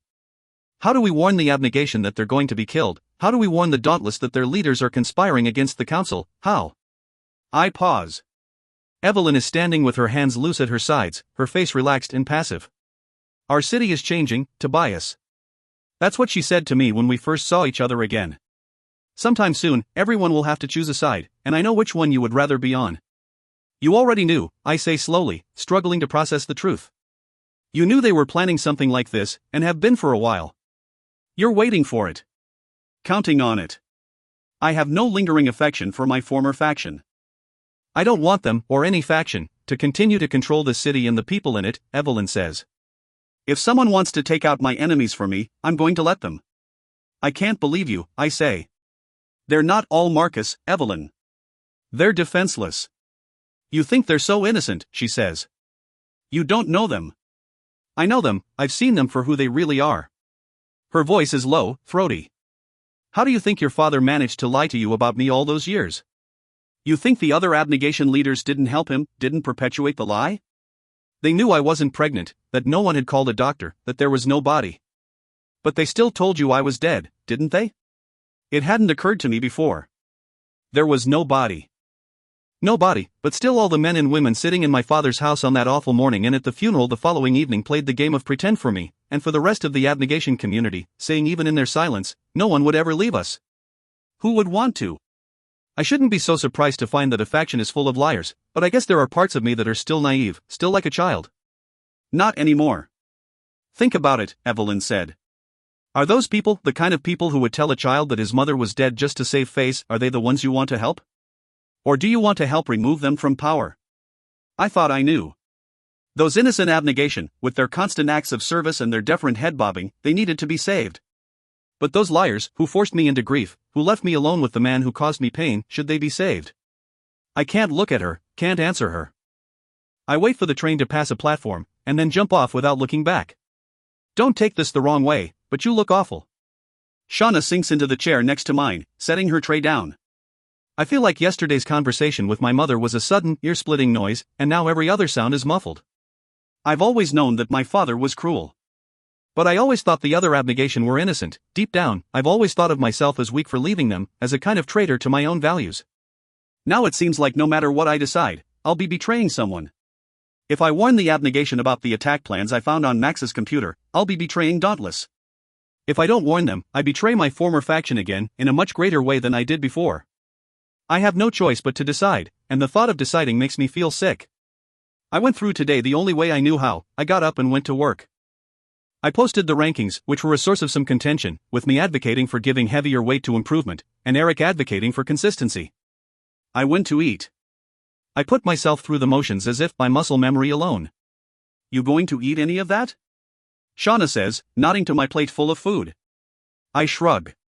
Maybe. I can tell she's about to ask what's wrong, so I introduce a new topic. How's Lynn doing? You would know better than I do, she says. Getting to see her fears and all that. I cut a piece from my hunk of meat and chew it. What's that like? She asks cautiously, raising an eyebrow at me. Seeing all their fears, I mean. Can't talk to you about her fears, I say. You know that. Is that your rule, or Dauntless' rule? Does it matter? Shauna sighs. Sometimes I feel like I don't even know her, that's all. We eat the rest of our meals without speaking. That's what I like most about Shauna, she doesn't feel the need to fill the empty spaces. When we're done, we leave the dining hall together, and Zeke calls out to us from across the pit. Hey! He says. He's spinning a roll of tape around his finger. Want to go punch something? Yes, Shauna and I say in unison. We walk toward the training room, Shauna updating Zeke on her week at the fence. 2 days ago the idiot I was on patrol with started freaking out, swearing he saw something out there. Turns out it was a plastic bag and Zeke sliding his arm across her shoulders. I run my fingers over my knuckles and try not to get in their way. When we get closer to the training room, I think I hear voices inside. Frowning, I push the door open with my foot. Standing inside are Lynn, Uriah, Marlene, and Triss. The collision of worlds startles me a little. I thought I heard something in here, I say. Uriah is firing at a target with one of the plastic pellet guns the Dauntless keep around for fun. I know for a fact that he doesn't own it, so this one must be Zeke's, and Marlene is chewing on something. She grins at me and waves when I walk in. Turns out it's my idiot brother, says Zeke. You're not supposed to be here after hours. Careful, or Four will tell Eric, and then you'll be as good as scalped. Uriah tucks the gun under his waistband, against the small of his back, without turning on the safety. He'll probably end up with a welt on his butt later from the gun firing into his pants. I don't mention it to him. I hold the door open to usher them through it. As she passes me, Lynn says, You wouldn't tell Eric. No, I wouldn't, I say. When Triss passes me I put out a hand, and it fits automatically in the space between her shoulder blades. I don't even know if that was intentional or not. And I don't really care. The others start down the hallway, our original plan of spending time in the training room forgotten once Uriah and Zeke start bickering and Shauna and Marlene share the rest of a muffin. Wait a second, I say to Triss. She turns to me, looking worried, so I try to smile, but it's hard to feel like smiling right now. I noticed tension in the training room when I posted the rankings earlier this evening. I never thought, when I was tallying up the points for the rankings, that maybe I should mark her down for her protection. It would have been an insult to her skill in the simulations to put her any lower on the list, but maybe she would have preferred the insult to the growing rift between her and her fellow transfers. Even though she's pale and exhausted, and there are little cuts around each of her nail beds, and a wavering look in her eyes, I know that's not the case. This girl would never want to be tucked safely in the middle of the pack, never. You belong here, you know that? I say. You belong with us. It'll be over soon, so just hold on, okay? The back of my neck suddenly feels hot, and I scratch at it with one hand, unable to meet her eyes, though I can feel them on me as the silence stretches. Then she slips her fingers between mine, and I stare at her, startled. I squeeze her hand, lightly, and it registers through my turmoil and my exhaustion that though I've touched her half a dozen times each one a lapse in judgment, this is the first time she's ever done it back. Then she turns and runs to catch up with her friends. And I stand in the hallway, alone, grinning like an idiot. I try to sleep for the better part of an hour, twisting under the covers to find a comfortable position. But it seems like someone has replaced my mattress with a bag of rocks. Or maybe it's just that my mind is too busy for sleep. Eventually I give up, putting on my shoes and jacket and walking to the pier, the way I do every time I can't sleep. I think about running the Fear Landscape program again, but I didn't think to replenish my supply of simulation serum this afternoon, and it would be a hassle to get some now. Instead I walk to the control room, where Gus greets me with a grunt and the other two on staff don't even notice me come in. I don't try to go through Max's files again. I feel like I know everything I need to know, which is that something bad is coming and I have no idea whether I'll try to stop it. I need to tell someone, I need someone to share in this with me, to tell me what to do. But there's no one that I would trust with something like this. Even my friends here were born and raised in Dauntless. How can I know that they wouldn't trust their leaders implicitly? I can't know. For some reason, Triss's face comes to mind, open but stern as she clasps my hand in the hallway. I scroll through the footage, looking over the city streets and then returning to the Dauntless compound. Most of the hallways are so dark, I couldn't see anything even if it was there. In my headphones, I hear only the rush of water in the chasm or the whistle of wind through the alleys. I sigh, leaning my head into my hand, and watch the changing images, one after another, and let them lull me into something like sleep. Go to bed, Gus says from across the room. I jerk awake, and nod. If I'm not actually looking at the footage, it's not a good idea for me to be in the control room. I log out of my account and walk down the hallway to the elevator, blinking myself awake. As I walk across the lobby, I hear a scream coming from below, coming from the pit. It's not a good-natured Dauntless shout, or the shriek of someone who is scared but delighted, or anything but the particular tone, the particular pitch of terror. Small rocks scatter behind me as I run down to the bottom of the pit, my breathing fast and heavy, but even. 3 tall, dark-clothed people stand near the railing below. They are crowded around a fourth, smaller target, and even though I can't see much about them, I know a fight when I see one. Or, I would call it a fight, if it wasn't 3 against 1. One of the attackers wheels around, sees me, and sprints in the other direction. When I get closer I see one of the remaining attackers holding the target up, over the chasm, and I shout, "Hey!" I see her hair, blonde, and I can hardly see anything else. I collide with one of the attackers, Drew, I can tell by the color of his hair, orange-red, and slam him into the chasm barrier. I hit him once, twice, 3 times in the face, and he collapses to the ground, and then I'm kicking him and I can't think at all. 4. Her voice is quiet, ragged, and it's the only thing that could possibly reach me in this place. She's hanging from the railing, dangling over the chasm like a piece of bait from a fishing hook. The other one, the last attacker, is gone. I run toward her, grabbing her under her shoulders, and pull her over the edge of the railing. I hold her against me. She presses her face to my shoulder, twisting her fingers into my shirt. Drew is on the ground, collapsed. I hear him groan as I carry her away, not to the infirmary, where the others who went after her would think to look for her, but to my apartment, in its lonely, removed corridor. I shove my way through the apartment door and lay her down on my bed. I run my fingers over her nose and cheekbones to check for breaks, then I feel for her pulse, and lean in close to listen to her breathing. Everything seems normal, steady. Even the bump on the back of her head, though swollen and scraped, doesn't seem serious. She isn't badly injured, but she could have been. My hands shake when I pull away from her. She isn't badly injured, but Drew might be. I don't even know how many times I hit him before she finally said my name and woke me up. The rest of my body starts to shake, too, and I make sure there's a pillow supporting her head, then leave the apartment to go back to the railing next to the pit. On the way, I try to replay the last few minutes in my mind, try to recall what I punched and when and how hard, but the whole thing is lost to a dizzy fit of anger. I wonder if this is what it was like for him, I think, remembering the wild, frantic look in Marcus's eyes every time he got angry. When I reach the railing, Drew is still there, lying in a strange, crumpled position on the ground. I pull his arm across my shoulders and half lift, half drag him to the infirmary. When I make it back to my apartment, I immediately walk to the bathroom to wash the blood from my hands. A few of my knuckles are split, cut from the impact with Drew's face. If Drew was there, the other attacker had to be Peter, but who was the third? Not Molly, the shape was too tall, too big. In fact, there's only one initiate that size. Al. I check my reflection, like I'm going to see little pieces of Marcus staring back at me there. There's a cut at the corner of my mouth. Did Drew hit me back at some point? It doesn't matter. My lapse in memory doesn't matter. What matters is that Triss is breathing. I keep my hands under the cool water until it runs clear, then dry them on the towel and go to the freezer for an ice pack. As I carry it toward her, I realize she's awake. Your hands, she says, and it's a ridiculous thing to say, so stupid, to be worried about my hands when she was just dangled over the chasm by her throat. My hands, I say irritably, are none of your concern. I lean over her, slipping the ice pack under her head, where I felt a bump earlier. She lifts her hand and touches her fingertips lightly to my mouth. I never thought you could feel a touch this way, like a jolt of energy. Her fingers are soft, curious. Tris, I say. I'm all right. Why were you there? I was coming back from the control room. I heard a scream. What did you do to them? I deposited Drew at the infirmary a half hour ago. Peter and Al ran. Drew claimed they were just trying to scare you. At least, I think that's what he was trying to say. He's in bad shape? He'll live. In what condition, I can't say. I spit. I shouldn't let her see this side of me, the side that derives savage pleasure from Drew's pain. I shouldn't have this side.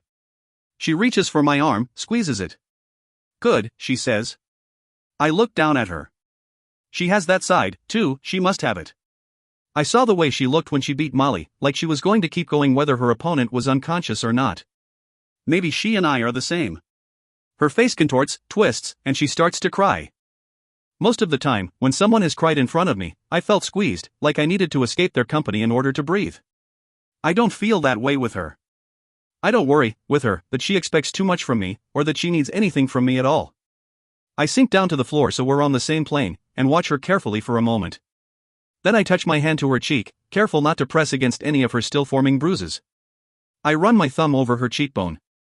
Her skin is warm. I don't have the right word for how she looks, but even now, with parts of her face swollen and discolored, there's something striking about her, something I haven't seen before. In that moment I'm able to accept the inevitability of how I feel, though not with joy. I need to talk to someone. I need to trust someone. And for whatever reason, I know it's her. I'll have to start by telling her my name. I approach Eric in the breakfast line, standing behind him with my tray as he uses a long-handled spoon to scoop scrambled eggs onto his plate. If I told you that one of the initiates was attacked last night by a few of the other initiates, I say, would you even care? He pushes the eggs to one side of his plate, and lifts a shoulder. I might care that their instructor doesn't seem to be able to control his initiates, Eric says as I pick up a bowl of cereal for myself. He eyes my split knuckles. I might care that this hypothetical attack would be the second under that instructor's watch, whereas the Dauntlessborns don't seem to have this problem. Tensions between the transfers are naturally higher, they don't know each other, or this faction, and their backgrounds are wildly different, I say. And you're their leader, shouldn't you be responsible for keeping them under control? He sets a piece of toast next to his eggs with some tongs. Then he leans in close to my ear and says, "You're on thin ice, Tobias," he hisses. Arguing with me in front of the others. Lost simulation results. Your obvious bias toward the weaker initiates in the rankings. Even Max agrees now. If there was an attack, I don't think he would be too happy with you, and he might not object when I suggest that you be removed from your post. Then you'd be out an initiation instructor a week before the end of initiation. I can finish it out myself. I can only imagine what it would be like under your watch, I say, narrowing my eyes. We wouldn't even need to make any cuts. They would all die or defect on their own. If you're not careful, you won't have to imagine anything. He reaches the end of the food line and turns to me. Competitive environments create tension, 4. It's natural for that tension to be released somehow. He smiles a little, stretching the skin between his piercings. An attack would certainly show us, in a real-world situation, who the strong ones and the weak ones are, don't you think? We wouldn't have to rely on the test results at all, that way. We could make a more informed decision about who doesn't belong here. That is, if an attack were to happen. The implication is clear, as the survivor of the attack, Tris would be viewed as weaker than the other initiates, and fodder for elimination. Eric wouldn't rush to the aid of the victim, but would rather advocate for her expulsion from Dauntless, as he did before Edward left of his own accord. I don't want Tris to be forced into factionlessness. Right, I say lightly. Well, it's a good thing no attacks have happened recently, then. I dump some milk on top of my cereal and walk to my table. Eric won't do anything to Peter, Drew, or Al, and I can't do anything without stepping out of line and suffering the repercussions. But maybe I don't have to do this alone. I put my tray down between Zeke and Shauna and say, I need your help with something.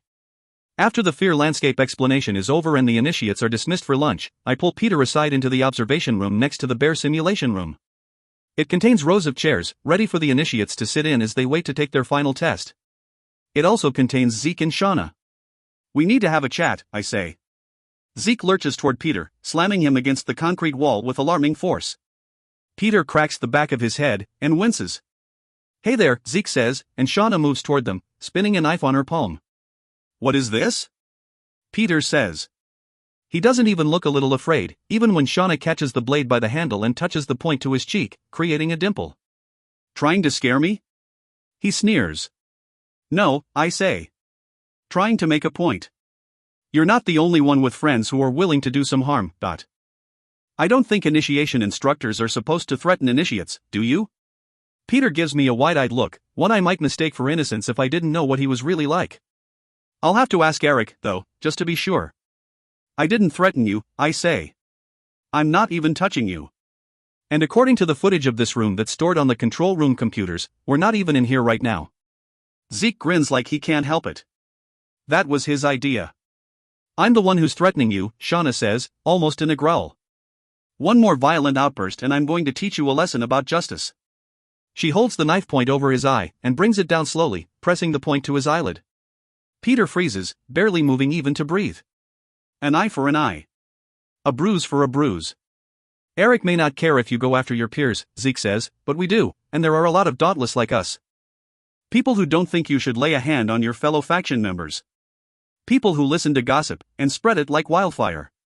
It won't take long for us to tell them what kind of worm you are, or for them to make your life very, very difficult. You see, in dauntless, reputations tend to stick. We'll start with all your potential employers, Shauna says. The supervisors in the control room, Zeke can take them. The leaders out by the fence, I'll get those. Tori knows everyone in the pit. You're friends with Tori, right? Yes, I am, I say. I move closer to Peter and tilt my head. You may be able to cause pain, initiate, but we can cause you lifelong misery. Shauna takes the knife away from Peter's eye. Think about it. Zeke lets go of Peter's shirt and smooths it down, still smiling. Somehow the combination of Shauna's ferocity and Zeke's cheerfulness is just strange enough to be threatening. Zeke waves at Peter, and we all leave together. You want us to talk to people anyway, right? Zeke asks me. Oh yeah, I say. Definitely. Not just about Peter. Drew and Al, too. Maybe if he survives initiation, I'll accidentally trip him and he'll fall right into the chasm, Zeke says hopefully, making a plummeting gesture with his hand. The next morning, there's a crowd gathered by the chasm, all quiet and still, though the smell of breakfast beckons us all toward the cafeteria. I don't have to ask what they're gathered for. This happens almost every year, I'm told. A death. Like a Mars, sudden and awful and wasteful. A body pulled out of the chasm like a fish on a hook. Usually someone young, an accident, because of a daredevil stunt gone wrong, or maybe not an accident, a wounded mind further injured by the darkness, pressure, pain of Dauntless. I don't know how to feel about those deaths. Guilty, maybe, for not seeing the pain myself. Sad that some people can't find another way to escape. I hear the name of the deceased spoken up ahead, and both emotions strike me hard. Al. My initiate, my responsibility, and I failed, because I've been so obsessed with catching Max and Janine, or with blaming everything on Eric, or with my indecision about warning the abnegation. No, none of those things so much as this, that I distanced myself from them for my own protection, when I should have been drawing them out of the dark places here and into the lighter ones. Laughing with friends on the chasm rocks. Late night tattoos after a game of dare. A sea of embraces after the rankings are announced. Those are the things I could have shown him even if it wouldn't have helped him, I should have tried. I know one thing, after this year's initiation is done, Eric won't need to try so hard to oust me from this position. I'm already gone. Al. Why do all dead people become heroes in Dauntless? Why do we need them to? Maybe they're the only ones we can find in a faction of corrupt leaders, competitive peers, and cynical instructors. Dead people can be our heroes because they can't disappoint us later, they only improve over time, as we forget more and more about them. Al was unsure and sensitive, and then jealous and violent, and then gone. Softer men than Al have lived and harder men than Al have died, and there's no explanation for any of it. But Triss wants one, craves one, I can see it in her face, a kind of hunger. Or anger. Or both. I can't imagine it's easy to like someone, hate them, and then lose them before any of those feelings are resolved. I follow her away from the chanting Dauntless because I'm arrogant enough to believe I can make her feel better. Right. Sure. Or maybe I follow her because I'm tired of being so removed from everyone, and I'm no longer sure it's the best way to be. Tris, I say. What are you doing here? She says bitterly. Shouldn't you be paying your respects? Shouldn't you? I move toward her. Can't pay respect when you don't have any. I'm surprised, for a moment, that she can manage to be so cold. Tris isn't always nice, but she's rarely cavalier about anything. It only takes her a second to shake her head. I didn't mean that. Ah. This is ridiculous, she says, flushing. He throws himself off a ledge and Eric's calling it brave? Eric, who tried to have you throw knives at AL's head? Her face contorts. He wasn't brave. He was depressed and a coward, and he almost killed me. Is that the kind of thing we respect here? What do you want them to do? I say as gently as I can, which isn't saying much. Condemn him? AL's already dead. He can't hear it, and it's too late. It's not about Al, she says. It's about everyone watching. Everyone who now sees hurling themselves into the chasm as a viable option. I mean, why not do it if everyone calls you a hero afterward? Why not do it if everyone will remember your name? But of course, it is about Al, and she knows that. She's struggling, fighting with herself. I can't. This would never have happened in abnegation. None of it. Never. This place warped him and ruined him, and I don't care if saying that makes me a stiff. I don't care.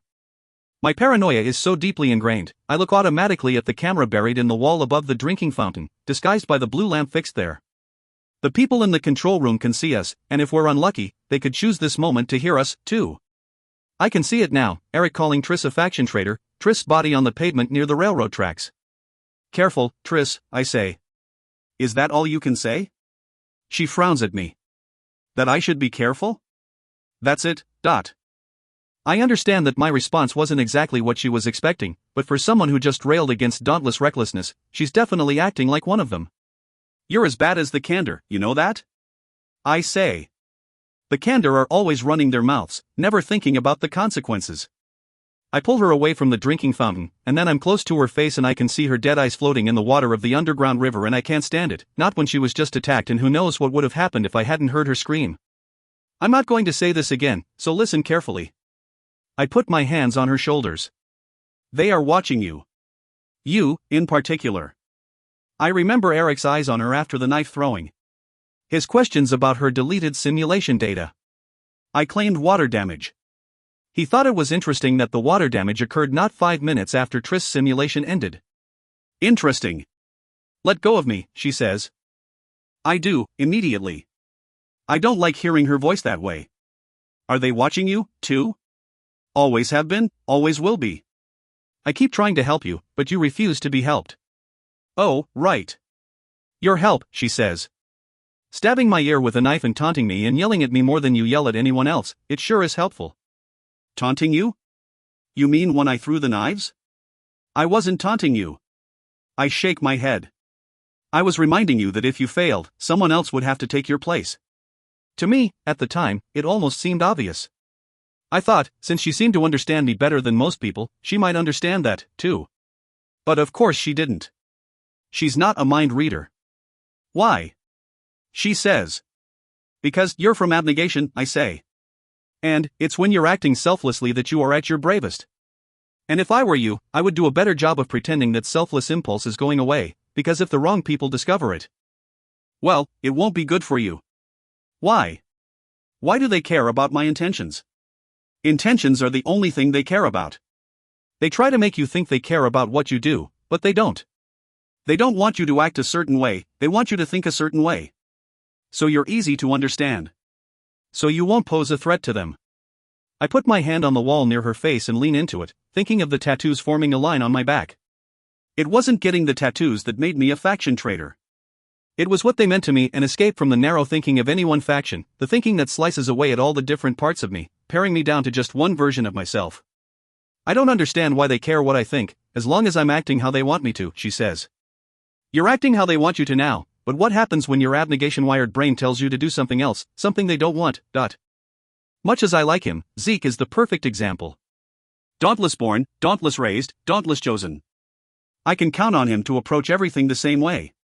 He was trained to from birth. To him, there are no other options.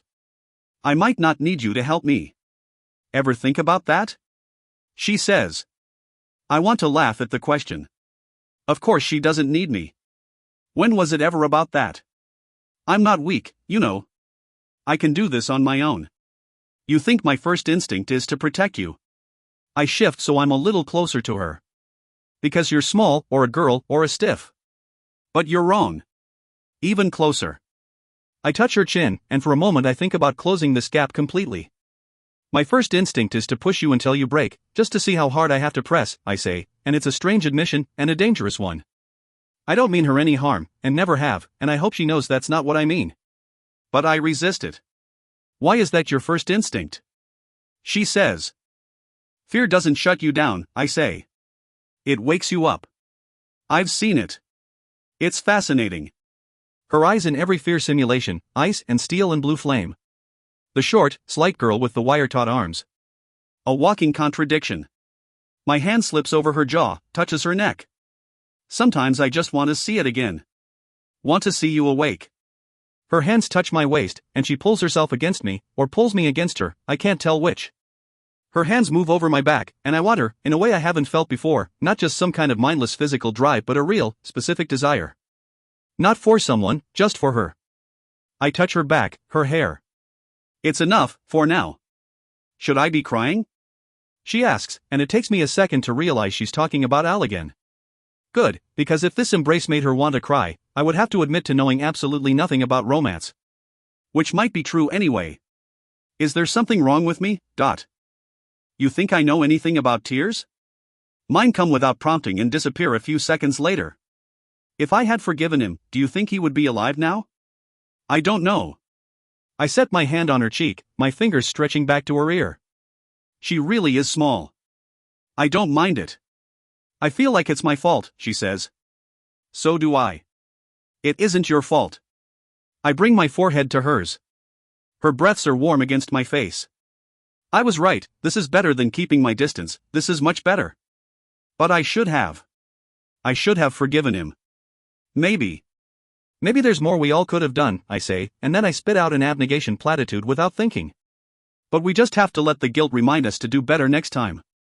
She pulls away immediately, and I feel that familiar impulse, to be mean to her so she forgets what I said, so she doesn't ask me any questions. What faction did you come from, for? I think you know. It doesn't matter. This is where I am now. Something you would do well to remember for yourself. I don't want to be close to her anymore, it's all I want to do. I want to kiss her, now is not the time. I touch my lips to her forehead, and neither of us moves. No turning back now, not for me. Something she said sticks with me all day. This would never have happened in abnegation. At first I find myself thinking, she just doesn't know what they're really like. But I'm wrong, and she's right. Al would not have died in abnegation, and he would not have attacked her there, either. They may not be as purely good as I once believed or wanted to believe, but they certainly aren't evil either. I see the map of the abnegation sector, the one I found on Max's computer, printed on my eyelids when I close my eyes. If I warn them, if I don't, I'm a traitor either way, to one thing or another. So if loyalty is impossible, what do I strive for instead? It takes me a while to figure out a plan, how to go about this. If she was a normal dauntless girl and I was a normal dauntless boy, I would ask her on a date and we would make out by the chasm and I might show off my knowledge of dauntless headquarters. But that feels too ordinary, after the things we've said to each other, after I've seen into the darkest parts of her mind. Maybe that's the problem, it's all one-sided right now. Because I know her, I know what she's afraid of and what she loves and what she hates, but all she knows about me is what I've told her. And what I've told her is so vague as to be negligible, because I have a problem with specificity. After that I know what to do, it's just the doing it that's the problem. I turn on the computer in the fear landscape room and set it to follow my program.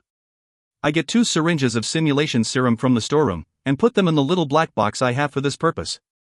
Then I set out for the transfer dormitory, not sure how I'll get her alone long enough to ask her to come with me.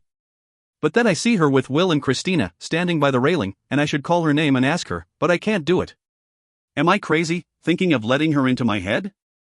Letting her see Marcus, learn my name, know everything I've tried so hard to keep hidden? I start up the paths of the pit again, my stomach churning. I reach the lobby, and the city lights are starting to go out all around us. I hear her footsteps on the stairs. She came after me. I turn the black box in my hand. Since you're here, I say, like it's casual, which is ridiculous, you might as well go in with me. Into your fear landscape? Yes.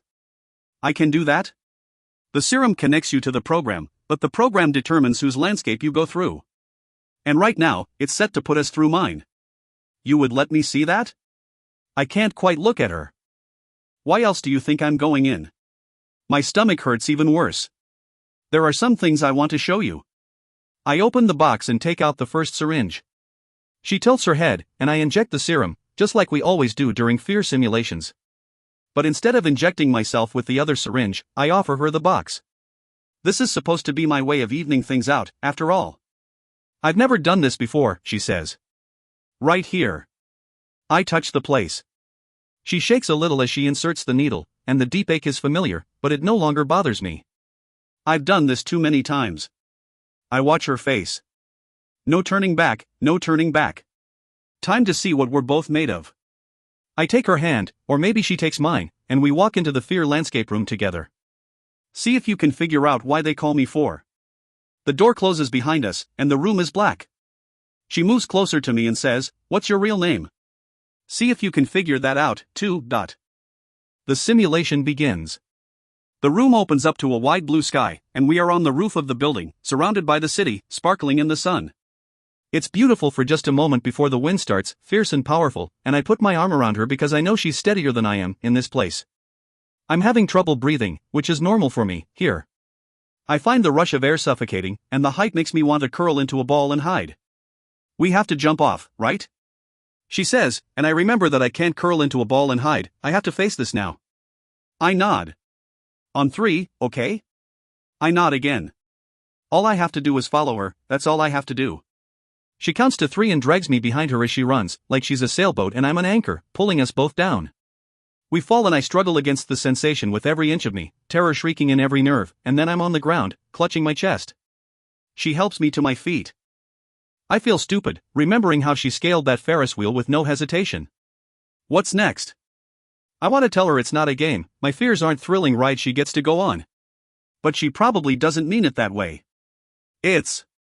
The wall comes from nowhere, slamming into her back, my back, both our sides. Forcing us together, closer than we've ever been before. Confinement, I say, and it's worse than usual with her in here, taking up half the air.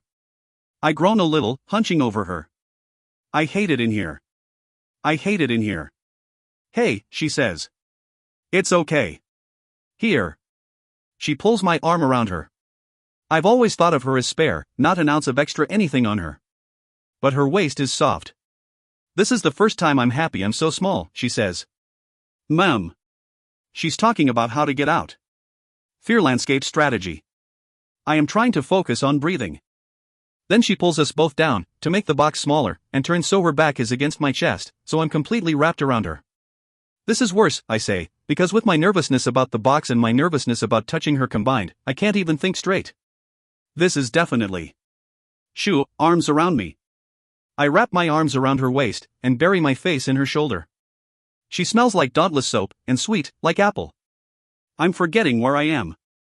She's talking about the fear landscape again, and I'm listening, but I'm also focused on how she feels. So try to forget we're here, she finishes. Yeah. I put my mouth right up against her ear, on purpose this time, to keep the distraction going, but also because I get the feeling I'm not the only one who's distracted. That easy, huh? You know, most boys would enjoy being trapped in close quarters with a girl. Not claustrophobic people, Tris. Okay. She guides my hand to her chest, right under where her collarbone dips. All I can think about is what I want, which has nothing to do with getting out of this box, suddenly. Feel my heartbeat. Can you feel it? Yes. Feel how steady it is? I smile into her shoulder. It's fast. Yes, well, that has nothing to do with the box. Of course it doesn't. Every time you feel me breathe, you breathe. Focus on that.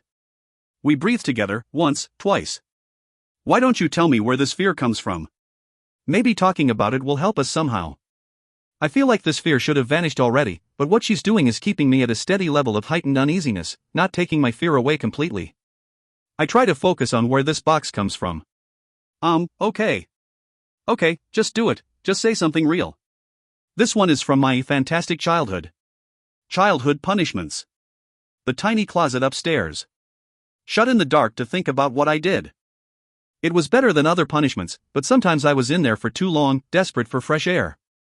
My mother kept our winter coats in our closet, she says, and it's a silly thing to say after what I just told her, but I can tell she doesn't know what else to do. I don't really want to talk about it anymore, I say with a gasp. She doesn't know what to say because no one could possibly know what to say, because my childhood pain is too pathetic for anyone else to handle. My heart rate spikes again. Okay. Then. I can talk. Ask me something. I lift my head. It was working before, focusing on her. Her racing heart, her body against mine. Two strong skeletons wrapped in muscle, tangled together, two abnegation transfers working on leaving tentative flirtation behind. Why is your heart racing, Tris? Well, I barely know you. I can picture her scowling. I barely know you and I'm crammed up against you in a box, for, what do you think, but? If we were in your fear landscape, I say. Would I be in it? I'm not afraid of you. Of course you're not. That's not what I meant. I meant not are you afraid of me? But am I important enough to you to feature in the landscape anyway? Probably not. She's right, she hardly knows me. But still, her heart is racing. I laugh, and the walls break as if my laugh shook them and broke them, and the air opens up around us. I swallow a deep breath of it, and we peel away from each other. She looks at me, suspicious. Maybe you were cut out for candor, because you're a terrible liar, I say. I think my aptitude test ruled that one out pretty well. The aptitude test tells you nothing. What are you trying to tell me? Your test isn't the reason you ended up dauntless? I shrug. Not exactly, no. I see something out of the corner of my eye, and turn to face it. A plain-faced, forgettable woman stands alone at the other end of the room. Between her and us is a table with a gun on it. You have to kill her, Tris says. Every time. She isn't real. She looks real. It feels real. If she was real, she would have killed you already. It's okay. I'll just do it. I start toward the table. This one's not so bad. Not as much panic involved. Panic and terror aren't the only kinds of fear. There are deeper kinds, more terrible kinds. Apprehension and heavy, heavy dread. I load the gun without thinking about it, hold it out in front of me, and look at her face. She's blank, like she knows what I'm going to do and accepts it. She's not dressed in the clothes of any faction, but she might as well be abnegation, standing there waiting for me to hurt her, the way they would. The way they will, if Max and Janine and Evelyn all get their way. I close one eye, to focus on my target, and fire. She falls, and I think of punching Drew until he was almost unconscious. Tris' hand closes around my arm. Come on. Keep moving. We walk past the table, and I shudder with fear. Waiting for this last obstacle might be a fear in itself. Here we go, I say. Creeping into the circle of light we now occupy is a dark figure, pacing so just the edge of his shoe is visible.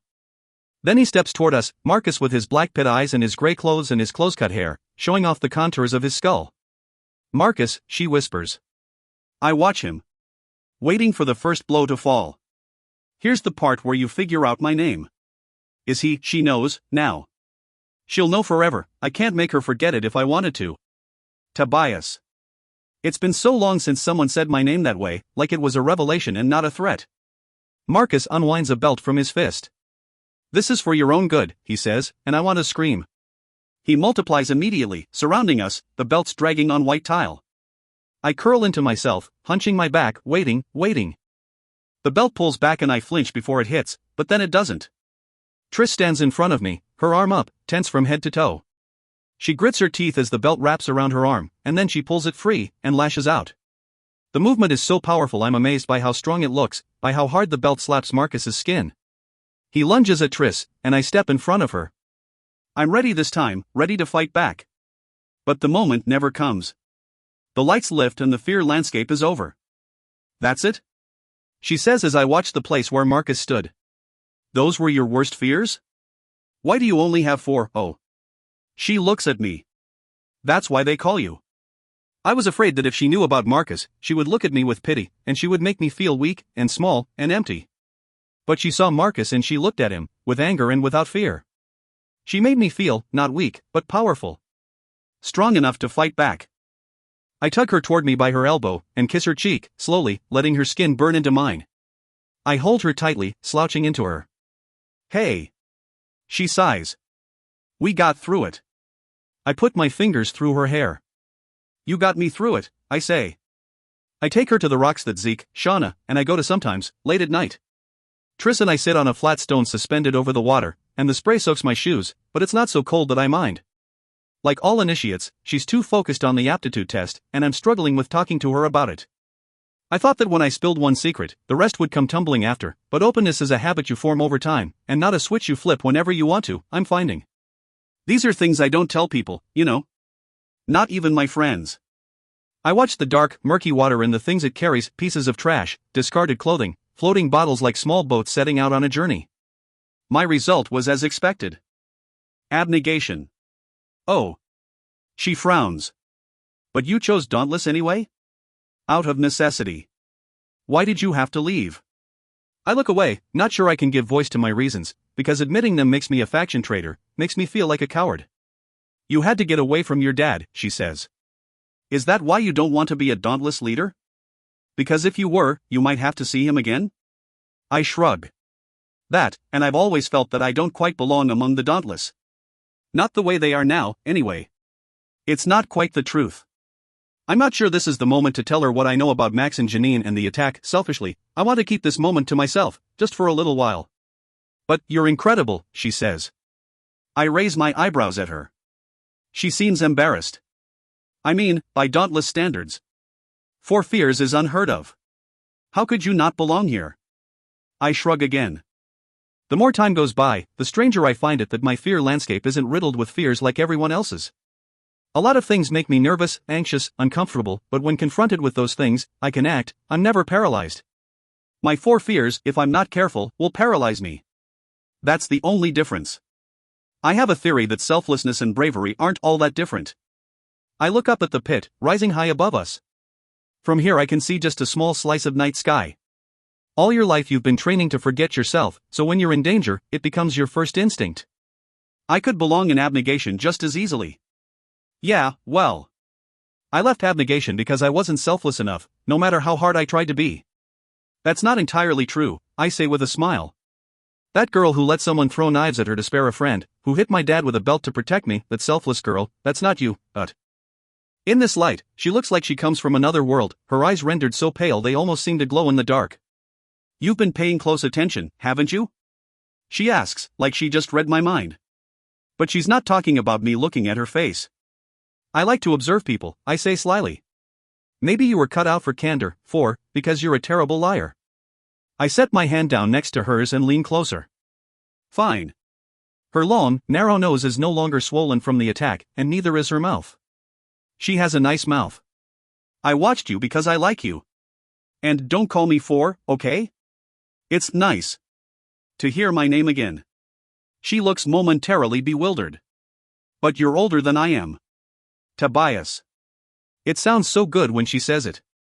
Like it's nothing to be ashamed of. Yes, that whopping 2-year gap really is insurmountable, isn't it? I'm not trying to be self-deprecating, she says stubbornly. I just don't get it. I'm younger. I'm not pretty. I laugh and kiss her temple. Don't pretend, she says, sounding a little breathless. You know I'm not. I'm not ugly, but I am certainly not pretty. The word pretty, and all that it represents, seems so completely useless right now that I have no patience for it. Fine. You're not pretty. So? I move my lips to her cheek, trying to work up some courage. I like how you look. I pull back. You're deadly smart. You're brave. And even though you found out about Marcus, you aren't giving me that look. Like I'm a kicked puppy, or something. Well, she says factually. You're not. My instincts were right, she is worth trusting. With my secrets, with my shame, with the name that I abandoned. With the beautiful truths and the awful ones. I know it. I touch my lips to hers. Our eyes meet, and I grin, and kiss her again, this time more sure of it. It's not enough. I pull her closer, kiss her harder. She comes alive, putting her arms around me and leaning into me, and it's still not enough. How can it be? I walk her back to the transfer dormitory, my shoes still damp from the river spray, and she smiles at me as she slips through the doorway. I start toward my apartment, and it doesn't take long for the giddy relief to give way to uneasiness again.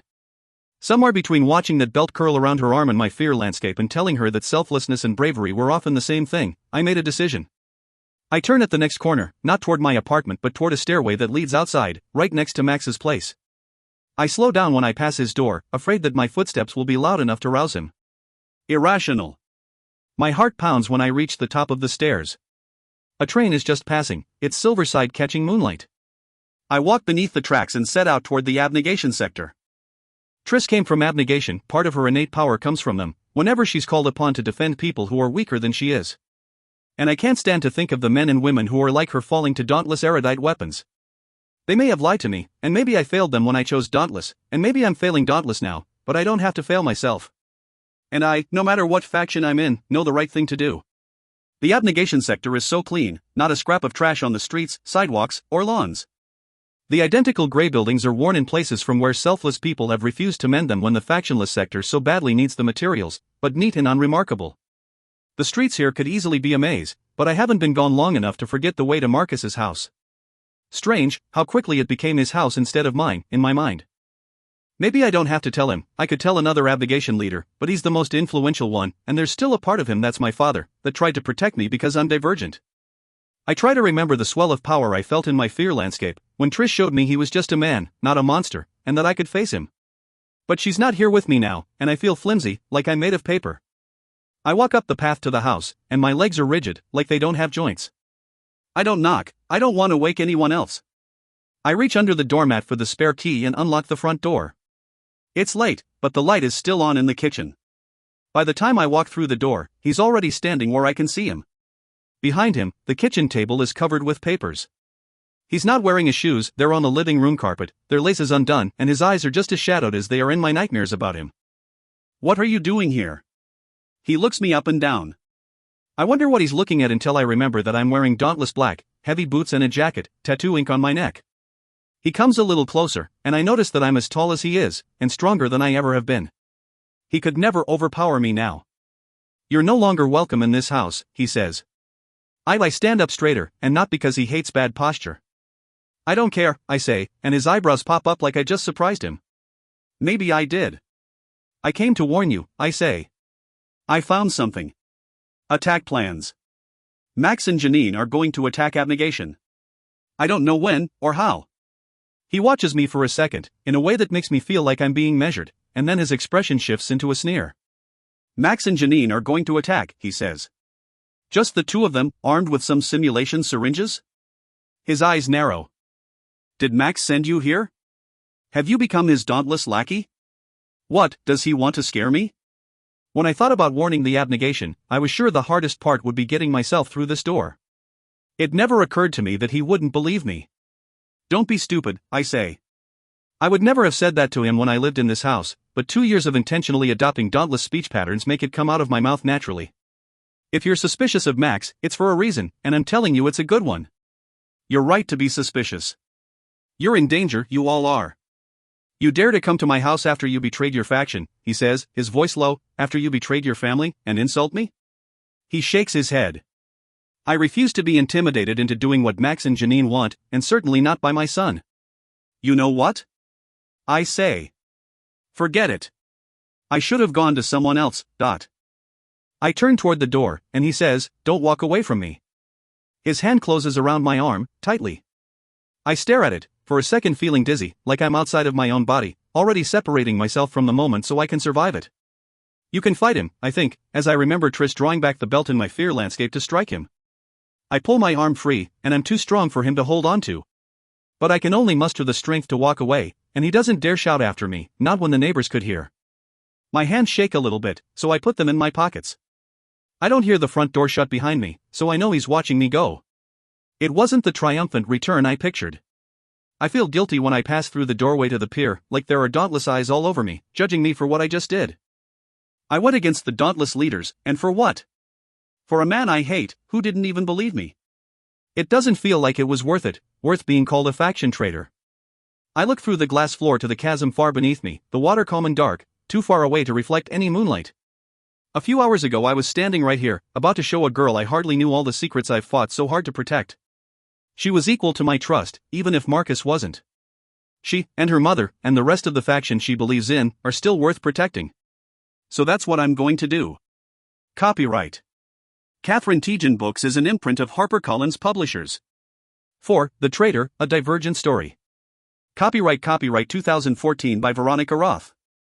All rights reserved under international and Pan-American copyright conventions. By payment of the required fees, you have been granted the non-exclusive, non-transferable right to access and read the text of this ebook on screen. No part of this text may be reproduced, transmitted, downloaded, decompiled, reverse-engineered, or stored in or introduced into any information storage and retrieval system, in any form or by any means, whether electronic or mechanical, now known or hereinafter invented, without the express written permission of HarperCollins eBooks. EPUB edition copyright June 2014 ISBN 9780062285676. 109876543321. First edition. Back ad. About the author. Photo copyright Nelson Fitch. Veronica Roth is the #1 New York Times best-selling author of Divergent, Insurgent, Allegiant, and several stories written in the world of Divergent. Now a full-time writer, Ms. Roth and her husband live near Chicago. You can visit her online at www.veronicarothbooks.com. Visit www.authortracker.com for exclusive information on your favorite HarperCollins authors and artists. Books by Veronica Roth. Divergent. Insurgent. Allegiant. The Divergent Series Complete Collection. 4. The Transfer, A Divergent Story. 4. The Initiate, A Divergent Story. 4. The Son, A Divergent Story. 4. The Traitor, A Divergent Story. Free 4. 4 Divergent Stories. The Divergent Library. Credits. Cover art TM and copyright Veronica Roth 2014. Cover art and design by Joel Tippy. About the publisher. Australia. HarperCollins Publishers, Australia, Proprietary Limited. Level 13, 201, Elizabeth Street. Sydney, New South Wales 2000, Australia. http://www.harpercollins.com.au. Canada. HarperCollins Canada. 2, Bloor Street East, 20th floor. Toronto, on, M4W, 1A8, Canada. http://www.harpercollins.ca. New Zealand. HarperCollins Publishers New Zealand. Unit D, 63, Apollo Drive. Rosedale 0632. Auckland, New Zealand. http://www.harpercollins.co.nz. United Kingdom. HarperCollins Publishers Limited. 77-85, Fulham Palace Road. London, W6, 8JB, UK. http://www.harpercollins.co.uk. United States. HarperCollins Publishers Incorporated. 195 Broadway. New York, New York, 10007.